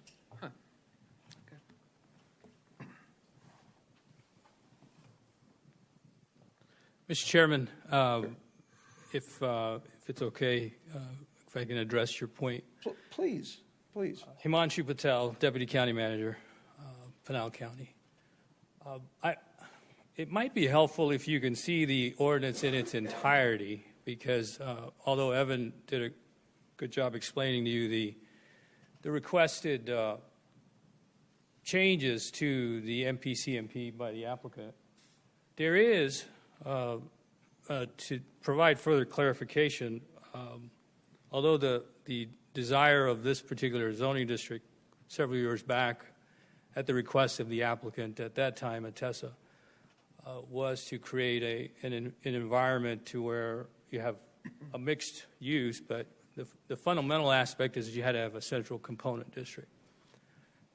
But there is provision within the zoning district that follows similarly to the PAD, which is major amendments or minor amendments to the MPCMP. As many times when you hear zoning cases that are amending the PAD, they're major amendments because they go through a public process. There is categories within this district that qualifies what constitutes a major amendment to MPCMP. And those are laid out in, I believe, 16 different criterias. And if any aspects of the project falls within those 16 criterias, the applicant or the property owner has to go through an major amendment process. Anything that's not categorized in those 16 criterias, then it constitutes a minor amendment. And so I say this because it's helpful to get a better understanding, because if an applicant chooses to entitle their property with this zoning district, there are components that, depending on the type of changes they request, would trigger a major amendment for it to go back through a public process. And so I just wanted to bring clarity to it. It's not just a one shot and that's it, and the applicant or a property owner can do whatever they want and move things around without a public process. There are criteria that would trigger a public process, depending on the magnitude of the changes. So I wanted to provide that clarity. And indeed, in our information right here, we have those 16 criteria that trigger a major amendment. And they do indeed catch some of the potential problems that could happen in this particular zoning category with its rules. But they certainly don't catch all of them.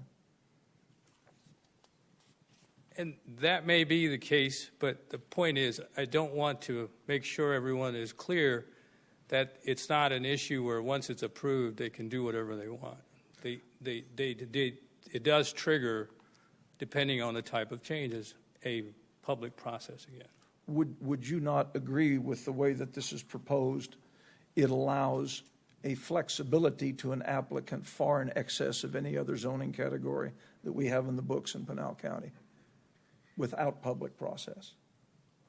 It provides, if flexibility definitely is one component, but that is the nature of how large projects are derived. It needs that to adjust to market compatibility. It needs that for being competitive for the economy.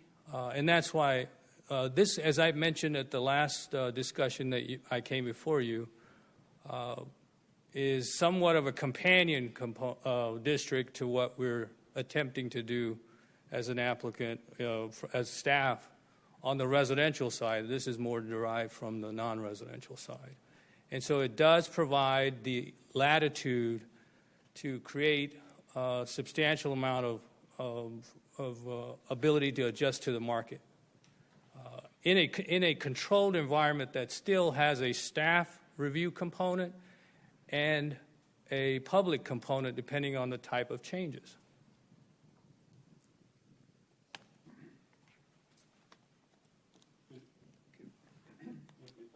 Commissioner Delgado. Is this all more geared up toward business, employment, business, more than on the residential side? Absolutely. This is a district that would more be catered towards large projects or multiple projects that are more designed for, as indicated in there, sporting, entertainment, industrial, transportation type projects. So I don't want to take up a lot of the discussion here, but I know we have applicants here who's proposed these changes, and we'll be happy to provide staff's perspective on this. When applicants do propose changes to zoning regulations that are governed by the county and the staff that are part of community development, we usually work hand in hand to ensure that there's a cohesive approach to ensuring that the regulations are compatible to what we believe in the economy and the market, as well as what our elected officials have established as a key criteria as part of our strategic plan to be able to diversify our economy in Pinal County. So, and this proposal, and you'll see as this is public hearing, has been hand in hand with county staff to facilitate the changes that best meet county needs as well as what the applicant has requested. Before you step down, how would you, in reading these proposed regulation changes, how would you define a central component of at least 1,000 acres involving industrial? How would you define that? Industrial? Yes, that's one of the options now. A manufacturing facility? Okay, a central component that's a 1,000-acre manufacturing facility. Then that would be a central component. Yeah, a large business park that's integrated between. Well, a business park isn't industrial. That could be light industrial, I suppose. That's right. It could be light industrial. Whereas there's warehousing, there's assembly, there's an office component to it. So a central component that was industrial could be nothing more than 1,000 acres of warehouses. I think it depends on where we get down to the details of what's included in the, because what this district does is be able to then integrate the different zonings that you're commonly familiar with, I-1s, I-2s, I-3s, C1, C2, and begins to incorporate that into the large plan. And if there's a component of residential, because it's a component of residential that's complementary to the central component. However, residential no longer has to be a part of this. Nor did it have to before. Sure it did. Sure it did. All 4 of these had to be included in this zoning category. Now only 3 have to. Residential had to be a piece of it before. It did not. It says specifically coordinated residential, commercial, industrial. They were aspects of it. Back before, it said coordinated residential, must include. It was part of it. Now it's not. Now it's gone. This zoning category included coordinated residential in this special zone. Now it's gone. Oh, you're referring to .03, I see. Mm-hmm. Well, it happens in 2 places. So we very much changed the flavor of this zoning district. And at the same time, we've taken away a requirement that because of all the flexibility that's being offered in here, that we no longer have any spacing requirements for existing residential communities. Correct. That's what's being proposed. Mm-hmm. I can see how that would be very good for the person that wanted it. I just don't see how it's real good for everybody else. Well, I think there's natural buffers that are established within your internal zoning districts that provides that protection. 1 mile is a considerably large area when you're talking about projects that need to have some cohesiveness between major arterials and residential. And I don't argue that fact at all. But we went from 1 mile to 0. Correct. Any other questions for Commissioner Fliss? Thank you. Just a quick question. Is there anything that initiated these changes specifically? That you would have to ask the applicant. Okay. Yeah, and typically our amendment process is applicant-driven or commission-driven. Good. Thank you. Any other questions? Thank you very much. Thank you. And could we have the applicant come up to speak to these things? Thank you. I do have a presentation if I could get staff's help. Could you give us your name and address again? Certainly, sir.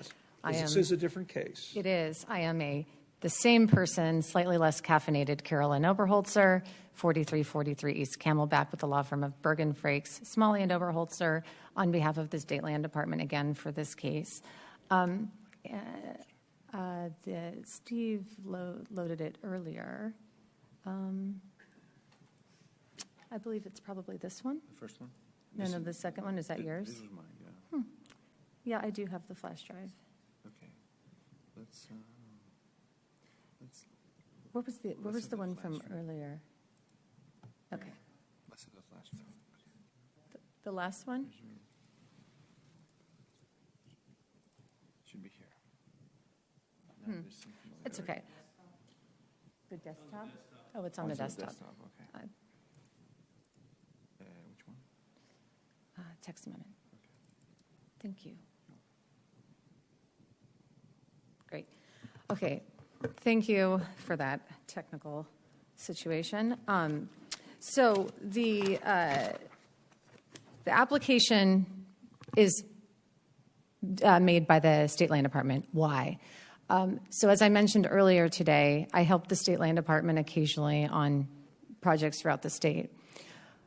Elsewhere, in other jurisdictions, I've worked with cities, counties to establish zoning classifications that allow for a zoning bank. It's very important for the State Land Department to be able to, as I explained earlier, manage their land holdings in large chunks And it is a tool in most of the toolboxes in the major municipalities that we work in, and especially where there's economic development opportunities, to have a flexible zoning tool that allows for the creation of development units. And within those development units, you establish the land uses that are permitted, the densities, and over time, those are managed with, like a bank. You are reducing your balance in whatever those allocated uses are. So the major and minor amendment process that you guys were speaking about earlier is, in this context for this type of a zoning district, a deduction from those development banks. There's a whole structure set out in your current zoning code that was created for Atessa without the input and benefit of the State Land Department in that process to create a very similar structure. So when we worked with the county on, okay, we have a lot of economic development opportunity here, we have a lot of land holdings here, and as we went through this all early, we won't again, but you didn't see this slide earlier. The blue on this slide is state trust land, and this is the entirety of Pinal County. So when you back out the land management property, the national forest, and you're left with the private land, which is indicated in white, you can see that there is a great expanse in the county that is state trust land. So we're trying to work with the county with the tools that the county already has. Can we adjust the tools slightly so that they can be utilized for other purposes? Now, certainly, there are significant, there are subtle changes, but significant changes to this. And that is to clarify that residential does not have to be a central component, because when you're working on a large economic development project, there is not always a residential component that's a part of it that is the central component.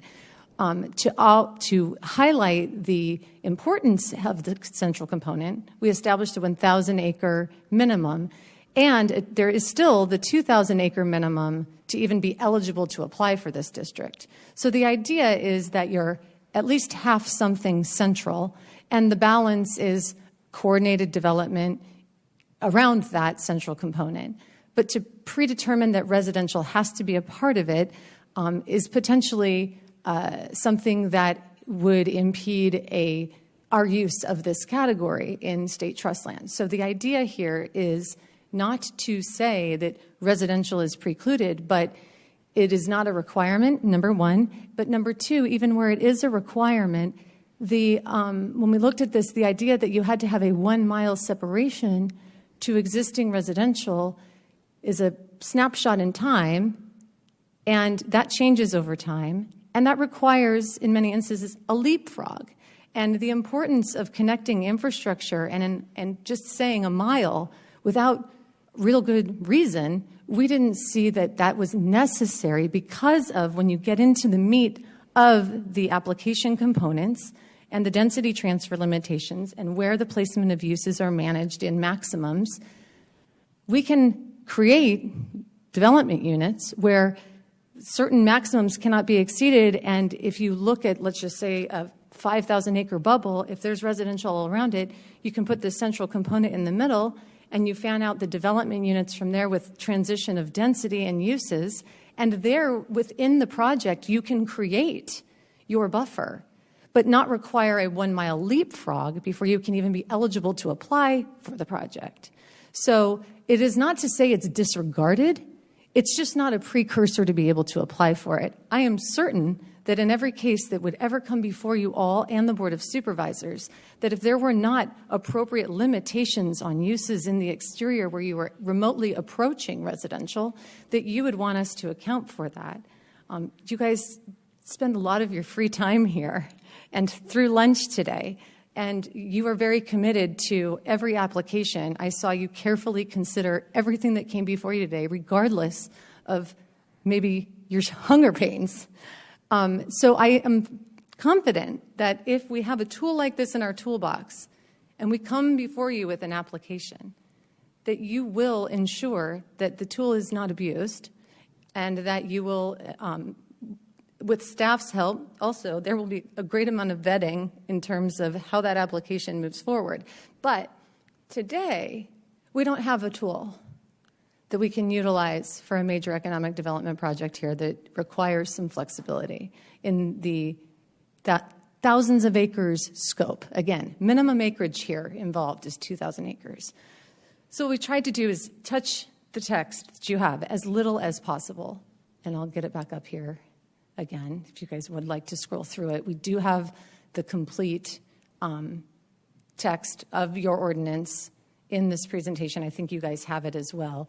The components that the chair was recognizing and discussing with Hamaji earlier about the major and minor amendments are talked about on the screen here. The limitations on density transfer, the boundary changes, those are all set out here. They would also be set out in the document itself. It would be a very healthy application document similar to what you're used to seeing in the PAD. There are master plans required. So none of the changes we are proposing are to those sections. Again, it is simply to do several things. One, give some clarity to how this list is managed here as to the central component in terms of scale, 1,000 acres size. Open space was added. It seemed to be for good measure. Industrial was added. And then it quantifies that you need at least 3. And anytime I'm an applicant coming forward with a proposal and a list set out in a regulation says at least something of the following, I'm always very careful to try and meet all of them. And if I don't, we explain why. But here there's a minimum of 3 required, and that does not mean to say that you would not consider all 4 as being important. It would just be on the applicant to show that they've justified, they've met at least 3, and if you wanted a 4th, they would have to explain why they didn't include the 4th. I'm going to have to, at this point in time, state what you just said really isn't the case in fact. If this language is said, changed, and said that you only have to do 3, no one has any right, Board of Supervisors, anyone after that point, to say, no, you need to have 4. That's correct. Because there's only 3 required. And if the 3 that are left all point to a single use, then that means the whole thing can be based around a single use. Industrial and transportation will get the whole 5 or 7 or 8 or 9 or 1,000 acres done 100%. The way it's written in this proposition. You'd still have to contend with number 4. I think you, being an attorney, realize that statement right there, since it's not defined, there's nowhere in this that it's defined, I think that's not that hard to get done. Well, it seems to suggest a variety of land uses. The intent of the code in its introductory statement is to provide for large multi-purpose developments. So if we were coming before you with a single-purpose development, I don't think it would meet the intent of that language coupled with number 4 if it was a single-use application. So that one I don't believe offers the protections that have been changed in the changes that have been proposed. So you would like to require multiple land uses? I do believe what is important here is I believe that, first of all, there has to be a full understanding that this is a zoning system unlike anything we have in Pinal County. This gives, once the initial approval is made, the ability to do enormous changes that totally affect everyone around you with no public input. Now, there are limitations in the major, but there are a lot of holes in that too. They don't cover everything, not by a long ways. So insofar as there's this ability to make these changes unilaterally without public input, it's important to spell out from the beginning exactly what protections are being offered. One of the things that this did before your proposed amendments is there is only the ability to move development types around to a certain extent, But if you no longer have residential in it, you're not moving development types around. You have the same development. You have industrial, and then you have industrial. Now, transportation's going to have to be in there, for sure. That's part of it. But the ability to move things around in ways that don't trigger major amendments is greatly enhanced by not having residential as a component. Again, if this is what the goal is, that's fine. Let's just say it. Why don't we just have a new industrial zone and say what it's going to be from the first place? So we're transparent with all the people that are going to be affected by this zoning category. Another issue, it's a bit specious as far as I'm concerned that we attack the concept of a mile distance, but we don't offer anything in its replacement. I'll sit here and agree with you that a mile is a lot. I agree with you, no doubt. That makes things very difficult. But 0 is kind of too little. So I would suggest then, if the concern, what I'm hearing are, you're uncomfortable with the fact that we're deleting residential as a requirement. What I am concerned about is the way the strategic changes have been made to this zoning ordinance. It allows things to be done in ways that are not totally visual on the front side. So that is again, we have to remember this is a text amendment. You are very familiar with all of this language. So I'm not suggesting you're not familiar with the language. I'm saying in the context of as applied, this provides for a potential application to be filed that would have to come through this process and meet all of, there are robust requirements for this application, site plans, and these development units have to spell out the land uses within each. So to your point about residential, in the minimum maximum table, you can provide for minimums and maximum thresholds. You absolutely have a maximum, but in these development unit plans, in some other jurisdictions, there are minimum components. Now, the minimum component here is that 1,000 acres has to be one of those other uses, and then you have to have 2,000 acres. So what happens in between there is going to be, there's a whole lot of detail that is missing from this text amendment because it's trying to create a framework for a process. But it does provide for that you cannot increase the density without going through a major amendment. You cannot move land uses more than 10% in a density transfer within the development units in certain locations. And with residential, there's a whole tranche of limitations there, and the same with the commercial. So it is like a PAD in the county and how we've utilized the PAD, because the PAD uses your base land uses, and then we're changing. It is like a PAD solely in the fact that there is the potential to make changes down the road. Well, you can with a PAD as well. But not anywhere nearly as loosely as you can with this. Well, this has a 10% deviation, the 10% limitation on changes before you have to come back for the full rezoning. So in how it's managed, it's actually very similar to the PAD. 10% on 5,000 or 6,000 acres is a lot of change, and particularly when it can be done next to a boundary.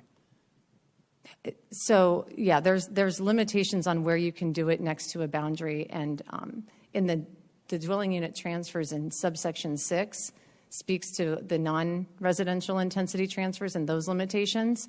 So we're not proposing any changes to anything that exists with regard to that whole structure here. The big difference that you were honed in on is the role of residential.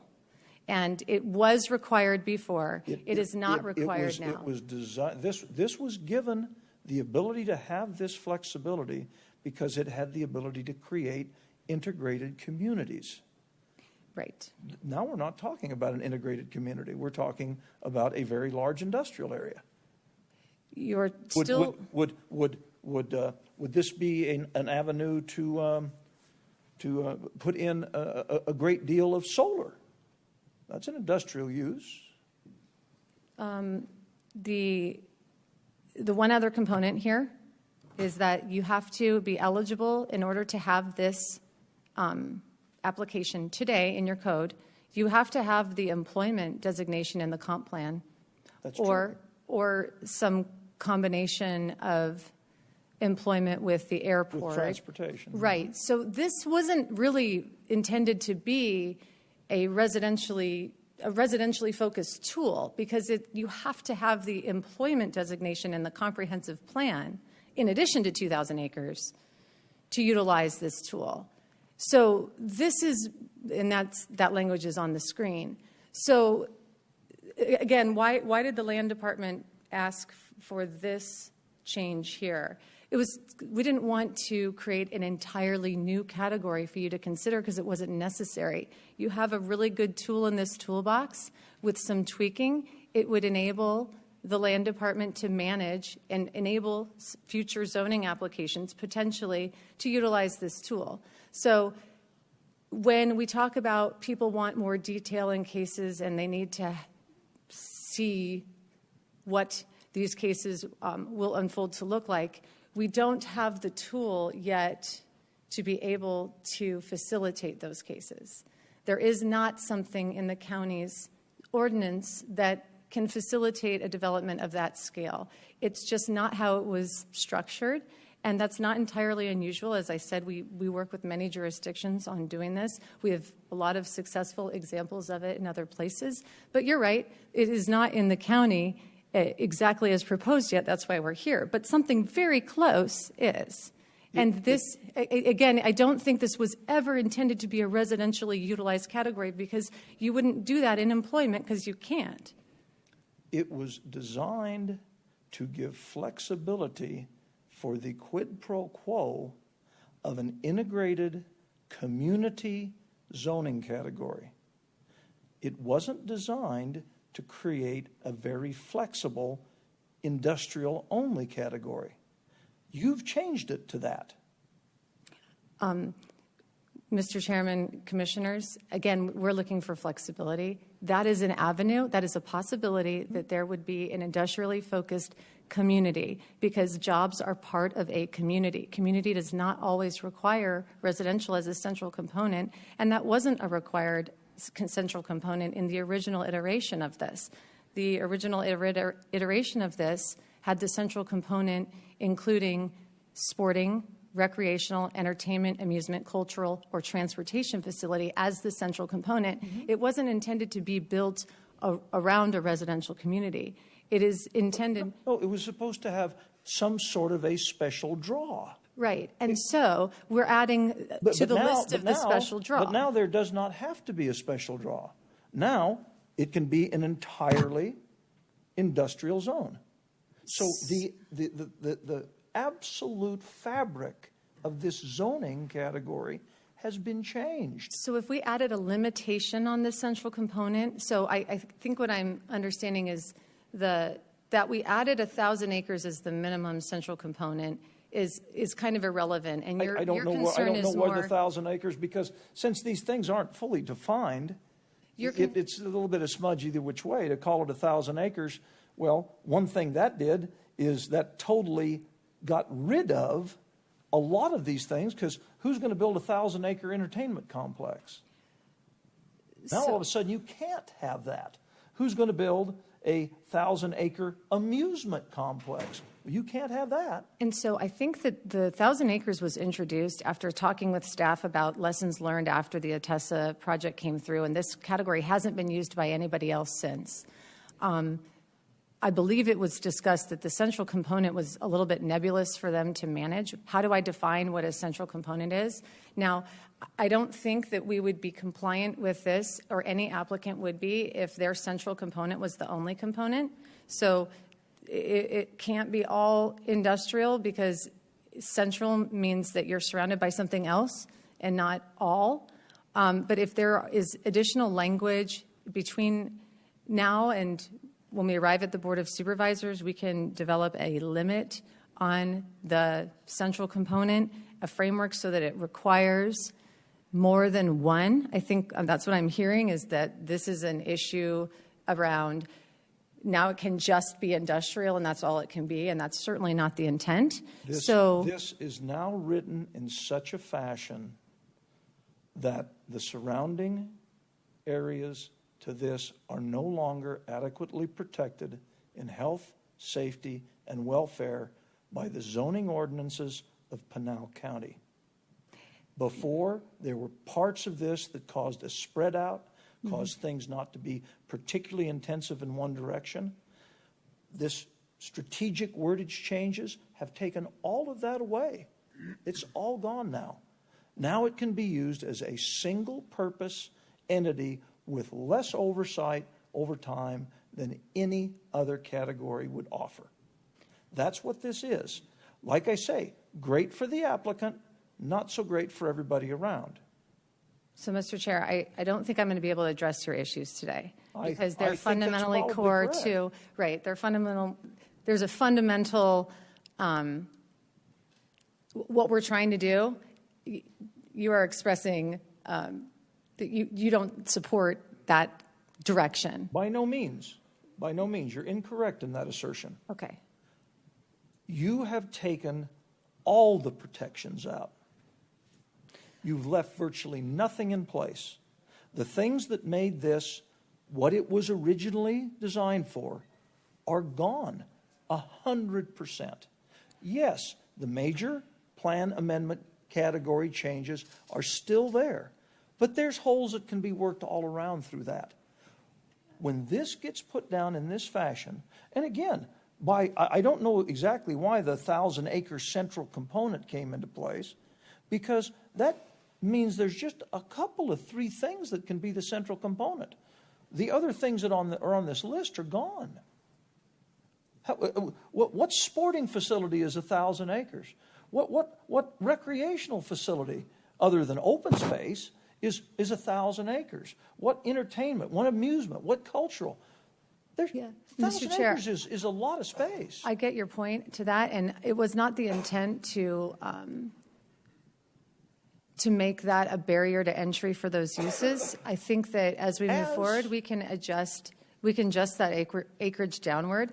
What I'd ask is that if I'm not able to address comments to your satisfaction, I will work with staff between now and the Board of Supervisors to look at alterations to that acreage, to bring it down, to ensure a variety of uses. I think those are 2 things that I'm hearing that are very important.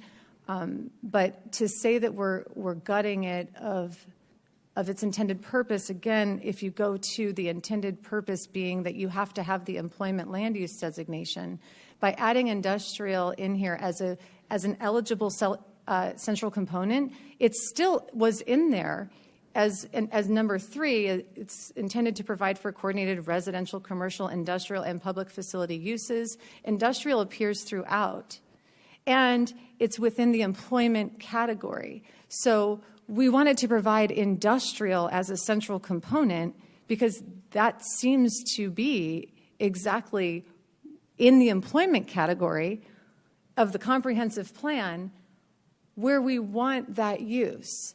So this tool, if you can't use it to facilitate a central component with a large-scale employer in the employment designation of the comprehensive plan, seems like a tool. It's not surprising others haven't been able to use it. In that desire, there is nothing in this that can't be written to make that happen. There are changes that can be made to this that allow it to be more weighted in that direction to facilitate that desire. You pollute your desire to do that when you take away basically all the protections for surrounding landowners to have public process as time goes forward with something that is this intense of a single use. Because this is written to be a single use zone now. That's what it's written for. And that's fine. That's fine. That isn't a problem. But we're concealing it. We're making it hard to see. If we take the 1,000-acre out of the central component. So I totally disagree with what you just said. I just want to let you know that it is not written to be a single certainly use. you were not the first one. But I don't want to. If there's not a really good reason to debate the language, I think the issue that's leading you to believe that this is intended to be a central use is because we gave an acreage to the central component. No, not at all. Actually, it was the taking 4 uses and taking it down to 3, and then taking the first use and make it be the potential of 100% industry-based. Sure, but I think you would agree that no residential is envisioned in the employment category of the comprehensive plan. So that's a conflict between how can you have how can we put forward a community master plan case in an employment category that has residential? You wouldn't let me process a rezoning case to residential in employment. This particular zoning category was designed to work through the employment general plan category and be given great flexibility because of its integrated community-based concept. And the integrated community-based concept is what is being removed here. Now, as I say, I can understand the desire to give the flexibility to go the direction in this zoning category that does not have residential. I can see how that's possible. But in doing that, there needs to be further protections given to those people that are now going to be subject to a much, much more variable and managed outside the public process zoning category than they're being given now. So if I think we can get to where you want to go. I don't think that anybody's trying to block the concept. I think we're just not acknowledging that something like this large, has effects on a lot of people. And to take it out of public process, which basically this does in most ways, once it gets through the first time, basically is there, without having protections built in that justify that change in zoning concept. It's not just zoning category, it's a whole different concept. There has to be some more things built in. I mean, you folks are going to have some public meetings with some people that really are not going to like some of your ideas. But you know what? Land sometimes gets zoned not just exactly the way people want it to, and that's understandable. But protections for public health, safety, and welfare to reflect your increased flexibility, I think, is paramount to the changes in this ordinance. I hear you. And the language on to delete the 1 mile from single family, maybe there's something in between. You know, if you establish one of these zoning districts a mile away, nobody's going to get notice around it anyway. That's true. So, you know, again, this is to set up a framework. It's flexible, yes, but with great. I'm sure that we can come up with, as we move through the process, some middle ground on the idea that there is no, we're taking away the 1 mile separation, right? What are we putting in its place? That's your comment on that, right? That you're going from a mile to nothing. And in conversations with staff, my understanding is that staff's concern related to that is also because development occurs over time, development will encroach into that mile space. And then you've put the CMP, the Multi-Purpose Community Master Plan, in a position of being potentially in a non-conforming use situation. Well, actually, I think I weigh that as a much smaller potential, because the encroachment into that buffer zone will happen against an existing zone that already exists on the back side of it. Mm-hmm. So they'll be in non-compliance to try to go in there in a way that creates a gradient of non-compatibility. So this was something that came up in discussions with staff as an issue. So we were, okay, let's clean it up and delete it, because we did not foresee the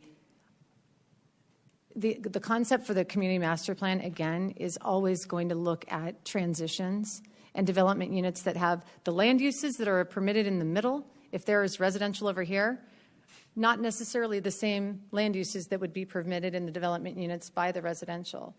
In very much in how you look at the PADs and what the transition of uses, adjacency to the, the Indian communities, like I've seen you guys do today, those development units around any residential would be treated differently in your review, and they would be looked at for transitions. And that is your health, safety, welfare analysis of that application at that time. Did that applicant, this text amendment does not predetermine any outcome. It simply provides a path. But when we come in with an application, if we do, we are going to have to prove up that those issues have been addressed to this commission's satisfaction, the community's satisfaction, the Board of Supervisors. So by deleting this, it doesn't mean that that is eliminating the necessity of a transition or buffer if it is a non-residential use adjacent to a residential use. As I state, the original intention of that buffer was to protect surrounding uses from a very flexible, further non-regulated set of changes without public concept and input going down the road. It was recognized that this problem existed. I believe, one person, just me unilaterally, I believe that a mile's too much. Mile's a lot. I mean, a long ways over to a mile, there's something else going on over there. Mm-hmm. But to take it out 100%, I believe is just as wrong. I think that was a mistake. Okay. And I think that getting this to a place to where it can be basically an industrial and light industrial zone is not necessarily a bad thing. But there has to be protections built around that. Mm-hmm. Some of those will require a few amendments in the major amendments category. That's how you address that at that point. But I think making it so it can't be that is not necessarily something that is desired. They're just, the protections have to follow the change. Having the large proportion of residential plugged into this made certain protections inherent in this by the very nature of the way it was constructed. When you take that away, you've changed things. Not saying you can't take it away, you just got to change other things at the same time. I've got a better understanding of your concern now. Mr. Chair, Commissioner Delgado. Is it that you don't want to see this big? I grew up south of Chicago, so I know what a factory looks like, or a big factory looks like. Is it that you don't want to see that in the middle of this wonderful area that we have? No, not at all. Is it that you want to see people integrated into that process, whatever it may be, or that development, whatever it may be, on a residential side? The only reason we have planning and zoning commissions and zoning laws and hearings is because there'll always be times that somebody, through the application of being able to use their own private property, wants to do something non-compatible to somebody else. Obviously, once a use is in, they kind of form the framework of what's there. Is it your opinion that we need a residential component embedded into this? Not at all. No. Not at all. I don't think it's necessary at all. But by removing it, it lets this flexibility go even further than it did before. That's why I believe the major amendments section needs to be revisited. Let you sit down then, and I'll turn this back over to the commission. And it's up to us to have any discussion about this between ourselves if we need to still, or any questions we need to ask of staff, or a motion on the amended zoning district chapter? Chairman? Commissioner Hardick. I would, first of all, I'd like to tell you that you did a great job. Okay, I think you're fabulous. I did a really, really good job, and I would I'm amazed at how much you know about all of this and how well your patience is enormous, and I think you should be commended for that. Well, thank you very much. And I would recommend we accept the proposal as revised from staff. Unfortunately, I believe we're going to need some more detail, specifically if the motion is to accept as proposed, that it be read exactly which sections in the deletion and the addition. So we will need a motion to forward this case number to the Board of Supervisors with a motion to approve with these changes read in the motion. That's correct. Okay. I can't do that. So you're not seeing this verbiage, Commissioner Hardick? No, I can't get on. Won't let me on, so I can't see him.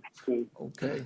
Well, will you then allow someone else to make the motion on the case? Yes, I will. Okay.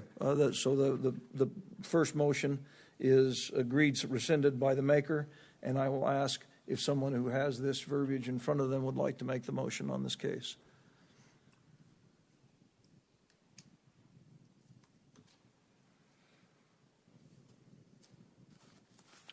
I will.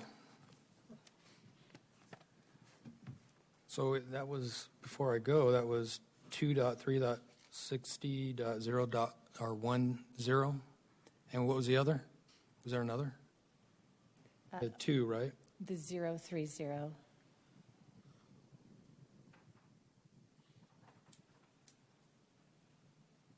That was E? Yes. Both were E. The first one is A1. A1. A1. And the second one is 030E. And I'll leave the second one on the screen since it's longer. Unless you'd Okay, like me to go let's back. see if I can get through this. I move the Planning Commission forward a recommendation of approval to the Board of Supervisors of case PZ-C-004-21, a zoning regulations amendment to Chapter 2.360.030A1, or should I do the whole thing? No, I think you just, as the amendments as presented with the specific changes that you're going to read of what we just renegotiated. Okay, so as the amendments presented with the changes to sections 2.360.030A1 and 2.360.030E. And Mr. Chairman? You missed it. It's the First Amendment is 2.360.010A1. You said .030 for the first one. 10, okay. So with the amendments to 2.360.010A1 and 2.360.030E. And could you read the two changes for us? Yes. In 2.360.010A1, it reads a central component involving a sporting, recreational, or open space, entertainment, amusement, cultural, industrial, or transportation facility. So we have deleted the prior language of at least 1,000 acres. That is correct. That is in the motion. Okay.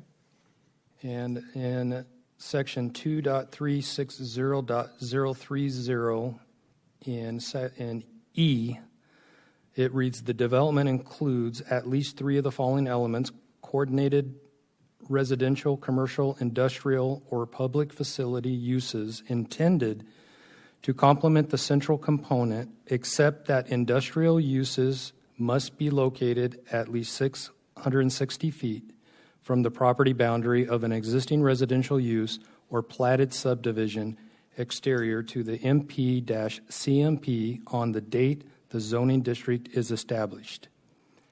Very good. We have a motion. Do we have a second for the motion? Vice Chair Hartman seconds the motion. All those in favor signify by saying aye. Aye. Aye. Any opposed? The motion passes unanimously. And thank you all. Okay, on our agenda now, if I can find where things are here. All right, I've lost stuff. Okay.